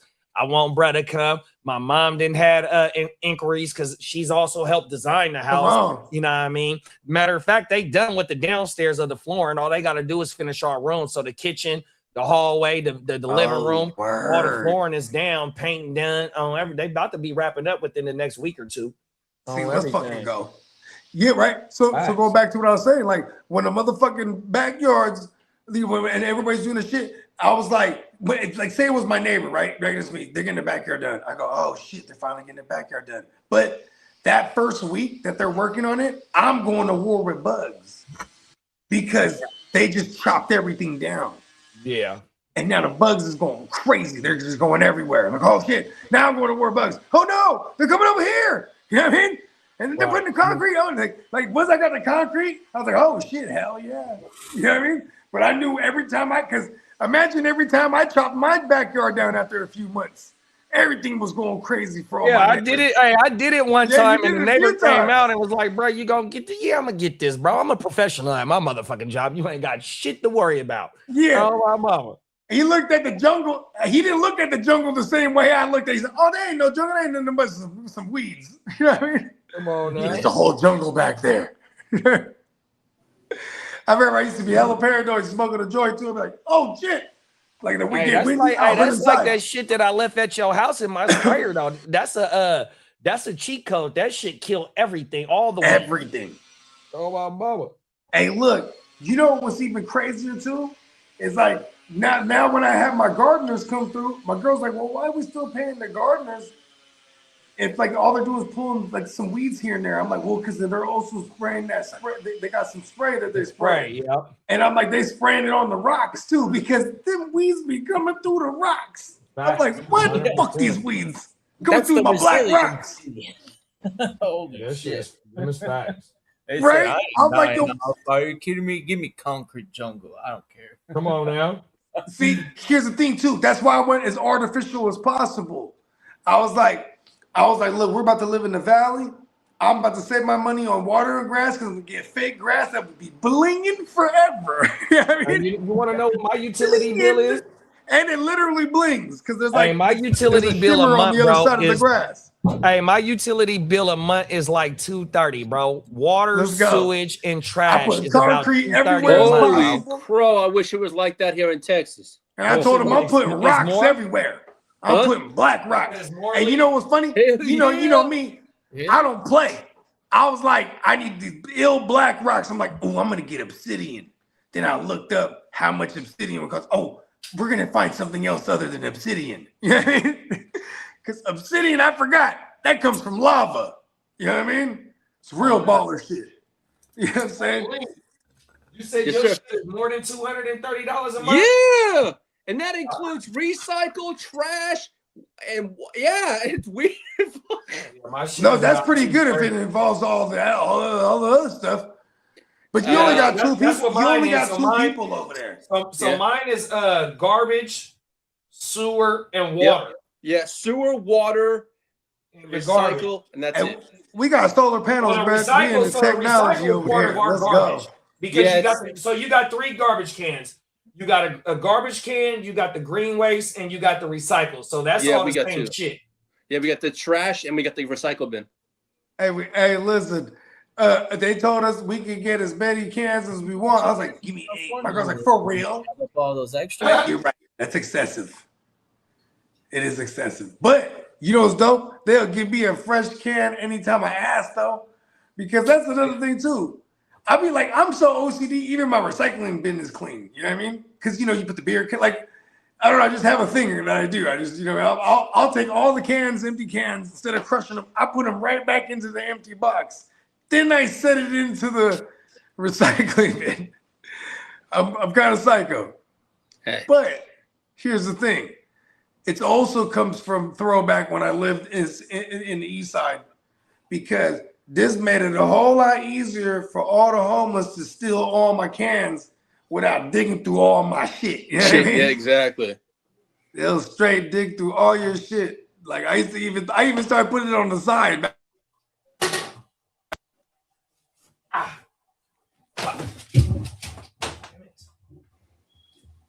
So I got 29 on my sewer, 36 on my trash, 25 on my water. Oh, that's federal. Oh, we didn't buggy and jumped in the matrix. Oh, my mama. Yeah, fuck that. My Shit, pet motherfuckers, they paying us. They charging us for this punk ass water, right? But this punk ass water got all that bullshit in it, right? So you motherfuckers charging us for all this water. Then I just seen in West Sacramento yesterday, 6,000 motherfuckers lost PG&E yesterday. Like PG&E shit is ridiculous. You feel me? We got smud. My shit be about 150 a month, man. Fuck you, dog. 100%, bro. And then right here on the corner, not this corner, but the next, 2 corners away where the Shell gas station is, 91 octane, 697, dog. There you go. I'm glad Fuck you motherfuckers. Because we need to get gas prices down, because once you get gas prices down, the prices of everything else will come down. It's always been that way. We have to try and get our fucking national average below $2 again, and then everything might be affordable. And if it's not obviously affordable, then we can start to go, hey, these guys are greedy as fuck, and boycott them. Don't buy their shit anymore. That's facts, big bro.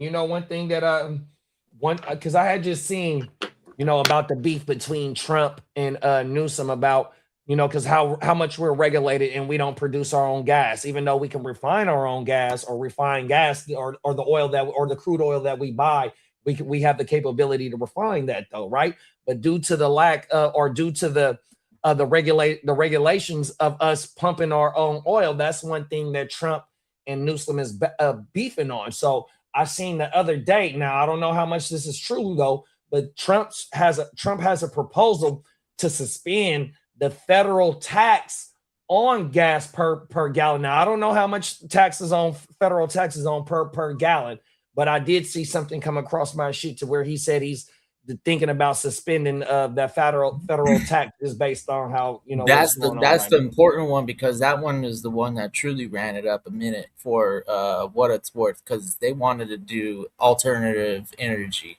Facts. And they tried to I guess put a bad image on the oil and like the current shit that works, like come on if it ain't broke, don't fix it type of thing. I know that we have some environmental issues or whatever, but let's be real.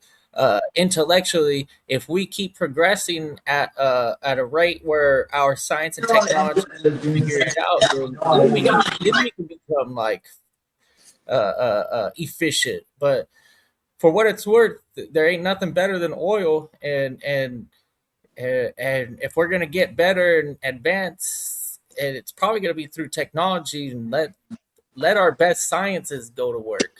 Relying on shit like I want to tell you how dope science is, bro. But Let's see, go.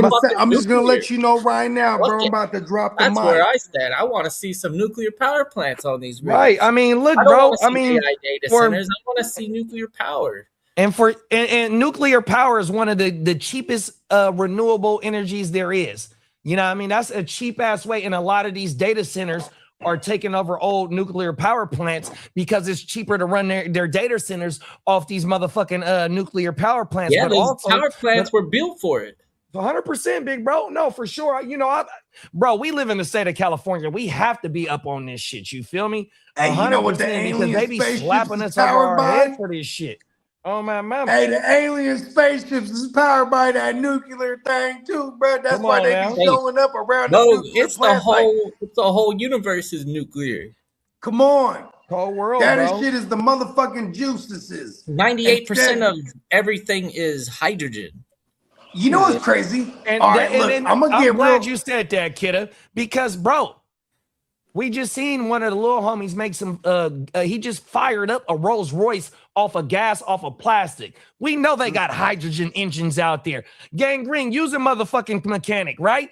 How the fuck you gonna make an industry that's only been here for maybe over 100+ years, but yet you're gonna mandate us to go to all electrical vehicles in a 40-year span?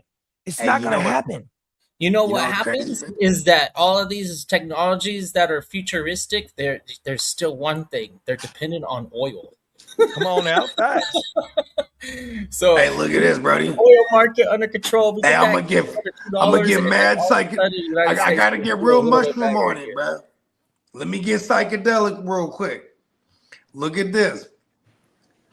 Oil comes from like the earth, bro. It's like the earth's blood and like Mother Earth, Mother Nature. That shit is real, bro. This shit is alive.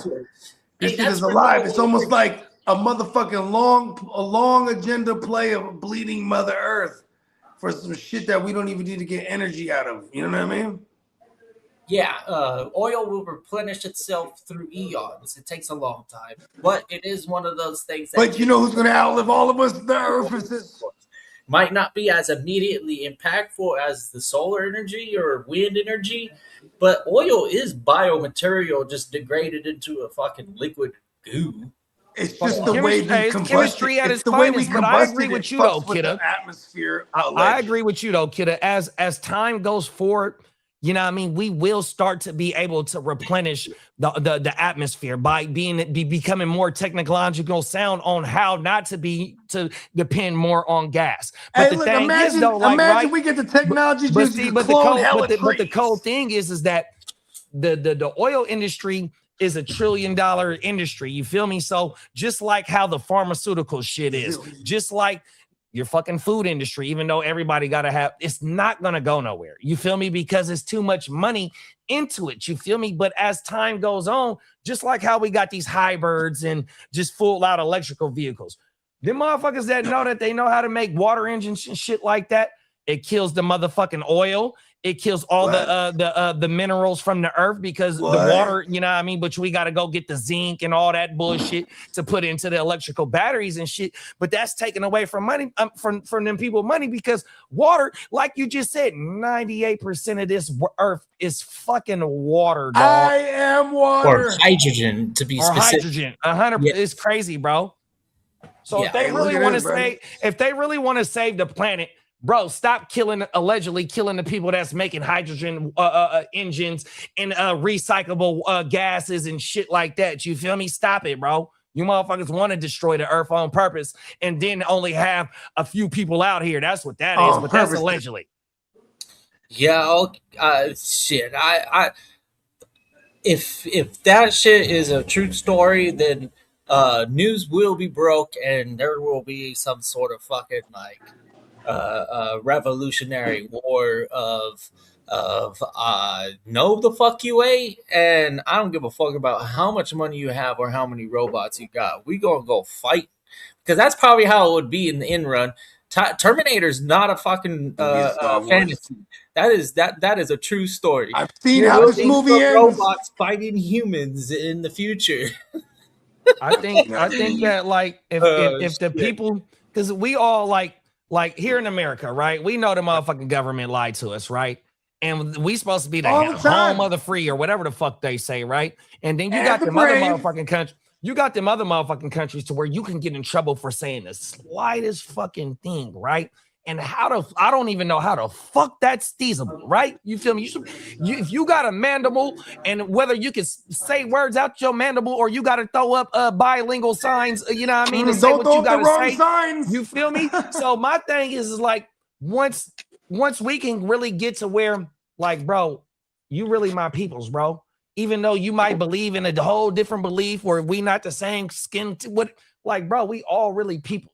So once we really start learning that, then these other the government really don't matter because they fucking lying to us, and it's more of us than it is more of them. You feel me? But they just got the authority. But when we get to clicking up and shit like that, that's when they really be getting shook. So you just notice how you got this fucking war going on, but now you got a 45-minute video of fucking alien spacecraft. What the fuck?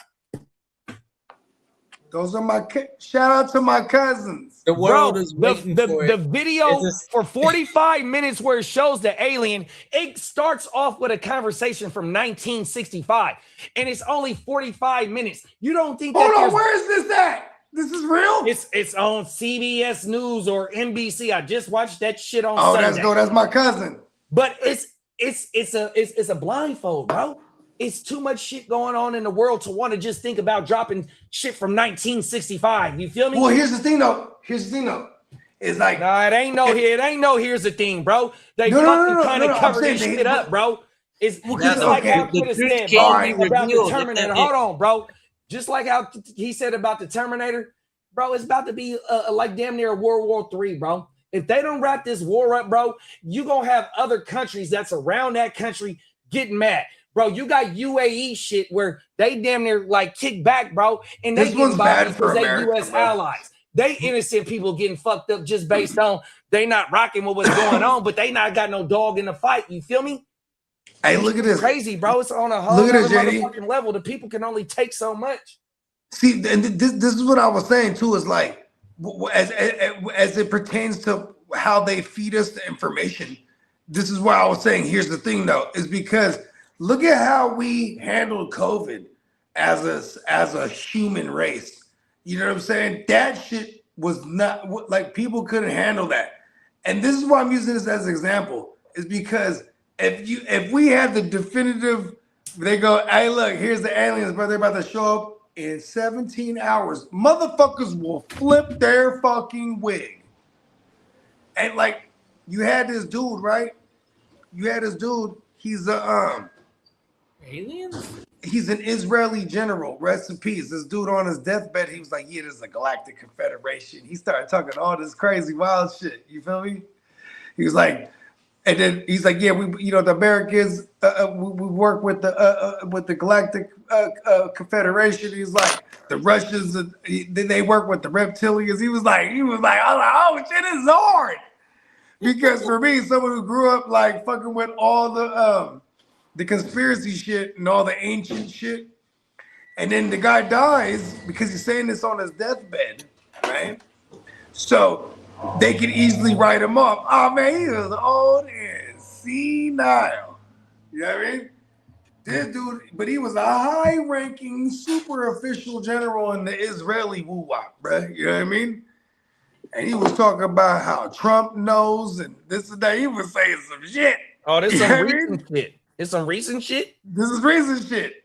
You got to send me that one, big bro. No, listen. It's recent, like 2020, exactly. My bad, y'all. This is in 2020 to be exact. Because it was some interview on Rogan where Rogan was like, the guy is going to sit, he had the guy on there. Remember the flight guy? He was a pilot.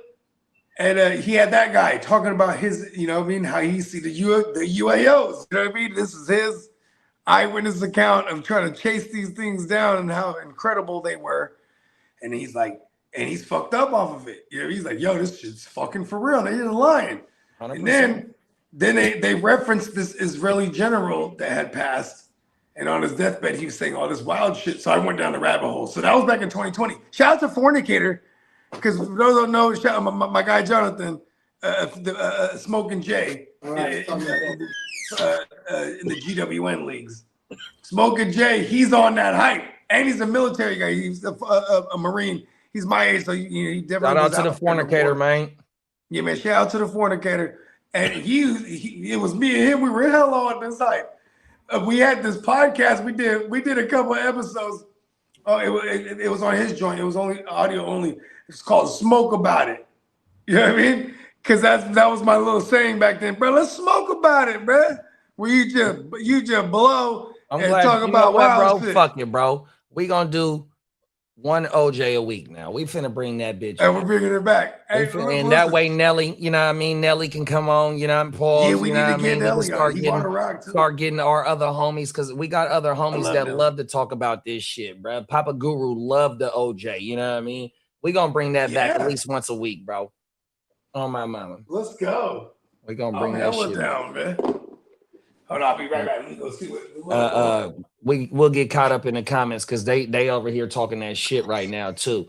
Minnesota Den said, bruh, water and sewer is $140 a month, electricity $1.20. In the winter times, it's $1.80. Summer natural gas is $50. That's our PG&E is our gas. Summer it's $1.75. Winter garbage recycle is $90 every 3 months. At least y'all get to pay it damn near quarterly. We got to pay that shit every fucking month, bro. And that shit expensive than a motherfucker in your state, bro. On everything. Cold motherfucking world. And Bakes is on that same shit. The World War III is gonna be fought in the ocean. 100% in the ocean with them fucking with them fucking drones and shit, bro. Even during the ceasefire, fucking they said Iran was still sending drone strikes and shit like that. You know what I mean? Like, bro. And then that's just Iran. You know what I mean? What about the motherfuckers that's neighbor to Israel, where the motherfucking Gaza and all that shit is, bro? Lebanon, you know what I mean? And I just watched a video. Shout out to ROCA News. It's called Roca News. That's a damn good channel, bro. They're over there right now, bro. They've been from Lebanon to Gaza to a city that has Palestinians and Israel. I can't even say their name. Please forgive me. Israelis. Not. Oh my goodness. 100%, bro. It's a city where it got both of them in there, bro. And it's like it's peace, but it's a little bit like hella tension. You feel me? It's called ROCA News, bro. They are in the fucking field over there right now, bro. Oh my mama, and the shit is live, bro. And see, that's the thing, like. I follow a lot of them channels kind of like that, right? Well, like that, because like how Bogey said, bro, the motherfucking news that you get here in America, bro, you got they side, the other side, and some shit in the middle. You got to go find this shit. And you know what else I follow? Because I just said about the OJ is I follow news because I got to follow all the news channels for OJ, but also we've done stories out the country. So you want to get their perspective because, yeah, some of them motherfuckers might be allies with America, or they might not fuck with America, you know, depending on what country you in. But, bro, you're going to get a whole nother perspective of what the fuck is going on out here. 100% from they motherfucking view. 100%. So, yeah, man, this shit crazy, dog. And see, that's the thing, like, with them countries that's in the Middle East, they so close, you know, all that shit neighbor each other, you know what I mean? And so the countries, they're like, even though they allies, they not sending their people up in them motherfuckers. And so they getting fucked up just based on, you know, what side they riding with. And I know that's part of war, but you know, you can only take so much of innocent people, you know what I mean? And Americans, they got bases in them motherfuckers. That's all they got. They ain't asking them people to come ride with them. Bro, just let us have a piece of land in your shit. That way we can set up shop. Whole world, bro. Oh my mouth. It's planes that they can't even be found. I just seen that. They had a gas plane that was flying over not the airspace where it's funky at, but they over some other airspace, and they reported they was having some problems. And I want to say that was on Sunday. They hadn't found that plane yet. Oh my mama. And we've been seeing videos of where our pilots have ejected and they get on ground and they met by, you know, people that live in that shit. And some of it's funky and some of it's, oh yeah, we got you. Don't worry. You feel me? 100%. And that's the thing about the people, bro. Them is our people. Hey, you know what hella crazy too? You remember the white boy, Trap Lord Ross. So he has a series where he tracks all these mysterious deaths with all the UFO connected high-ranking government officials, generals, and this is all in America too. Scientists. Hey, bro, there's like a new one every week. And it's like, why these individuals? Some of them are like revealing stuff. Some of them are, were involved in like undisclosed operations that have been declassified since 20. Because remember in 2020, that's what it was. In 2020, they declassified a lot of those, X-Files, so to speak. You know what I mean? Right. Yeah, it was crazy. And it's not only just our scientists, it's scientists around the world. That's the thing about how, like, when we was talking about just the knowledge, you know what I mean? About, the fucking, the astrology, about knowing the stars and shit like that, and how I use that to be able to navigate the waters and shit like that. You know what I mean? It's the fucking, the knowledge is everything, bro. 100%. And if you say like you a high ranking official and you want to fucking retire, right? But your motherfucking ass done been in these black op programs and shit like that, bro. And you got a lot on your chest. Like one of my favorite guys right now, bro, pause, on the internet is John Karaoke. That motherfucker, they tried to arrest him for treason. He had to go sit down for a minute too, right? But this motherfucker in the oh yeah, this motherfucker done been on Rogan. I've seen his clips. I didn't know he sat down because of his shit too. Oh yeah, they arrested him for spy crimes. Yeah, espionage. All right, expect it within the hour. The Bengals are going to play in the Falcons in Madrid. It's going to be announced in about. Oh, that's a Spain game. Yeah, it's going to be announced in about 30 We announced it first. Let's go. Come on now. Only on the GWN you get shit like that. Shout out to the 3 hour and 25-minute mark, 100%, and everybody that's in the chat, that's been in the chat, and we'll find this later on, 100%. We appreciate y'all for rocking with us on this beautiful Fucking Tuesday. love y'all. 100%. We rock. Them is facts, bro. I put on a button up because I mean business. Yeah, and you know what? One thing about the shit that we do every day about this, and I know I don't be hella much in the chat like that, but in the off season, when we only do 2 shows a day and it's be spaced out, you know what I mean? I can't wait for them motherfucking 2 days to come. I ain't gonna lie, you know what I mean? Just that's why I woke up this morning, like, I'm about to turn up. Come on now, 100%, bro. I'm about to rock with my guys. Come on now. Because we don't play like it's dope too. Because kid, for him, he's getting off of work. He's like, yeah, because he's a graveyarder. He's like, yeah, he fights crime out there. For those who don't know, he's vigilante. Didn't mean to tell your secret identity, Catman.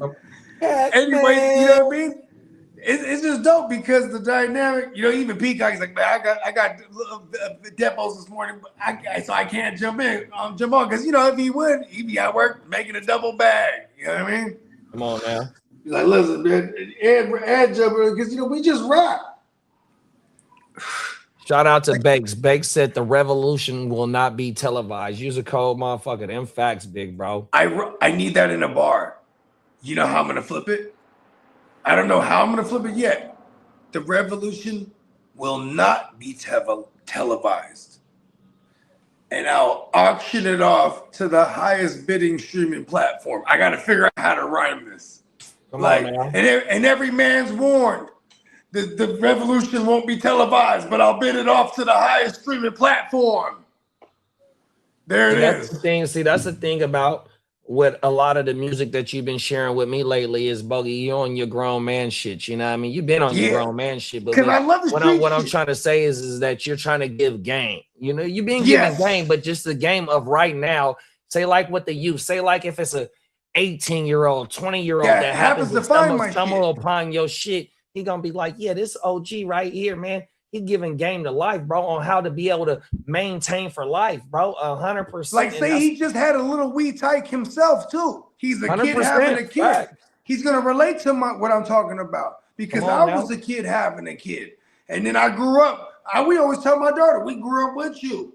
You know what I mean? Look, now she graduated. We're at the center of the college. I ain't never even thought about. But since I was a kid, I was like, fuck college. since I was a kid. I'm getting I'm a bag. I'm gonna tell you like this because we didn't have this conversation before, right? So like where we come from, bro, it's the concrete jungle, right? So remember how you let off about how motherfuckers just trip off of small shit like that, you know what I mean? And why do you do that, right? But coming from where we come from, bro, like life is every day, like real shit. You feel me? And the experiences. It's hard to think years in advance. 100%. And so another thing to double back on that is like, bro, we have a master's and a doctorate in common sense. You feel me? Yeah, we ain't. You like how you just said, man, fuck college. Oh, we're doctors. 100%. But bro, we know how we're to doctors. Like, this is a fact. Like, come on, man, 100%. So you know what I mean? It's like. The small shit, yeah, we shake that shit off. That shit, it's like a peanuts to an elephant. You know what I mean? 100%. Motherfuckers really don't give about that. But the motherfuckers that haven't had their eyes open, especially early in life, bro, of course that shit right there, you know. But you know, and that's not to discredit, like how you said, nobody's seem like you're in mental strength or nothing like that. But yet, bro, we got to do mental push-ups. Ever since we dropped off the porch, even before we jumped off the porch, we had to do mental push-ups. 100%. You know what is true though, too? Not only everything you just said, but like jumping off the porch, doing the mental push-ups.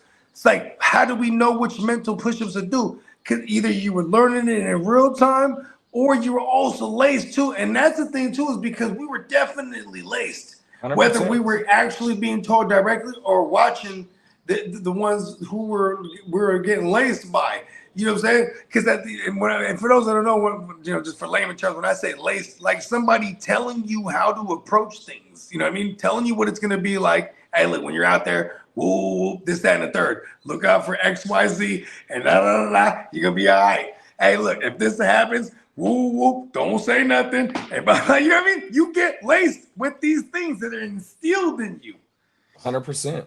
You know what I mean? Like whatever, and see, that's the thing too, is like, I also want to reprogram, the things that were instilled in me, I'm very grateful for. It's not like I'm like, all right, gotta make sure my kids know everything enough. No, they gotta know something better. Like they gotta be better than me. You know what I mean? Like, you know what I'm saying? So that's what I'm trying to figure out. Like, I gotta make sure I point them in the right direction before they find their own way. If not, like nudge them into whatever it is direction where they do find their own way, because. You know what I mean? Like listen, shout out to my lady, but like definitely Filipino shit. Boom, you're gonna be a nurse. Yeah, like it was bestowed upon. Like, I'm gonna double down on what you just said because my daughter just celebrated her 25th birthday last week, right? Right. And so me and my daughter mom, and we just said this on a show or two ago. Hey, happy birthday to baby girl. That we quota. Shout out to my daughter mom. Quota, you know what I mean? Shout out to my daughter mom, man. I love you to death, man. I got a whole lot of respect for you, your family. You know what I mean? Y'all, you know what time it is. Yeah, but just like how you just said about baby Bogues, aka Deja, who about to be a GWN lawyer, right? Yeah, she about to be a lawyer. Just like you, and just like you and your wifey, me and my daughter mom. All of us grew up together. You feel me? So we all had to learn as we go along. You feel me? But at the next stage of life, as we started having little younger ones and all that, they see us at a different light because here it is now. We are a little bit older and we're not doing the same shit we was doing when we had our first kids, still figuring out, trying to figure, you know what I mean? Still tapped in with, you know what I mean? Shit like that. You know what I mean? So here it is now. It's a now we have regulations of a Bogart Scott-Free, of a Guccini JD, to where the younger ones see, well, all they do is just work, bro. 100%. They don't see, they might hear the stories and shit like that, but a whole nother light is all I see them is nothing in a, a positive manner, being a productive citizen in life. You know what I mean? Shit like that. And that's what gets that younger generation to be able to feel what they want to do in life. You know what I mean? And they don't have to go experience that bullshit. You know what I mean? Yeah. Because I'll definitely say, this is going to sound real ignorant, right? I'll definitely say the era that I grew up in, we glorified being a menace to society. We glorified, you know what I mean? Just because this is the environment we were in and the fact that some of these things were put on the pedestal, bro, this is how we were living. Look, what is the name of the reigning champion of the West Side? That too, but and AOB, man. AOB. We don't even need to say what it stands for, but AOB came from the era that we grew up on. But I could be in the flyest shit. You best believe it was not out of my pocket. You know what I mean? Come on Because now. that was how we was raised. A girlfriend paid for it. Like a motherfucker can have all the money. We'd be like, well, listen, my lady's paying for that shit. Like that's like how ignorant, because it was all on the BJ. You know what I mean? Like that was just, these are the ignorant things that I was, you know what I mean? Like, hey, I'm not gonna not be proud of how I grew up, because I just, now my opinion is different. So I say it's ignorant, but I also say ignorant because it's funny. You know what I mean? Like, you know what I mean? Like, because that's how we grew up, man. You know what I mean? Like, look, we say the F word, it wasn't even offensive. Like, this is a different time. You know what I mean? It was a different time. Like, there was just certain things like, listen, you know what, like, there was like sucker shit categories. Like, listen, we're not tripping off a bitch. You know what I mean? Like, oh, she's, why you funking with bruh? Oh, you know, because I used to fuck with his bitch. That shit was insane back in the day. Come on now. You know what I mean? Like, there was just certain things. I mean, the list goes on. Like, even just living life to be the opposite of a sucker was like what you strive to be. You know what I mean? Like 100%, bro. listen, man, don't be on no type of sucker shit at all. You know what I mean? Because it's the wide category. You know what's the small category? The motherfuckers that stand up. You know what I mean? And like, there's not enough of them. It probably is endangered species. It's the last of the dying breed, whatever you want to call it. You know what I mean? Oh, wow. You know what I mean? That's why I think that's interesting too. You know, because of like social media and things like that nature, like I've seen old heads my age. I say old heads because I'm referring to how youngsters would view it. It's like old heads is doing the same thing online as these young bulls is doing. And I'm talking about as in some fuck shit, like they're addressing issues, and it's like that's not the era we came from. It's facts. You know what I mean? Like even just talking about shit, airing shit out, that shit is sucker shit. Right. It's like ratting too. Like I mean, it's the podcast days. That is true. With social media before that too, because podcasts now you got a whole long form version of people explaining their shit. Because that's what it is too. Well, he said this, but I'm gonna tell y'all, it's all big versions of he say, she say shit. Like, you know what I mean? Like, you know, I've always felt like at one point in life, I got him. Yeah, like, look at Crook earlier. Crook said he found a channel. Crook is just a motherfucker who shows love. Yeah, hey, Hope got a line where he's saying, I'm a butcher the line, but he was like, you know, I was trying to move grams. I wasn't trying to take no pictures on Instagram. He said like this. He said before. He said when I was talking Instagram, I wasn't into getting my picture snapped. Some shit like that on my mind. Listen, that's that Magna Carta bars. Because that was one of the first albums where he's addressing like social media shit. You know what I mean? You know, on my mama, and you know, that's the era. I mean, even still to this day, like, you know what I mean? Yeah, I'm not with my dogs that I grew up with every day. That's not me. I'm not in that lifestyle. Try pulling the camera out on them back in the day. See, that's the thing. When we get together, bro, it's not me pulling out the motherfucking camera. Yeah, if we finna get a flick, we finna get a flick. But man, I don't give a fuck about that motherfucking camera. Even when some shit pop off or it's some, you know, whatever it may be, my first instinct is not to grab the phone, bro. My first instinct is to do whatever that's gonna get us. Like 100%, bro. Oh my God. But hey, look, see, it's a different era, right? Bro, we didn't seen it all in the social media era because, see, look, that's social media and like people are celebrities. Regular people can go viral and now they're a thing. So it's like, that's entertainment because what did we used to call celebrities before? People we saw on TV, movies, shit like things of that nature, right? You know, artists, you hear them on the radio. Yeah, you might know somebody make music, but you hear somebody that make music and you hear it on the radio and then you meet them in person, you're like, oh my God, celebrity, right? That allure is gone because, like, even look at Will Smith. Will Smith was the mega smash, like, actor for the longest. when he jumped on social media at one point and he went full force. He was just showing everything he's doing every day. Same thing with The Rock. But maybe for The Rock, it was different because, The Rock was the current like action movie star. See what I'm saying? But it became like there's no more veil. The veil was pulled back. And now there is no more mystique. You know what I'm saying? Like, look at Future. Future don't really do no interviews. Future could drop an album and because he feels like he's at this echelon level, right? You look at Kanye. Kanye is someone we all know is at this mega echelon level, out of the stratosphere. But Kanye will still go out spazzing on online, and it totally removes the mystique. You know what I mean? Like, they got millions of dollars, but it makes people feel like, I'm just like Kanye. I'd be spazzing. He's just a regular dude. You can look at it from that angle, or you can look at it like, man, when you're at some type of status, you're supposed to hold yourself to some kind of regard and level. You know what I mean? Like, even when we're going back to that street shit, like what we were talking about, it's like, listen, man, when you're getting money, you're supposed to be quiet. You're not supposed to be loud. Most of the people that's loud as fuck, they really don't got it. You know what I mean? Like, it was just, there's a certain etiquette that I feel like is lost. Nobody's teaching nothing. They're just looking at what's getting more traction. Like what's doing more numbers. Oh, fuck shit. All right.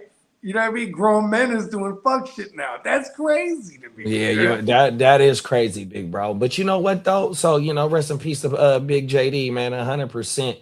You know what I mean? He first generation of the motherfuckers that grew up, in our community, right?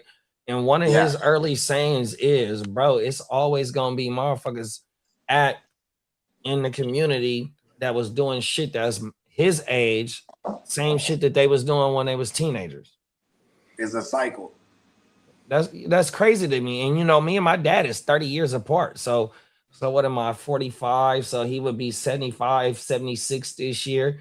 You know what I mean? So that motherfucker was telling me that as a young bull, bro. It's motherfuckers that's my age still doing the same shit we was doing when we was teenagers. Like, bro, put that in retrospect. Like, bro, are you fucking serious? Bro. You in your fucking 40s. Somebody need to set the break the trend, reset the trend. Mm-hmm. Right. 100%. You know what I mean? And I ain't here to toot my own horn or nothing like that, but I've said this plenty of times on the pod, bro. I don't got no high school diploma. I don't got no GED, and I fucked around in some community colleges, but bro, I was a productive citizen, bro, for 26 years straight at my motherfucking job, bro. 100%. Grew up on the job. So I had the job when I was fresh out of high school at 18 years old, and only been retired for 2 years, dog. 100%. So I grew up around grown women as a young bull. Ain't even 20 yet, trying to figure out life. 100%, and made that bitch 100%. So you know what I mean? That's what, bro? When I became a father, I mean, even when we found out we were having a daughter, my girl, she hella heavy. I'm lightweight hot. I ain't gonna lie. I'm like, damn. Listen, I'm just like, oh my god, I'm gonna have a daughter. Like, I was like lightweight tripping. She goes, well, she's like, you basically raised McKenna, which is my sister's daughter. You know what I mean? At the time, she was 3, and when my girls, at the time she was 5. But when me and my girl first started seeing each other, she was like turning 2. She was like 1 and some change, and I was always with her because I always took care of her. You know what I mean? She was like, "You think what's the difference?" And I'm like, "Oh yeah, you ain't lying, right?" And then I started realizing I got 2 sisters, I got hella aunties, and all the women that I was raised around. Okay, and this is probably why I was always a good ladies man. You know what I mean? Oh God. You know what I mean? It's like, oh shit. I was just destined to be a girl dad. You know what I mean? That's why when I had my son, I was like, wait, where the fuck have you been, bro? I was waiting for you, bro. Come on now. You I had you on a schedule though. I swear to God. I had like 8 girls, then it was you. You know what I mean? Hey, Bogey, I hate to cut you off. Please forgive me. And Lee, I ain't trying to make fun of you, bro, but how Bogey just bought up Trey, it's not Tree. That's his son. Hey, my son. Hey, Trey was in the comments, bro. Lee was like, shout out to Tree. I ain't never seen it before. He said, said, hold on, bro. It's Trey, not Tree. Oh, that shit was funnier than a motherfucker. Shout out to baby Bogue, man. Oh, my Listen, we're about to ice him down too, bro. He's getting icy. Come on now. A family that shines together Stays wins together. Come on now. Talk that shit. Oh, my mama. And that was a classic shit from last. Hey, you know what? Once the GWN gets so big, bro, pause. We gonna have motherfuckers to be able to hire them to go find all the viral clips that we got, and they just gonna clip the whole season and make a montage of the funniest moments. Oh, I said, what I mean? I said so much crazy shit of the Sunday. You know, all the. I had all some that crazy moments last year. No, during for Charger sure. games. I know that For fucking- sure. All types Hey, of listen, shit. bro. Look, this is why you said it best though. It's like kicking it on the block, like back in the days where you 100%, have bro. hella memories, talking hella shit. You know what I mean? Big kicking it. I think one was a Monday Hold on, night I'm gonna have football another game one. too. I'll be right back. Oh, I remember that shit. That was crazy shit. Derek said, I remember when Bogey said that. Oh, everything. That shit was crazy, bro. Oh, everything. Yeah, we'll have some viral clips this year. Oh, yeah, for sure. for sure. For sure. It's gonna be fun. Then the motherfucking what's that shit called? The international games. Them motherfuckers be having us up at like 5 in the morning, getting ready to everything, bro. Those nights I'm up early because I'm getting news. So it's I go to bed early and I'm up around 3 o'clock, 2 or 3 in the morning. Well, I won't have baseball waivers. That's a good thing. I will. Fuck. Come on now. I will. It's 6 months of baseball. That fucking baseball shit, bro, is a fucking job. Hey, dog. Papa Guru and I, we're fighting for first place. We take on Phil, who's undefeated this week. Is there a fantasy baseball shit for like YouTube? There is. I follow one on CBS religiously on YouTube. It's a main channel. It ain't you don't follow no small channels. This CBS, but these guys know their stuff, and I always have it on in the mornings. But there's no small channel that you've seen about like baseball. There are, but you know what? These guys do it religiously, and I know them, and I follow them for like years because I played fantasy baseball. These cats know their shit. You know, It's like us on our channel. We know our stuff. These guys know their stuff, and it's like, and I've watched them for years. So they don't want no smoke. No. I don't even play fantasy baseball. No, it's CBS Sports has a good one on YouTube. Hey, Banks said, he said, laughing my ass off. Shout out to Ashtray. Don't know why I thought about Don't Be a Menace when you said Trey. Yeah. Oh, my mama. I love Don't Be a Menace. That's one of my favorite Don't movies, Be a Menace bro. was the joint, man. But he said, hey, look, man, I'm thinking about going legit. I'm going to get me a job at this bank. I'm going to work hella hard. I'm going to learn that bitch real good. And I'm going to rob that motherfucker blind.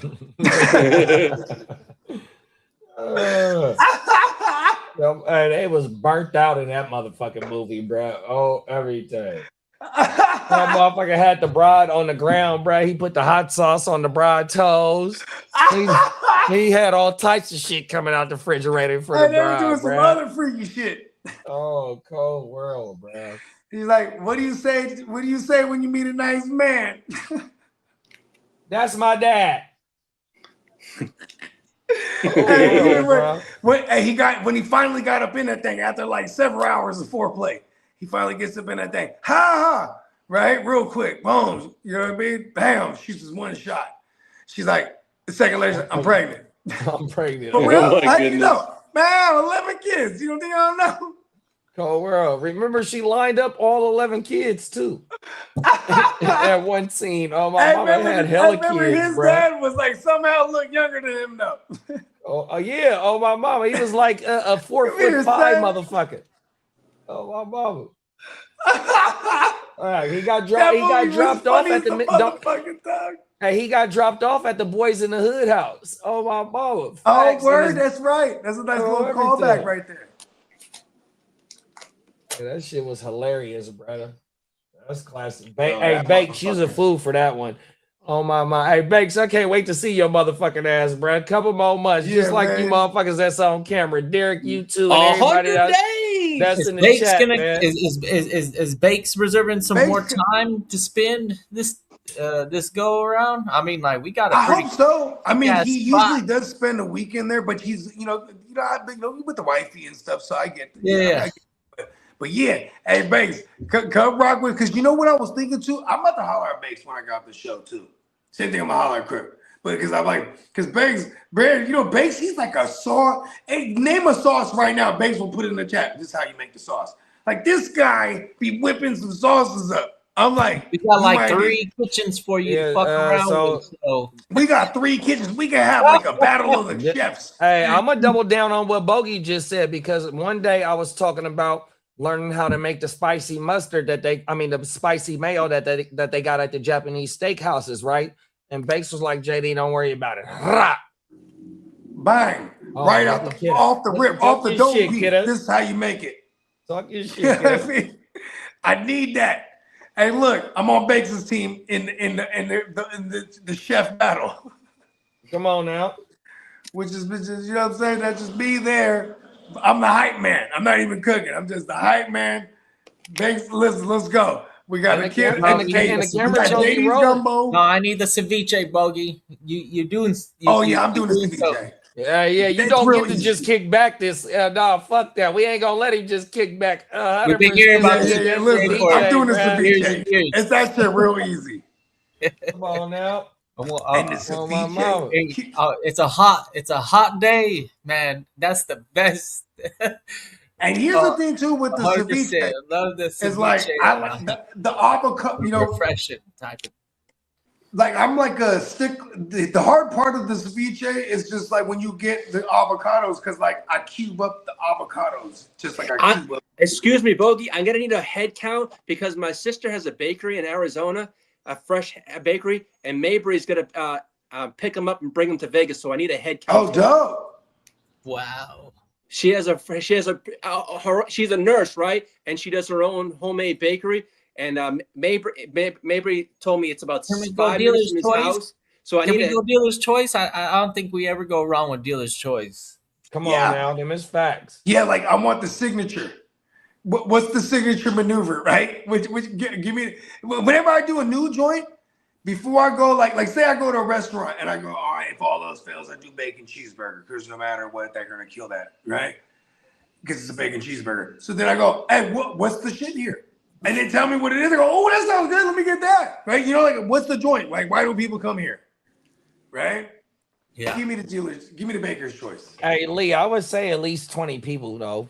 Yeah, because Mabry 'Cause you got the 14. You got the 14 on Friday. That's drafting. Hey, You know tomorrow what I it's mean? Scott Free's birthday. Fuck it. Just tell her that. It's not even my birthday, but fuck it. And We're then gonna you manage. got, I would say it's at least five new people that's coming. Hey, you that know wasn't what there though? last year, I mean. It is J Love's birthday and it's Maddie Law's birthday. So we do actually. That's why Maddie Law comes out every year, because it's like a few days before his birthday. So I'm like, I always be like, come to Vegas for your birthday. He's like, yeah, I'm there at 5. Yeah. So and we got Jordan Love. It is his birthday too. Like literally, I think when he comes in that Friday we're there is his birthday. So, and yes, we are talking about Jordan Love, the actual Green Bay Packers quarterback. Oh my mama. Hey, We Derek are. said, can't wait to see everybody 100%. Right? And somebody just make some kind of chicken. That's all I ask. Come I on got now, you, big B. I'm bro. all on it, Derek. Don't you worry, Yeah. bro. Come on I now. fuck with chicken 2-3 times a week. Them is Wow. facts. Chicken's good, man. Yeah. Hey, Hey, look, we man. don't use ground beef. We use turkey meat. Me too. Hey, Yeah, look. Hey, But, let's hey, look. Hey, what if we have ostrich? Saturated Hey, Derek, so we back. Like, why you got ostrich? Because that's baller shit, bro. I asked for some chicken. Ostrich? He's You like, like I asked ostrich? for the chicken. All right. Why'd you do the ball ostrich, Bogey? I I'm never just had saying, no ostrich. Imagine off of the ostrich egg. bulgogi. No, actually, I take that back. There's this place in San Diego I think ostrich yeah. burgers for sure. in North Park, and it does all the fucking different animals in the world in a burger thing. I'll be right back. Fuck, what the hell was it called? Anyways, I'm sure it's not too unique. I think it's widely known that kangaroo is a what do they call that? A highly traded meat. A lot of your fast food meat is processed and mixed with kangaroo. Believe it or Damn not. it. Yeah, it's wild, right? Uh, I think one of the leaders in that would be Jack in a Box, and their taco Oh shit. with the soy riso and the kangaroo mix. Cold Like I world. swear to God that I think that's like this that's the meat that you're getting in that in that little. Hey JD, I'll have to send you pictures of the cupcakes, or I can have her make us a draft cake also. Come on now. With the GWN logo on it. West Side. I can have her do that too. I mean, that way it's a full cake and there's plenty of stuff there. Hey, kid, now I ain't gonna eat the Jack in the Box tacos no more. They're greasy, huh? Like I feel like the kangaroo might be a little greasy animal or something. You get like a kangaroo steak. Cold world. I bet you some of the homies that play for the Rams or play for the Niners, they gonna be down there trying that shit. Yeah. Aussies, they make do with what they got, and you better damn believe that kangaroo's been on the menu for a minute. Come on, I can't wait to get down there and try some of that shit. Oh, everything. Yeah. Hey, Lee, Banks said Jordan Love is your nemesis because he was taking your job during you know what it is, what it is, dude. Jay Love had all the drops on the depending pitch. on what kind of barbecue we have. I can maybe set that up, or even we could pitch in and buy one and just leave it there for the.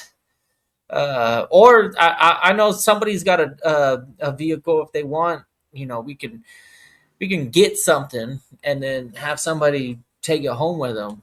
But I ain't opposed to smoking some turkey or anything like that. That actually sounds pretty good. Yeah, you ain't the turkey goes a long ways. You don't even have to do the whole bird. You just do the turkey breast. Game over. Yeah, I'd love to have some motherfucking turkey sandwiches, big bro. Oh, everything. Oh, world. Oh, my mama. Or have some smoked turkey, bruh, and get some rice and gravy. Oh, my goodness. We were talking about Seafood City. You know what they also have at Seafood City that's fire? Outside of the Jollibees and stuff like that. What's they that? Got roast duck. Oh. I don't know if you ever prefer duck over chicken or turkey on occasion, but yeah, that's also really, really good. And I know it's an option because they have Seafood Cities in Las Vegas. Come on now. Yeah, I ain't never had duck before. Duck is significantly, I'll say, wet to start it off, to give you a beginning descriptor of it's a wetter chicken. I'm not gonna say it's greasier. A lot of people say it's greasier. It depends on how you cook it. I think it's very easy to make it greasy for some reason, but the like after it's cooked, the I guess the texture profile of how I'm describing the meat itself is a little bit greasy, but I don't think in general it is greasier, because grease will come from fat, and I don't think chicken is fatter than I'm sorry, I'm not sure that if a duck is fatter than a chicken. I could be wrong, but something about it makes it more wet. So, anyways, it's a darker chicken. Imagine a whole chicken, but dark. That's kind of what the duck is. It's weird. Oh, wow. Hey, look, duck is very delicious. So good. Because it's like hella, like, I guess the word is succulent, what I'm looking for. Yeah, it's weird how to describe the... Yeah, I don't know if I've ever described the meat as succulent. Pause. It's like... It's definitely like chicken. It's also like frog, if you're familiar with frog. Because they're kind of like, it's like a greasy, oily nature to it. Yeah, right. There you go. And like, but it's like, that's what people complain about. Though. It's just like the way I said it's wet, Bogey. Like the first way. Yeah, it's like an oily, kind of greasy Yeah, nature. it's like a wet chicken. Hey, listen, I ain't gonna lie. Frog legs, they go crazy. Whoa. Like I can there was eat a spot, this 1,000 of Cajun them. spot we used to go Yeah, to all the time back in the let's day. go Yeah, down. eat frog legs. Let's And go like, down and eat a bucket of frog legs. you know how they go, oh, it tastes like Word chicken. bucket I go, movie. well, they must have ate chicken first because they might have been for life. They might have been like, oh, it tastes like frog. Because if they ate frog first, you don't know Oh, the they difference. ate frog first. First of all, that's how I crazy. even ate the frog legs to begin with. Because someone's like, "Hey, yo, try this chicken wing, bro." And I ate the shit, and they're like, "Ah, you ate a frog." I'm like, "Oh, that shit was fire. Give me another one." Because I All would right, have so never. it's November 8th. The Bengals and the Falcons. It is legit now. Yeah, we announced it first. Let's go. No, they just had the press conference. So it's legit.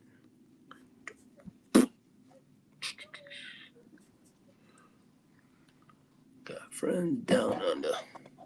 Yeah, the fucking that Cajun spot I was talking about. They used to have these. They used to have this crocodile, but they were like thin shaves of like, but they were like pretty decent sized little mini slabs. But they're thin shaven, deep fried, and these things were phenomenal. And then of course they had like a dope sauce to dip it in. But like, you know what I mean? It was like, but we used to go to this joint, eat reptiles for bar food, bruh. Like, shit wasn't bad. I ain't gonna hold you. Probably won't eat it again now.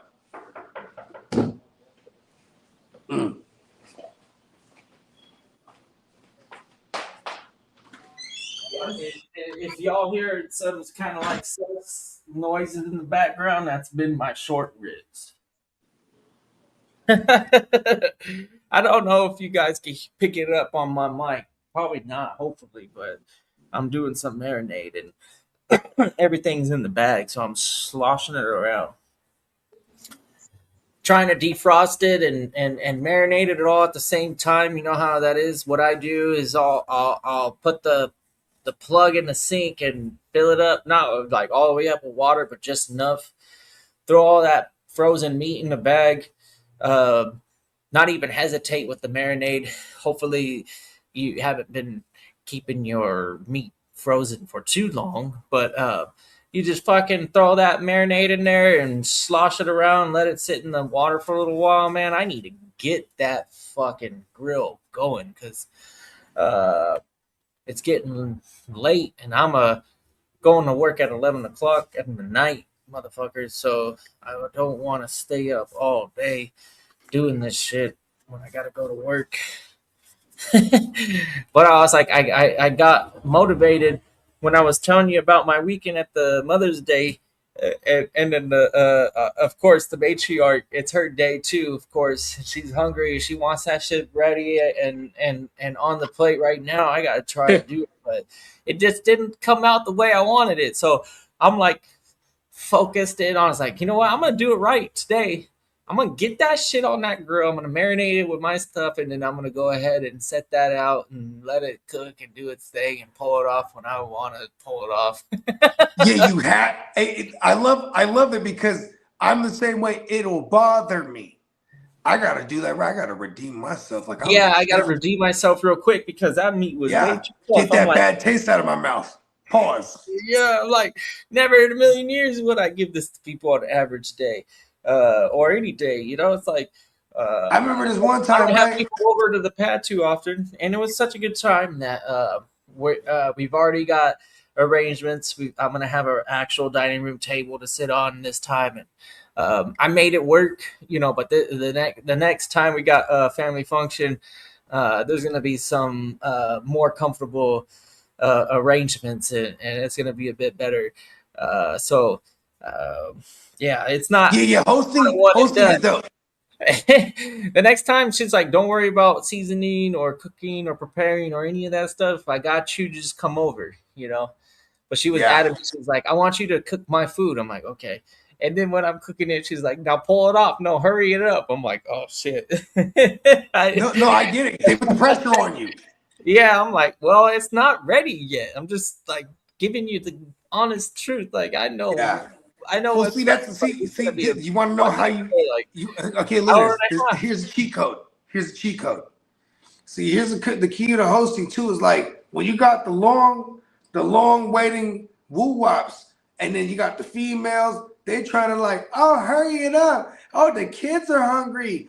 Oh my God, I haven't eaten all day. I was setting up, and everyone's like, hey, you know what? You gotta have like some spring rolls or something.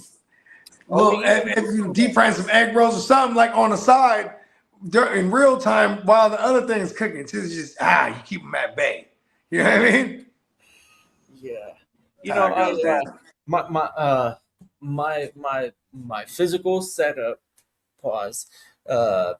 is what it is, and I know how it operates, and I know how I can get it to do its job with you know how to use your sword. Satisfactory job with more than just satisfactory, with like, goddamn, where you just like, you know, go that. Listen, this is so funny, bro, because that is couples shit for real. Because me and my girl, when we will host, and then like say like we will go to somebody else's party, and it's like a potluck, because that's how we always rock. Hey, well, and it's usually something upon request. Hey, yo, Bogey, cook your chili, or hey, Bogey, make your ceviche. And then my girl, she always kills us. She has a number of dishes she kills, but then she'll always be like, "Oh, was it really good?" Like, and I'm like, "Yeah, they killed it." It's like, well, you know, everyone's like hella drunk and high. Like, was it really good? Or did you eat it? No, because I was busy getting drunk and high. You know what I mean? Right? And she's like, oh, because like in this particular dish, it's an oxtail dish. It's called kare kare, right? And it's a peanut butter sauce. And you know what I mean? And you pressure cook. You got to pressure cook the meat. It's like sections. You're cooking this thing and cooking this thing. Then you're combining them two. And like, you know, it's one of those things. So, you know, it's a very tedious dish, and it takes like, you know, about 3 hours to cook. So no one likes to cook it. And whoever cooks it when it's good, you're going to request that shit. Like my mom kills that shit. So every chance we're going to like cook kare kare. And then you eat on the side. Because it's like, listen, it might sound crazy. It's a peanut butter based sauce, right? And you have like bok choy and tripe and what else they put in there. But you have the oxtail, and they'll even put like beef chunks just for extra meat, right? Yeah, oh yeah, and you have like you have the long beans. They put hella long beans. Or the spring roll. Huh? The spring roll. Yeah. They make peanut butter sauce, the Vietnamese peanut butter sauce for a spring roll. Fuck yeah, fire. But see, so anyways, this Filipino dish I'm talking about, they have, they call it bagoong. It's a motherfucking shrimp caviar like paste. And so this is hella salty. You know what I mean? But you can also make it spicy, and they usually fry it too.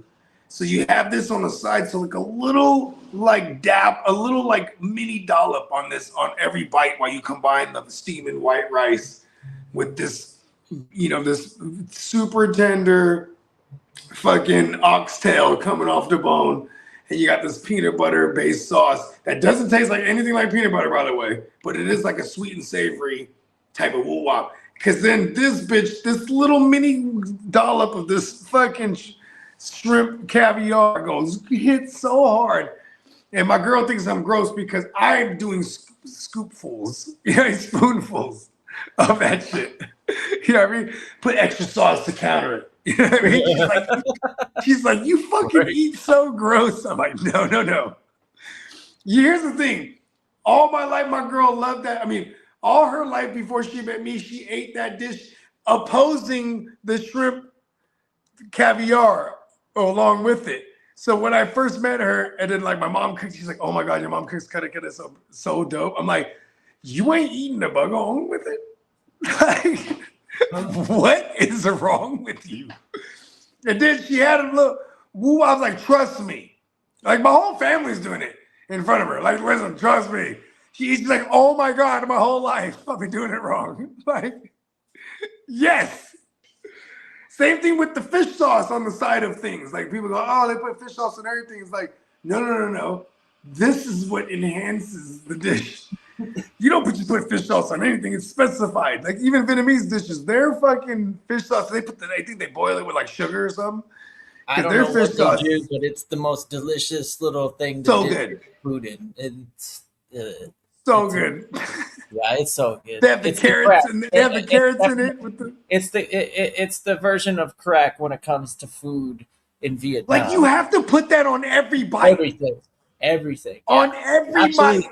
Yeah, you take it on every bite. Absolutely, you dip it every time, and no Every matter what time. you're eating, too, everything goes into that sauce. It's like so universal. The Vietnamese one.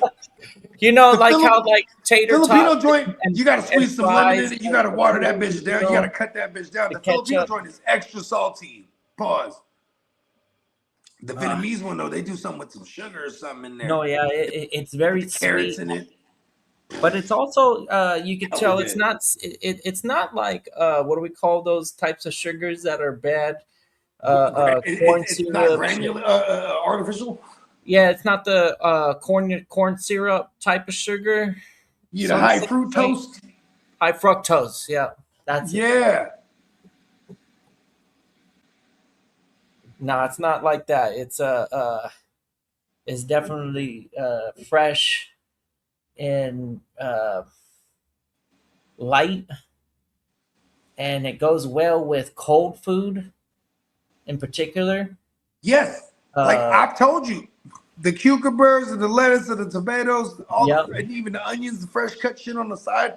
Yep. I just have them so sitting in the bowl of that shit. Yeah, that shit is super refreshing. So Definitely. good. Because then you like you know the short ribs joint. So growing up in the hood, and even like when we started going out, because this joint was open till like 4 a.m. It's called Lee Noodle House, right? So you get your pho, but they got rice plates. And I would get pho, and I would get a small bowl of pho, but I would always get their short ribs, right? Because the Vietnamese short ribs, so now you got this just they're marinated short ribs.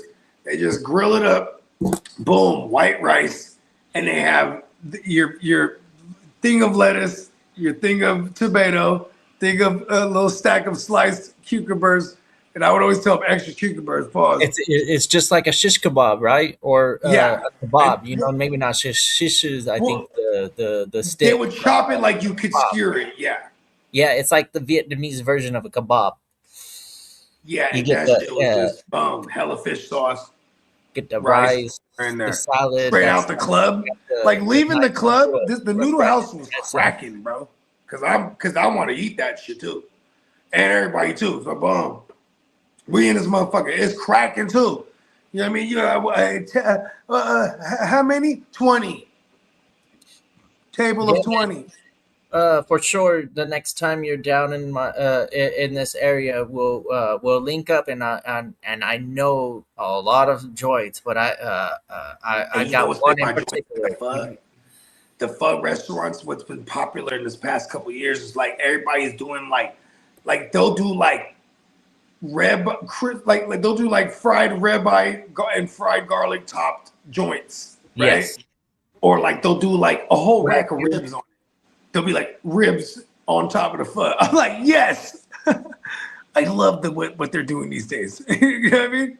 And I love that in most places these days they'll give you the option too, because I'm a fat noodle Noodles. guy. Yeah. Give me the fat noodles. I'm all about the little angel hair woo wop things, the OG ones. That's the vermicelli, the one that's Yeah, the real I'm thin all one. about the vermicelli, but I like the fat bitches, bro. That's egg noodle. Give me the egg noodles, B. Yeah. I need to get my protein up. You feel me? No, for real. I hear you. The egg noodle is northern style, and then the Yes. vermicelli is the southern style. Because Southern that's the style, French. you're also the going to French get influence. more of a lighter broth, and then in the Yeah. northern, you're going to get more of a darker, flavorful profile. Yeah. But they're essentially just different Because it's versions. like a of Chinese themselves. influence, the North. That's where you're going to get the big noodles.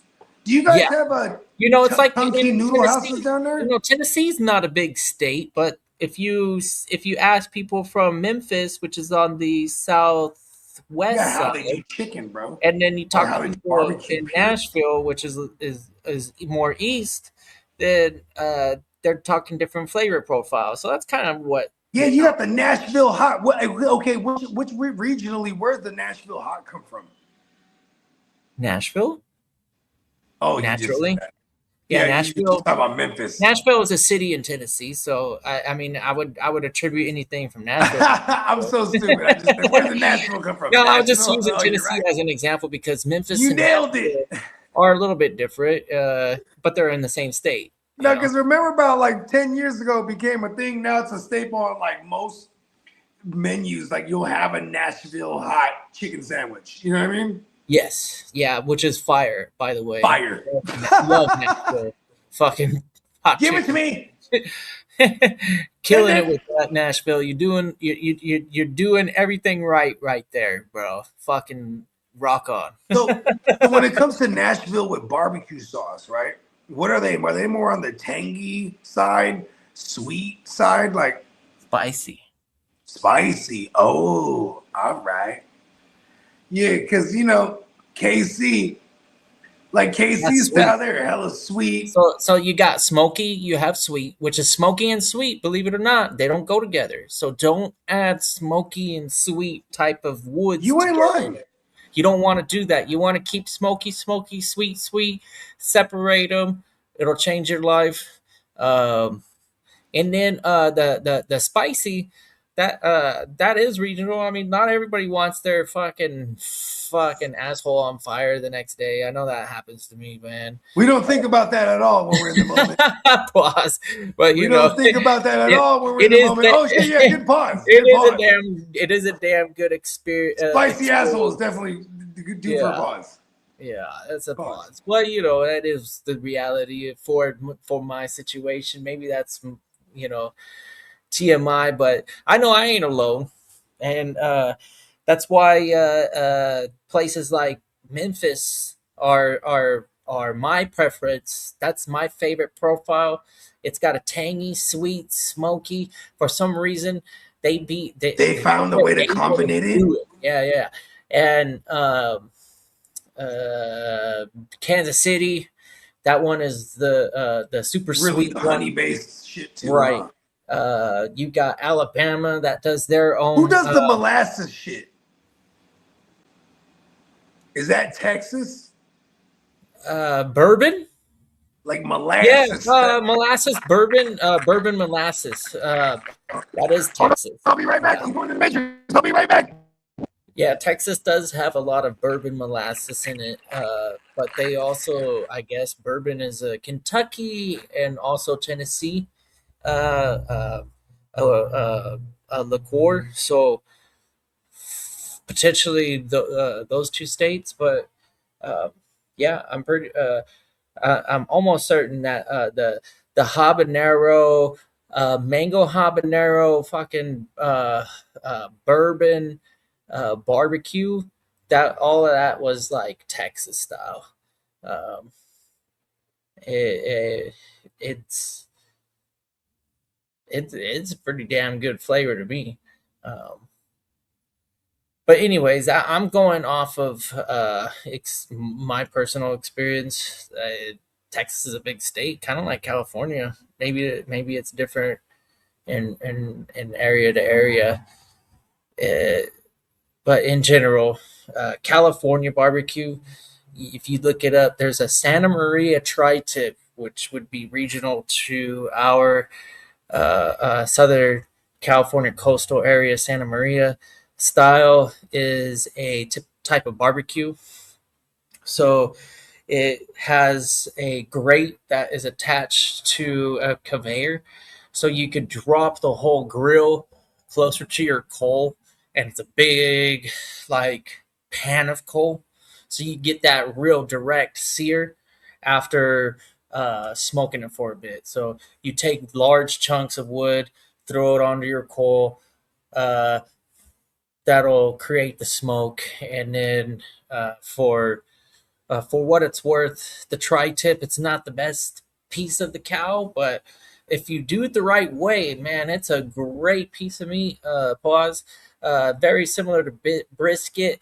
You usually trim a lot of fat off of the tri-tip, but recently, I would say for the last like 3-4 years, I stopped fucking around with my fat cap paws and just throwing fat cap up and roasting it that way, it's turned out really good every single time. So I ain't opposed to doing things different from the norm. Santa Maria, I think they really take a lot of the fat off and get a nice crust. The crust is ideal for the tri-tip, and the flavor, it's a combination of cumin and red pepper, maybe a little bit of cayenne for the heat. Cayenne can really fucking get hot if you start to add too much. Cayenne is good for us to a degree. Yeah, cayenne is definitely one of the spices that you gotta throw a little bit in there. Hey, look, before I started like being like, okay, maybe I shouldn't drink entire heartburn, right? I used to love a good Bloody Mary. And mind you, I don't get heartburn, so to speak, from things just because I know that's the type of shit that'll give me heartburn, right? But like the good ass Bloody Mary with some good, I used to do Kettle One, 6 strips of bacon, because like, you know what I'm saying, the spot we used to get Bloody Marys at. Yeah, you want to get that sodium in that body. It's the electrolytes. Yeah, because, you know, we're having Bloody Marys because we're up all night. But up all night Bloody Marys, up all night, and then morning Bloody Marys used to be the thing. And like give me 6 strips of bacon in that motherfucker, because they'll have it sticking out like it's a motherfucking, you know what I mean, decorative.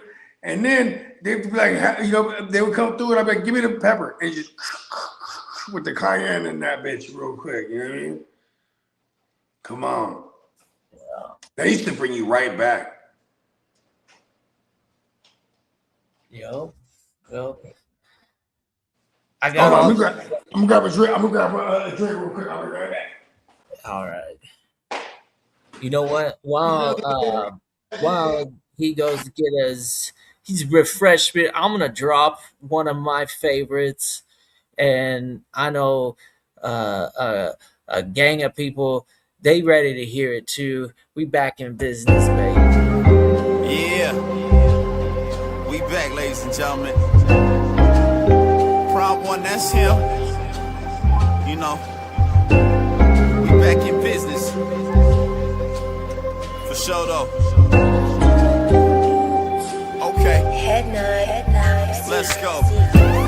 We back in business, the dynamic duo. You know, numero uno with the Prime One production. We bumping out your speakers, freestyles killing them like LA Leakers. She a freak, bruh, if she bent over in every IG post, TikTok freak bot. Chat GPT, no matter what, they ain't fucking with Bogart or the block, baby. Bitches down to go deep like the Navy. Shorty only met me on the first night, now she wanna have my baby. Can't let these groupies make these movies and try to slander a nigga and put suck on my name. What happened to the game? Lanes done trying to take over the landscape. Niggas migrate, try and get a rebate. Politicking, gotta debate pros and cons. This is it, what? Bogart in the block be the shit, what? Let's get rich, what? Money falling from the sky, can't quit, what? Now pop the bottles, get a spliff and get lit, what? This is it, what? Bogart in the block be the shit, what? Let's get rich, what? Money falling from the sky, can't quit, what? Now pop the bottles, get a spliff and get lit, what? This is it, what? I can't be left to my own device. Looked in the mirror and I had to take my own advice. See things clearer, I had to go and roll the dice. Smear all your mascara cause y'all hoes in life. This the type of dope with the stamp, bro. Can't make too much noise, I keep my camp low. Band on the run, counting banzo. I do this shit for fun, this shit come natural. Money falling from the sky like it's magical. Still mean business even if we dress casual. Even when I'm rich, I still demand some more. Ass Interpol, we international. Smash like a grand national. Bogey in the block, we got everything you asking for. Yeah, you know my status quo. Shout to all my concrete jungle animals. Bogart in the block be the shit, what? Let's get rich, what? Money falling from the sky, can't quit, what? Now pop the bottles, get a spliff and get lit, what? This is it, what? Bogart in the block be the shit, what? Let's get rich, what? Money falling from the sky, can't quit, what? Now pop the bottles, get a spliff and get lit, what? This is it, what?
drum to the beat like a metronome. Bogart, Scott Free, call me Metatron. Suckers I'm stepping on from here to Lebanon. We ballin'. All my fallen angels got weapons drawn. Right-handed God, cut from the pedigree. Let it off, put that on the mob, we gon' let it ring. Heavyweight, smoking hella gas, watch me levitate. Always late, time don't exist in the astral plane. Clock's grill, never make a mountain out of molehill. God's will, mobsters, eat lobster and oxtail. Big dope, mean we keep supreme clientele. Shine like Orion belt, iron behind the belt. By the power of God, I swing the beast by his tail. Come hella high water, I pray I won't fail. In my own category, all by myself. As I'm gon' kill them all, only time will tell. Smurfs get murked, pop you like a perk. I'm popping in the east, they heard that Poppy got the work. I'm big dog status, who you tryin' fuck with? Barking up the wrong tree, I'll put you pups on the pub list.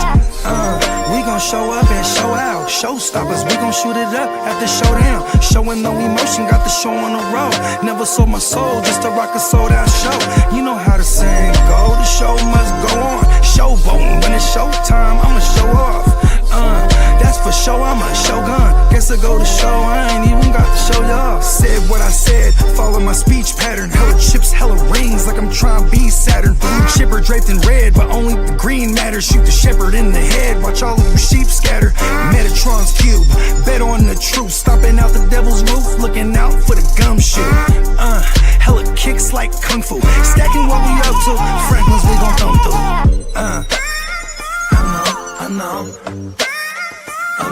what time it is. I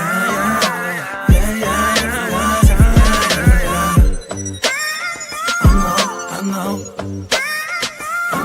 what time it is. They say knowledge speaks and wisdom listens. I'm out the east, I'm on a mission to get it. I'm a beast, I don't need permission to get it. If I'm gon' eat, then we all gon' feast. They say knowledge speaks and wisdom listens. I'm out the east, I'm on a mission to get it. I'm a beast, I don't need permission to get it. If I'm gon' eat, then we all gon' feast. Rock a drum to the beat like a metronome. Bogart, Scott Free, call me Metatron. Suckers I'm stepping on from here to Lebanon. We ballin'. All my fallen angels got weapons drawn. All my fallen angels got weapons drawn.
I run a tight ship, loose lips sink ships, run shit, dripping like a runny faucet, let that sink in.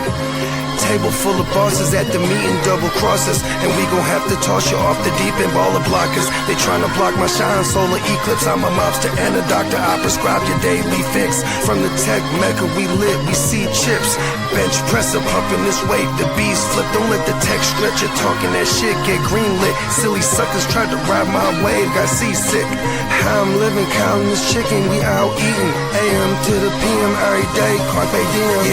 Yeah, I'll tell you about that money off top, Bogart, gotta feed somebody. Look, I don't know nothing except make more money. If you ain't got no money, then you ain't nobody. Money is a religion, righteous cause for sinning, riding for the cause, we've been down from the beginning. 100 miles are running, all your mouths are running. If you ain't talking money, then you ain't saying nothing.